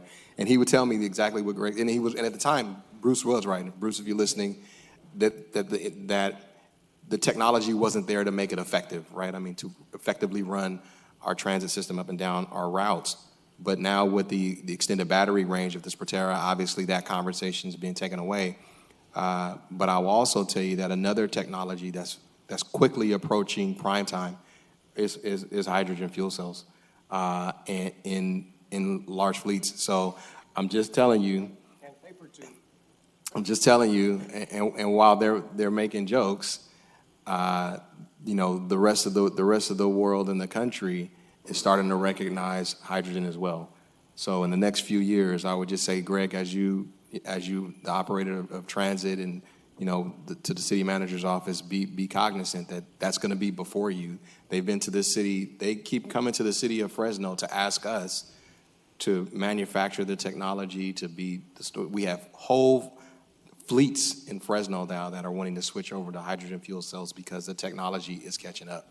So I would just say, just FYI, before major investments are made on the electric fleet, you will also start being asked to look at hydrogen too. So for whatever that's worth, I'm supportive today, of course, but just wanted to just toss that out there because I'm watching it happen. And it's the same you're exact, right on the mark. It's the same exact conversation that we had with electric buses too. I think it's just a matter of when, not if. Yeah, it is, and we're not as far off as people would have thought a while ago. We're not as far off as we were. So anyway, great item today. Happy to support it. Oliver, I have a Great. question. Thank you, Councilmember Brando. Oliver, I think this is your final full council This meeting, is it. right? I think I would be the next in line and probably the preferred choice of my colleagues to sit on the Air Resources Board in your behalf. Don't you think that would? I would put a love recommendation? for you to sit on the air board. Absolutely. Could you put in a recommendation that I They, could? they would teach you a thing or two. Wilma's So shaking her yeah, head. let me sign them up. Wilma's shaking her head. I know a thing or two about it. Education. Well, when you go over to when you go to Fresno County, you will have an opportunity to sit on. You can take a buddy out and you can replace him. All right. And you should sit on that board. I believe he has a hybrid too. Yes, Jim, thank you. Councilmember Brandow, I calculated we could buy 95 families their own Toyota Yaris for the cost of one of these buses. How many people can we move? Yeah, in but you can't use 95 the money for that Toyota purpose. Yaris. I know, I wish there was a grant program to buy people internal combustion engines. So there is a motion and a second. Any opposition? Yes. Opposed. So 2. So motion carries 5-2. Thank you. Thank you all. Next item is item 3E. This is to approve an agreement with Blair Church and Flynn Consulting Engineers, Inc.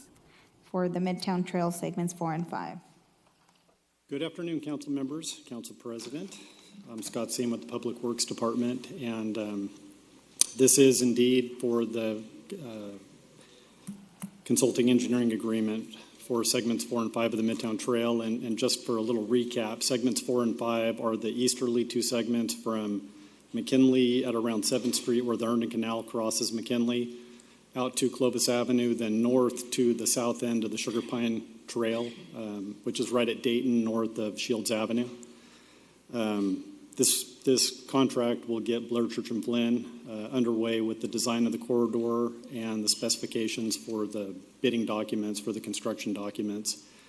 Back in December of 2016, we submitted SOQs for design consultants on these 2 segments, and Blair Church and Flynn, after interviews, were determined to be the most responsive and responsible consulting firm for this phase of the project, and they were selected. And we negotiated a contract for $348,300 with a $30,000 contingency.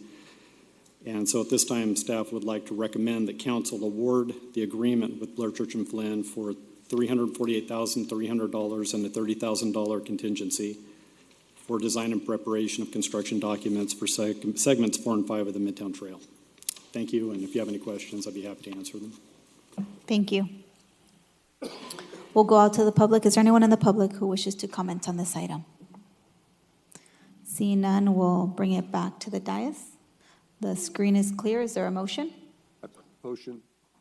Motion by Councilmember Caparello, second by Councilmember Baines. Any opposition? Seeing none, motion carries unanimously. Next item, item 3F. This is approval of an agreement with BKF Engineers. Good afternoon. Once again, Scott Seam with Public Works.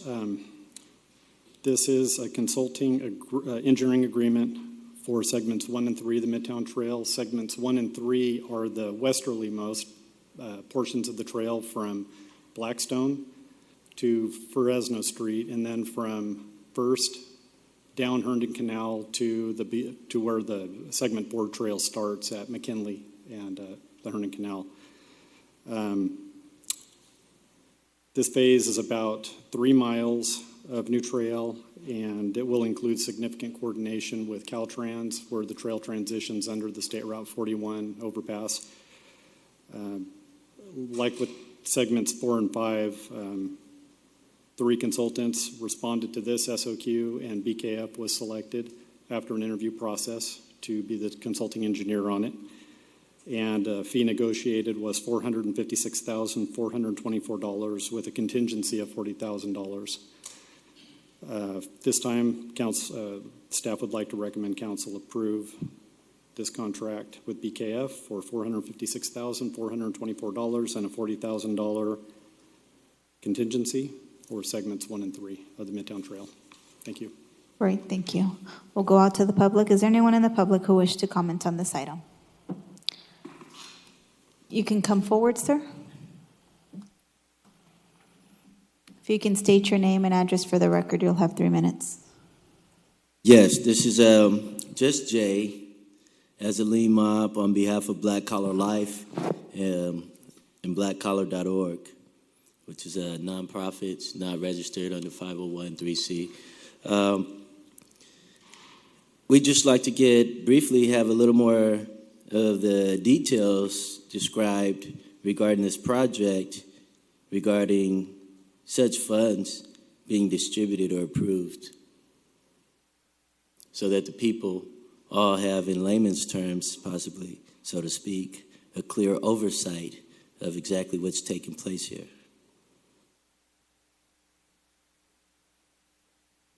Are we not clear? We'll take your comments. Thank you. Thank you. Great. Is there anyone else in the public who wish to comment at this time? Seeing none, come back to the dais. No, the screen is clear. Is there a motion? District 7. Motion by Councilmember Olivier, second by Councilmember Baines. Any opposition? Seeing none, motion carries unanimously.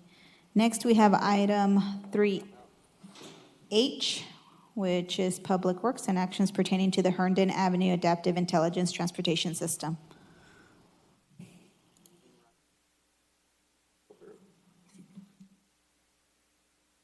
Good afternoon, Council President, Council members. My name is John Stenbolian with Public Works. The item before you is actions pertaining to the Herndon Avenue Adaptive Intelligent Transportation Systems Traffic Signal Synchronization Project. I know it's a mouthful, but we're going to be speaking about the adaptive modules. Two items in front of you is a resolution to dispense with the competitive bidding requirements and authorize the Public Works Director to enter into a contract for purchase of adaptive modules for central processing units, licenses, configuration, training, and warranty.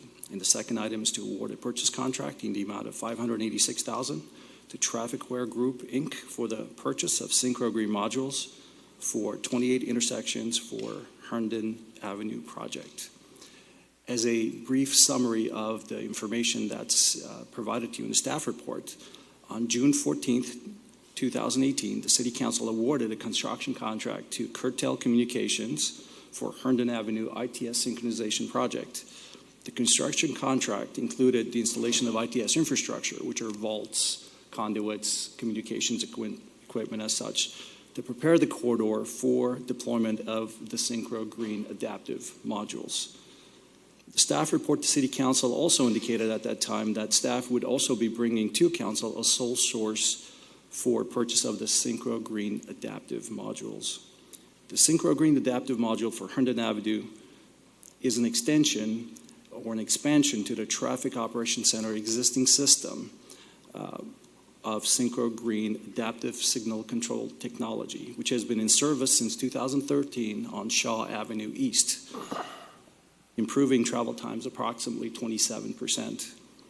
In 2012, as part of the East Shaw Avenue project, this adaptive signal control technology was competitively bid, after which the adaptive technology was system engineered for compliance to federal and state requirements, rigorously tested by city staff, and thoroughly reviewed and approved for deployment by both FHWA and Caltrans. For this Herndon Avenue project, the sole source procurement for the Synchro Green adaptive modules is approved by Caltrans Local Assistance as essential for synchronization with the existing system that we currently have. Excuse me, is it John, right? Yes. John, I'm just going to do a point of order. I think we get it. We've talked about synchronization an awful lot. This is about synchronization along Herndon Avenue in mine and Council Member Bredefeld's district. And so I'm just going to, in the concept of time, I'm just going to make a motion to approve. I think we all know what synchronization is about. Yeah. So there is a motion and a second. Okay, we'll go out to the public. Thanks, John. Is there anyone in the public who wish to comment on this item? Seeing none, we'll bring it back to the dais. The screen is clear. There is a motion and a second. Any opposition? Seeing none, the motion carries unanimously. Thank you, John. Next, we have item 3I, which is a workshop on the impact fee waiver by Public Works. And then I think then after that, you have your last item. Good afternoon, Council President, Council Members, Scott Mosier, Public Works. This is an agenda item, and a city clerk is pulling up a brief presentation. This is an item that had been requested by the council when the Economically Disadvantaged Neighborhoods Fee Waiver Program and the Commercial Build Act were adopted. The council's action on that included an annual report from the city manager related to those. In years past, we've circulated that by memo, but wanted to, again, come before the council this year just in a brief workshop format for that.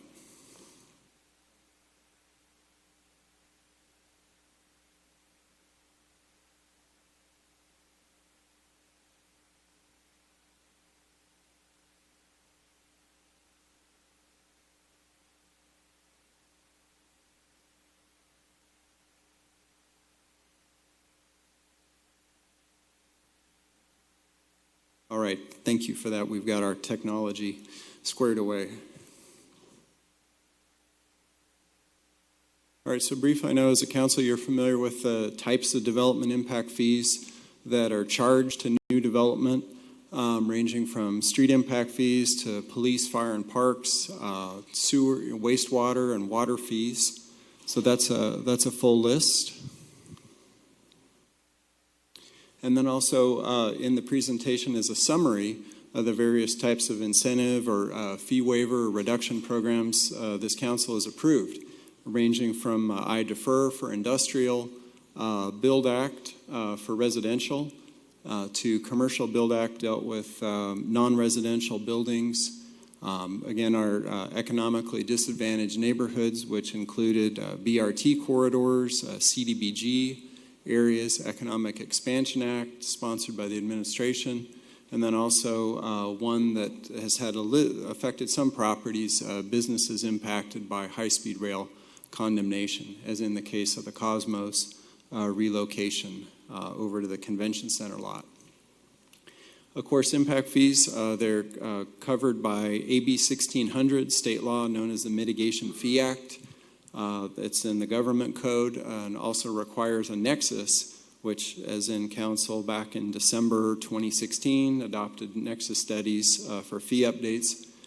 So that ties the impact of the development through a reasonable relationship to what that fee is.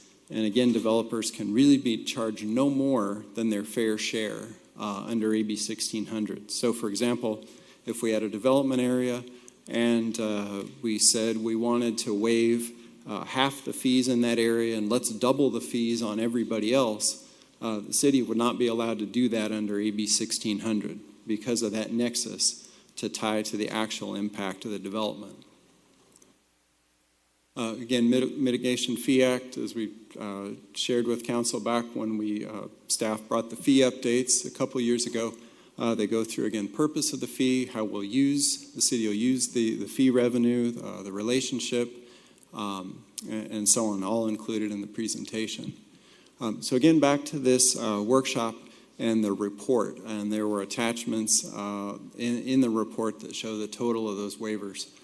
This is really the annual report. We've gone back to the very beginning of each program. So for example, with Residential Build Act, back to 2014, and included that in the tables. We've shown those totals by project type, by fee incentive type, and then also by particular impact fee, example, police, fire, and parks. And then also the council asked staff to bring back a list of public funds which may help offset the loss of those waived fees. So here are some totals on screen for that.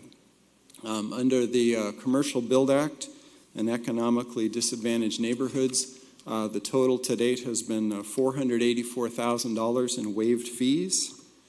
The Industrial I-Defer program, which has included quite a number of industrial projects, job generators throughout the city, that the waivers have included $3.3 million. And under the Residential Build Act, which is really small infill lot developments, 1 to 4 homes each, that's totaled $470,000. So a total of $4.3 million in development impact fees waived. More specifically by category, As a council, you can see on screen, fire, $459,000, to parks, $215,000, over $1 million in police impact fees, which go toward building police facilities. Regional streets, a little over $500,000. New growth, major streets, $910,000. And then the traffic signal fees, $929,000. So, and then the last bit of information is what type of grants or public infrastructure dollars have been obtained, and this is a running total of that to potentially offset those waivers. Of course, for fire and police, there's currently no federal or state grant program out there that helps build fire stations or police stations, so those are zero. City's been very successful with park grants at over $10 million. With regional streets, $390,000, new growth, $1.6 million, and traffic signal fees, $1.1 million. So in total, with parks, we're doing very well offsetting that. Again, in streets, fairly well, and traffic signals. And staff will continue to update those. And as long as desired by the council through the ordinance, we'll bring back an annual report on those waivers. With that, staff is available for any questions. Thank you. Great, thank you. Because this is a workshop, we won't be going out to the public. Looks like the screen is clear. So just thank you for the presentation, and I think for providing all those charts for us so that we can be updated. Appreciate the work. Last, we have items sponsored by Council Members Brandau and Councilmember Chavez.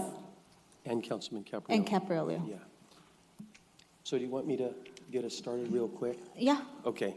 So this is a resolution for a audit of those that provide homeless services to the city, and that probably touch in many areas the county of Fresno as well. And it grew out of the conversations that we've had even as recent as this morning. This morning was all about the HERO team. This will include other city homelessness providers. And it's a very simple audit. Councilman Chavez has come up with a few things he'd like to add to that. I'm going to let him address that. He and myself and Councilman Caprioli really believe that we need to really, as we're doing more investing into the world of homelessness, we just did an application for the state of California with the big cities money.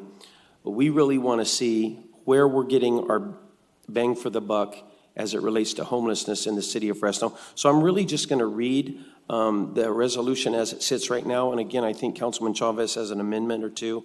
But it's very simple. It says, whereas the city spends substantial funds, both general fund and from other sources, to provide services to the city's homeless population, and whereas the council seeks a comprehensive audit of homelessness services funded by the city, now therefore be it resolved by the council of the city of Fresno as followed. 1, council hereby directs the performance of an audit of homeless services funded by the city. 2, the city administration shall request assistance from Assemblymember Arambula in performing the audit. And I'm going to make a motion to approve that resolution this morning. All right. Great. So, Councilmember Chavez? Thank you for that. Councilmember Brandau, and I think Councilmember Capriolo seconded the motion. But I do want to amend a couple of the items there along the lines of what we discussed earlier with the HERO program that was a little bit more specific to a program. I want to kind of go and do a rundown just so make sure that the public understands the dollars that are invested in homeless services and assistance, because I don't think a lot of folks know. And I'll go through some of the headings here. We've got Emergency Solutions Grant, which are called ESG dollars. And on that end, the Margie Mason Center gets $319,000. West Care Turning Point gets $191,000, and the Poverello gets $11,000. There's also the what's called the HOPWA funds that's used to provide housing to people that are living with HIV. And on that end, West Care actually receives $484,906. We've also got the Home Tenant-Based Rental Assistance Program. That's the TBRA. And those funds are used to subsidize private market units for homeless and low-income households, and that's in the budget amount of $667,000.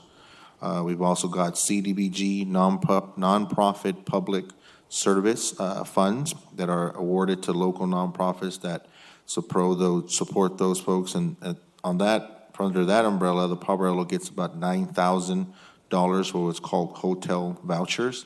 West Care and Turning Point gets $75,000 for bridge shelter funds. And then the other CDBG is called the nonprofit facilities. Those are for capital improvements to facilities owned by nonprofits that provide services to those folks. And on that, under that umbrella, the Marjory Mason gets $300,000, West Care gets $120,000, and Poverello gets $45,000. And then the last one that I won't repeat because we just approved it was the HERO program in the amount of $420,000 that are awarded to, and it is a collaboration between different organizations.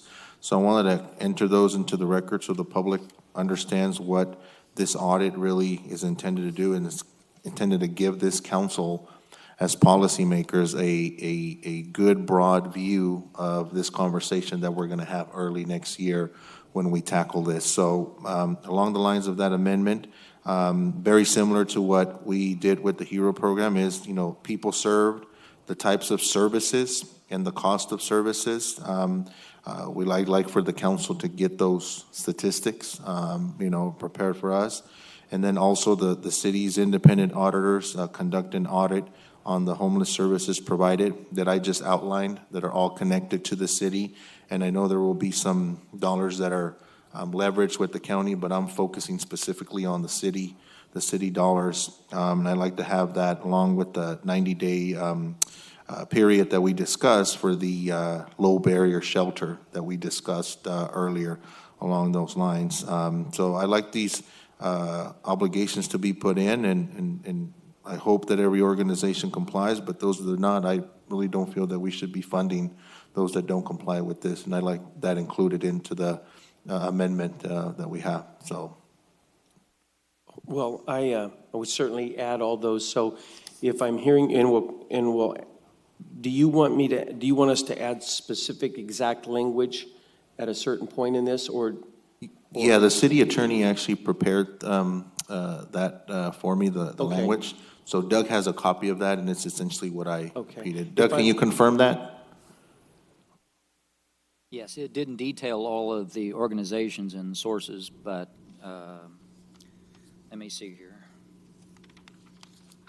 What I have is that the city's independent auditors, not city employees, shall immediately conduct an audit of all homeless services provided in connection with the city, starting with the HERO team and expenditures, and then provide a council a written report and council meeting discussion item within 90 days of today.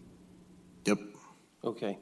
Then I'm fine to amend that a resolution to accept that language. If second concurs. Okay. And so before we move on, I also want to thank some of the folks that have been here, the advocates that have been working. I want to also thank Mike Rhodes. He's been very helpful.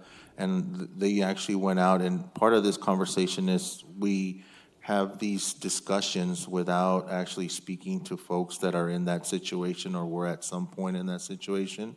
So there was a brief video that was prepared. I'd like for the council to see that.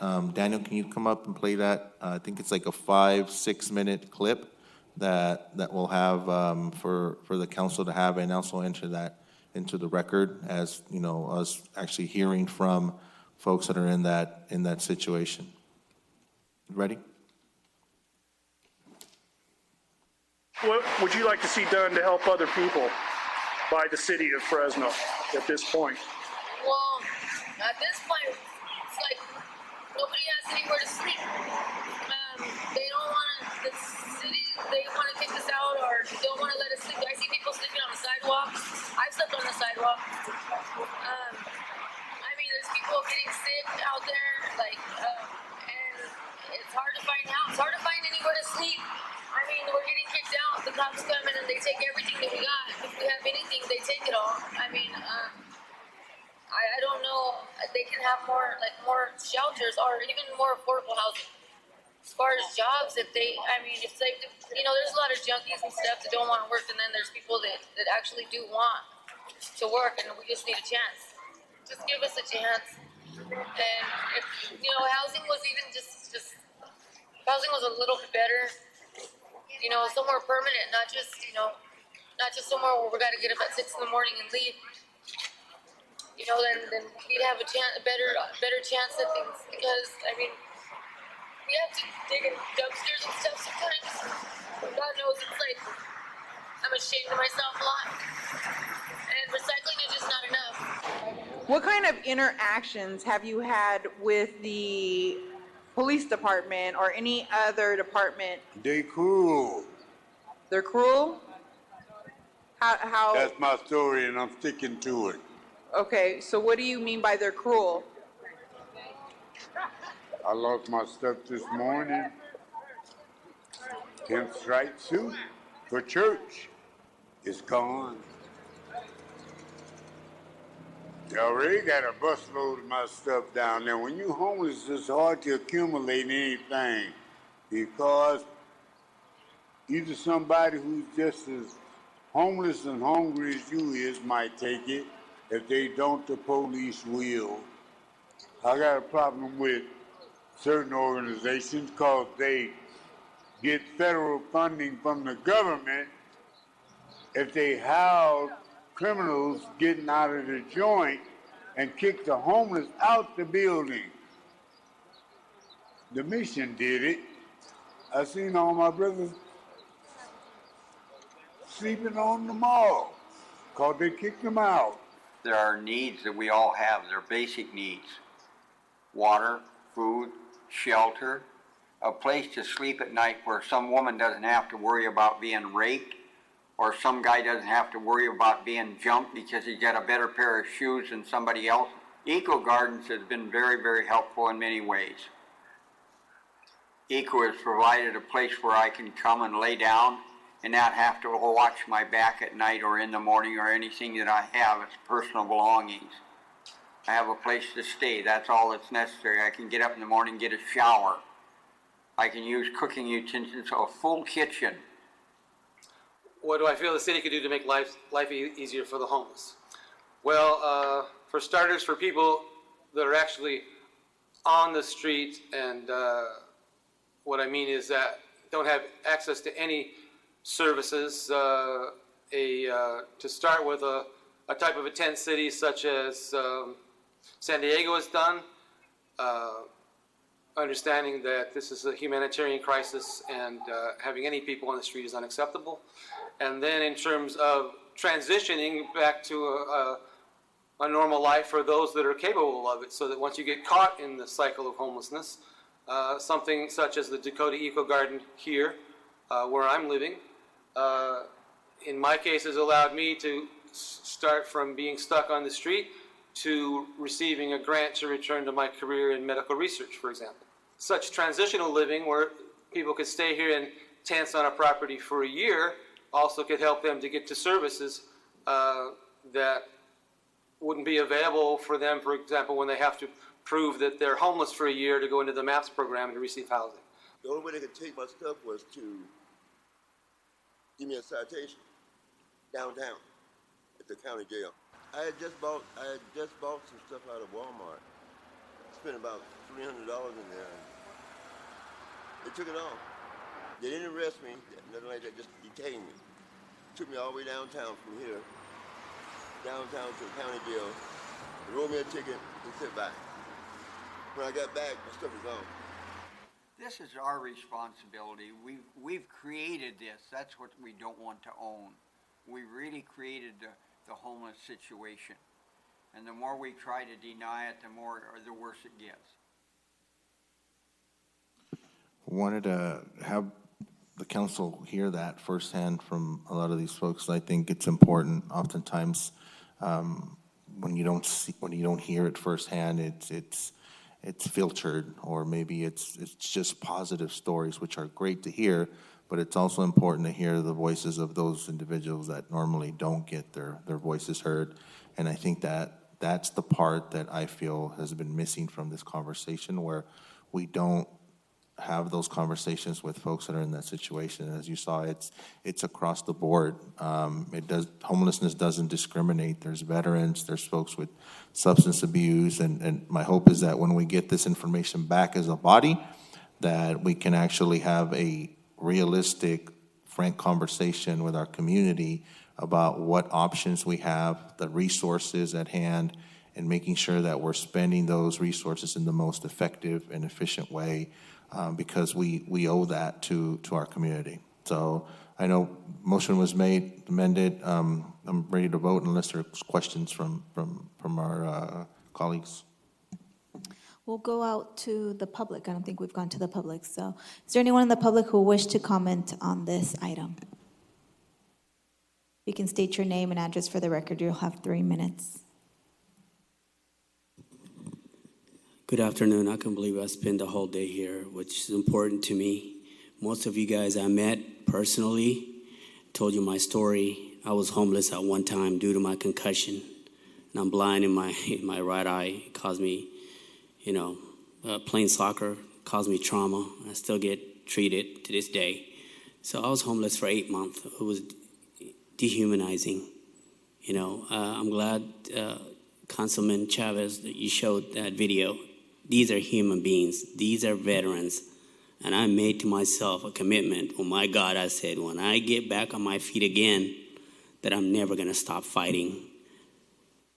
Okay? And if you want to come by this Saturday, I've been doing so many outreaches on my own. I was invited with EOC. This Saturday, I'll be at Roding Park doing the veteran event. I'm not a veteran. It's just, my dad is. And it breaks my heart, man. We are the United States of America, land of the free. We live in the places that I go to. It's like worse than Mumbai in India, worse than El Salvador, right here in our backyard. So we can't ignore this anymore. Let's get them to housing. And thank you, Councilman Brandel.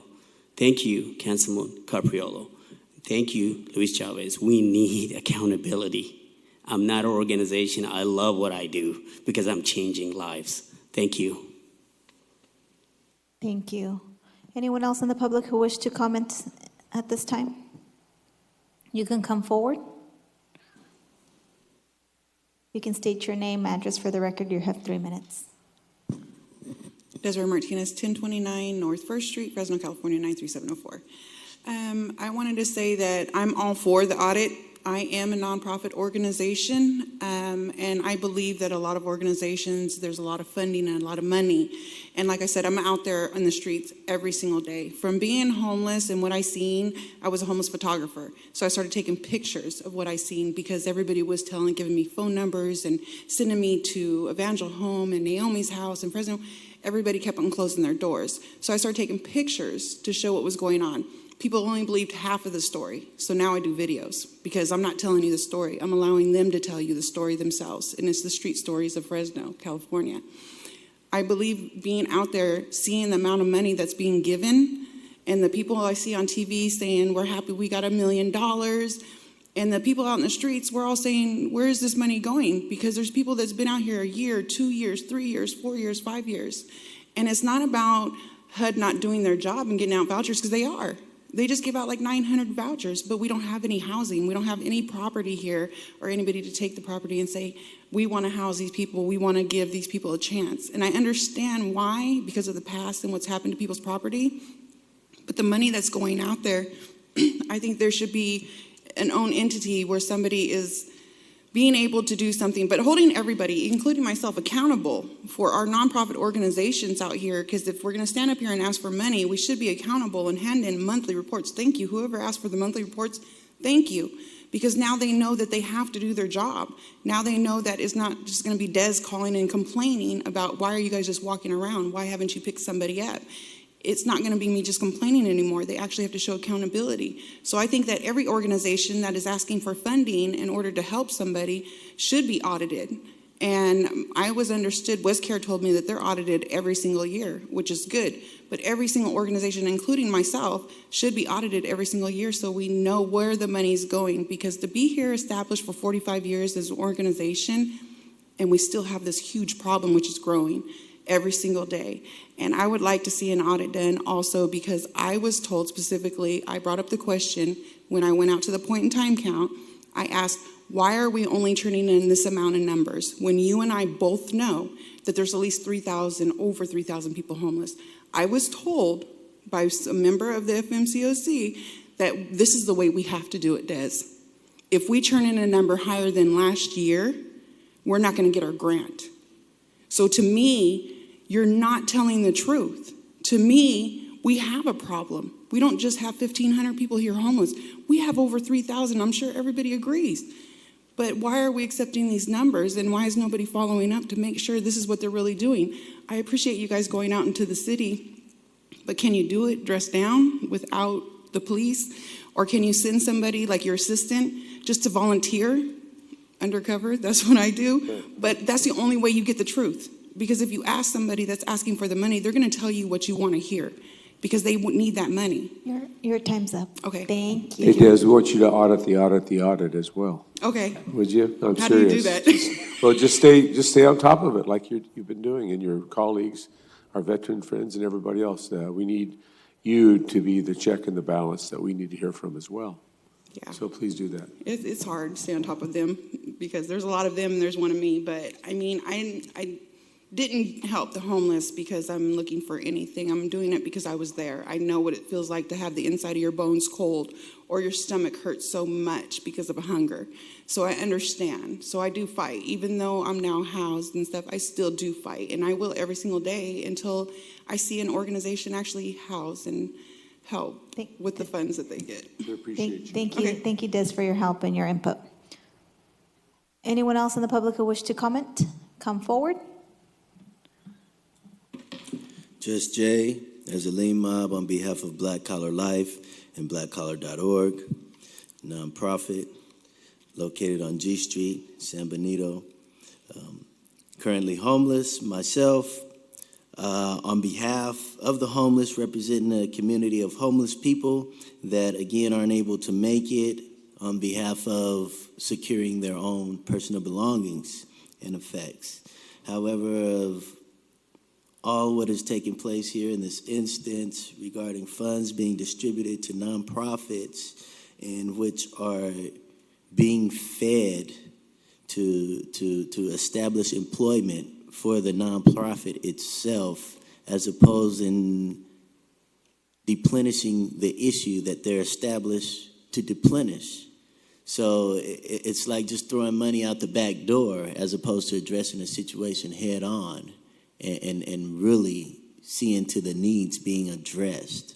So, I mean, every time I hear these organizations come forth, it sounds like everyone that's received donations or funding has done it from someone that's given it to them with a blind eye. And again, with no accountability and no other outside organizations being involved immediately in such dealings, it just seems very shady.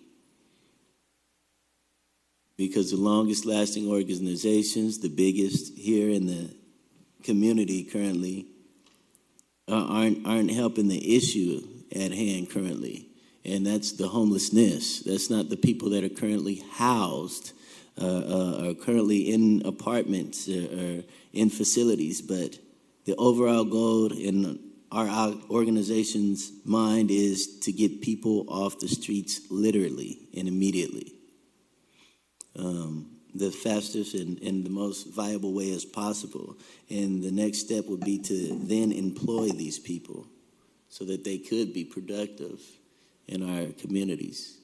So again, our goal is to revitalize the community, rebuild, restore communities, organize youth groups, community events, and charity events and functions to raise notoriety and awareness of our organization and our organization's goals.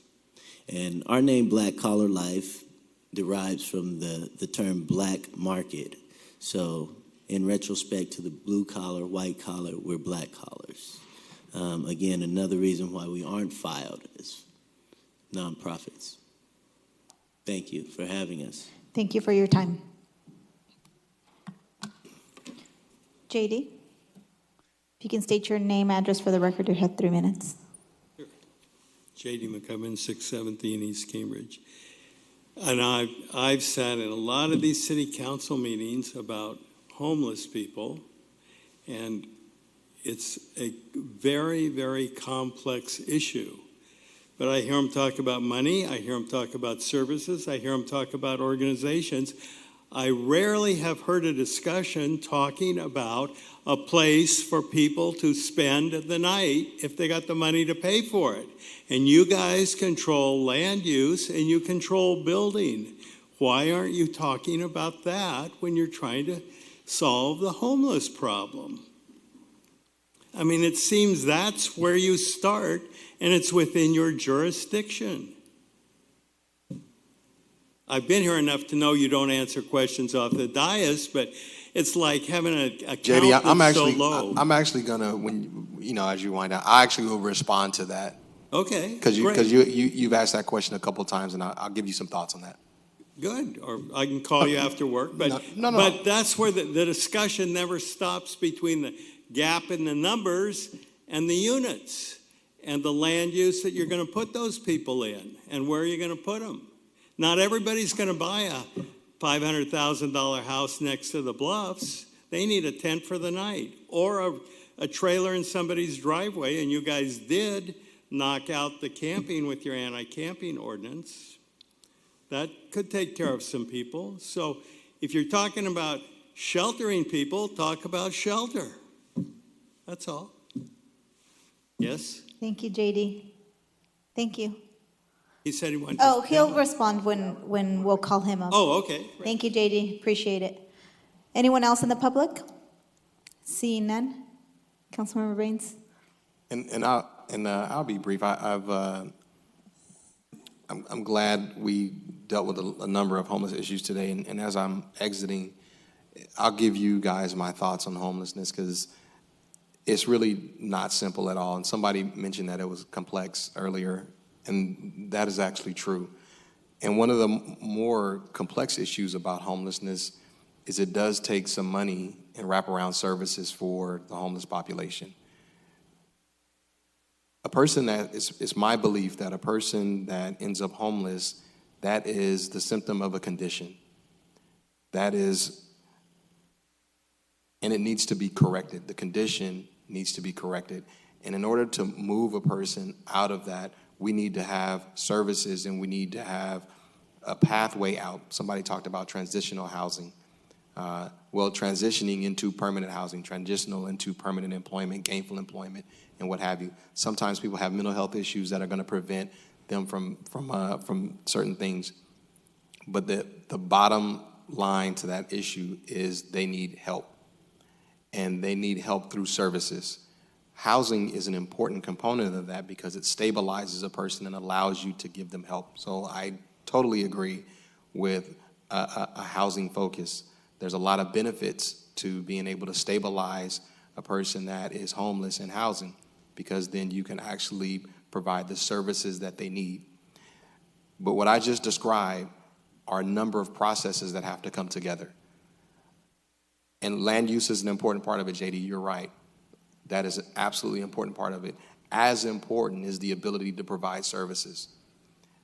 And I always say this, is that what you all should be asking us to do is to work with the county. If we aren't being forced to do that in this community, we will never solve the homeless problem. The reason why that is because land use is one part of the homeless issue. The other part are the services, and the county gets all of the money for the services. So it for whatever reason, it is split up that way, where we don't get money for services in the state of California. No city does, all counties do. The real issue here, and I commend my colleagues today, Council Members Chavez, Capriolio, and Brandow for forcing the audit, because I think a fuller discussion needs to be had. Accounting of where the little bit of money we get is being spent is vitally important. But let me remind you as the advocate community, please, please, please make the city and the county work together. You all should be at the County Board of Supervisors making the exact same requests of them when it comes to the allocation of services and telling them that we need to combine those two together. That the solution lies in there. Now, I will tell you that that effort is ongoing right now. So I don't want to, I say that because I know that, you know, my colleagues here, you know, Chavez, Capriolio, and Brandau are working along with the mayor's office with supervisors to do that, but they're going to need your support to get that done. So I say that to you because Fresno is in a unique position where we are large enough to where we have all the same big city homeless problems, but we're small enough to where we can actually make some serious impacts and tackle the issue if we approach it right. So I say that as a tone of encouragement. Please, please, please, as you guys continue to advocate, put the same exact amount of pressure on the county as you do with us, because that's where the answer lies. So JD, I wanted to respond to you because you bring up a good point and you've been passionate about this issue since I've been on the dais. There have been some strides made. Sometimes we go forward, sometimes we go back. Right now, we're in a forward posture. I know that there's a great deal of momentum for some more housing, and I think that in the next couple of years, you will see that. But there's a lot more that can and should be done. So thank you all for your interest today. But I just wanted to offer you some thoughts as I leave the building. So anyway, thank you all for indulging me. Thank you. So there is a motion and a second. The motion was amended, correct? Yes. Perfect. So any opposition?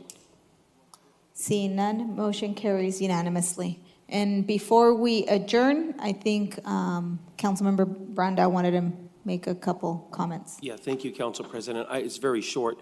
I want to let people know that despite months of sincere and difficult negotiations, we have decided to rescind the entitlements and do an EIR on the Caglia Industrial Project, should he choose to go forward, and this will require additional further council action. Thank you. Also, just reminder, we are adjourning in memory of Randy Gann, leader in the labor community. Great, so we're done for this afternoon. Thank you, everyone.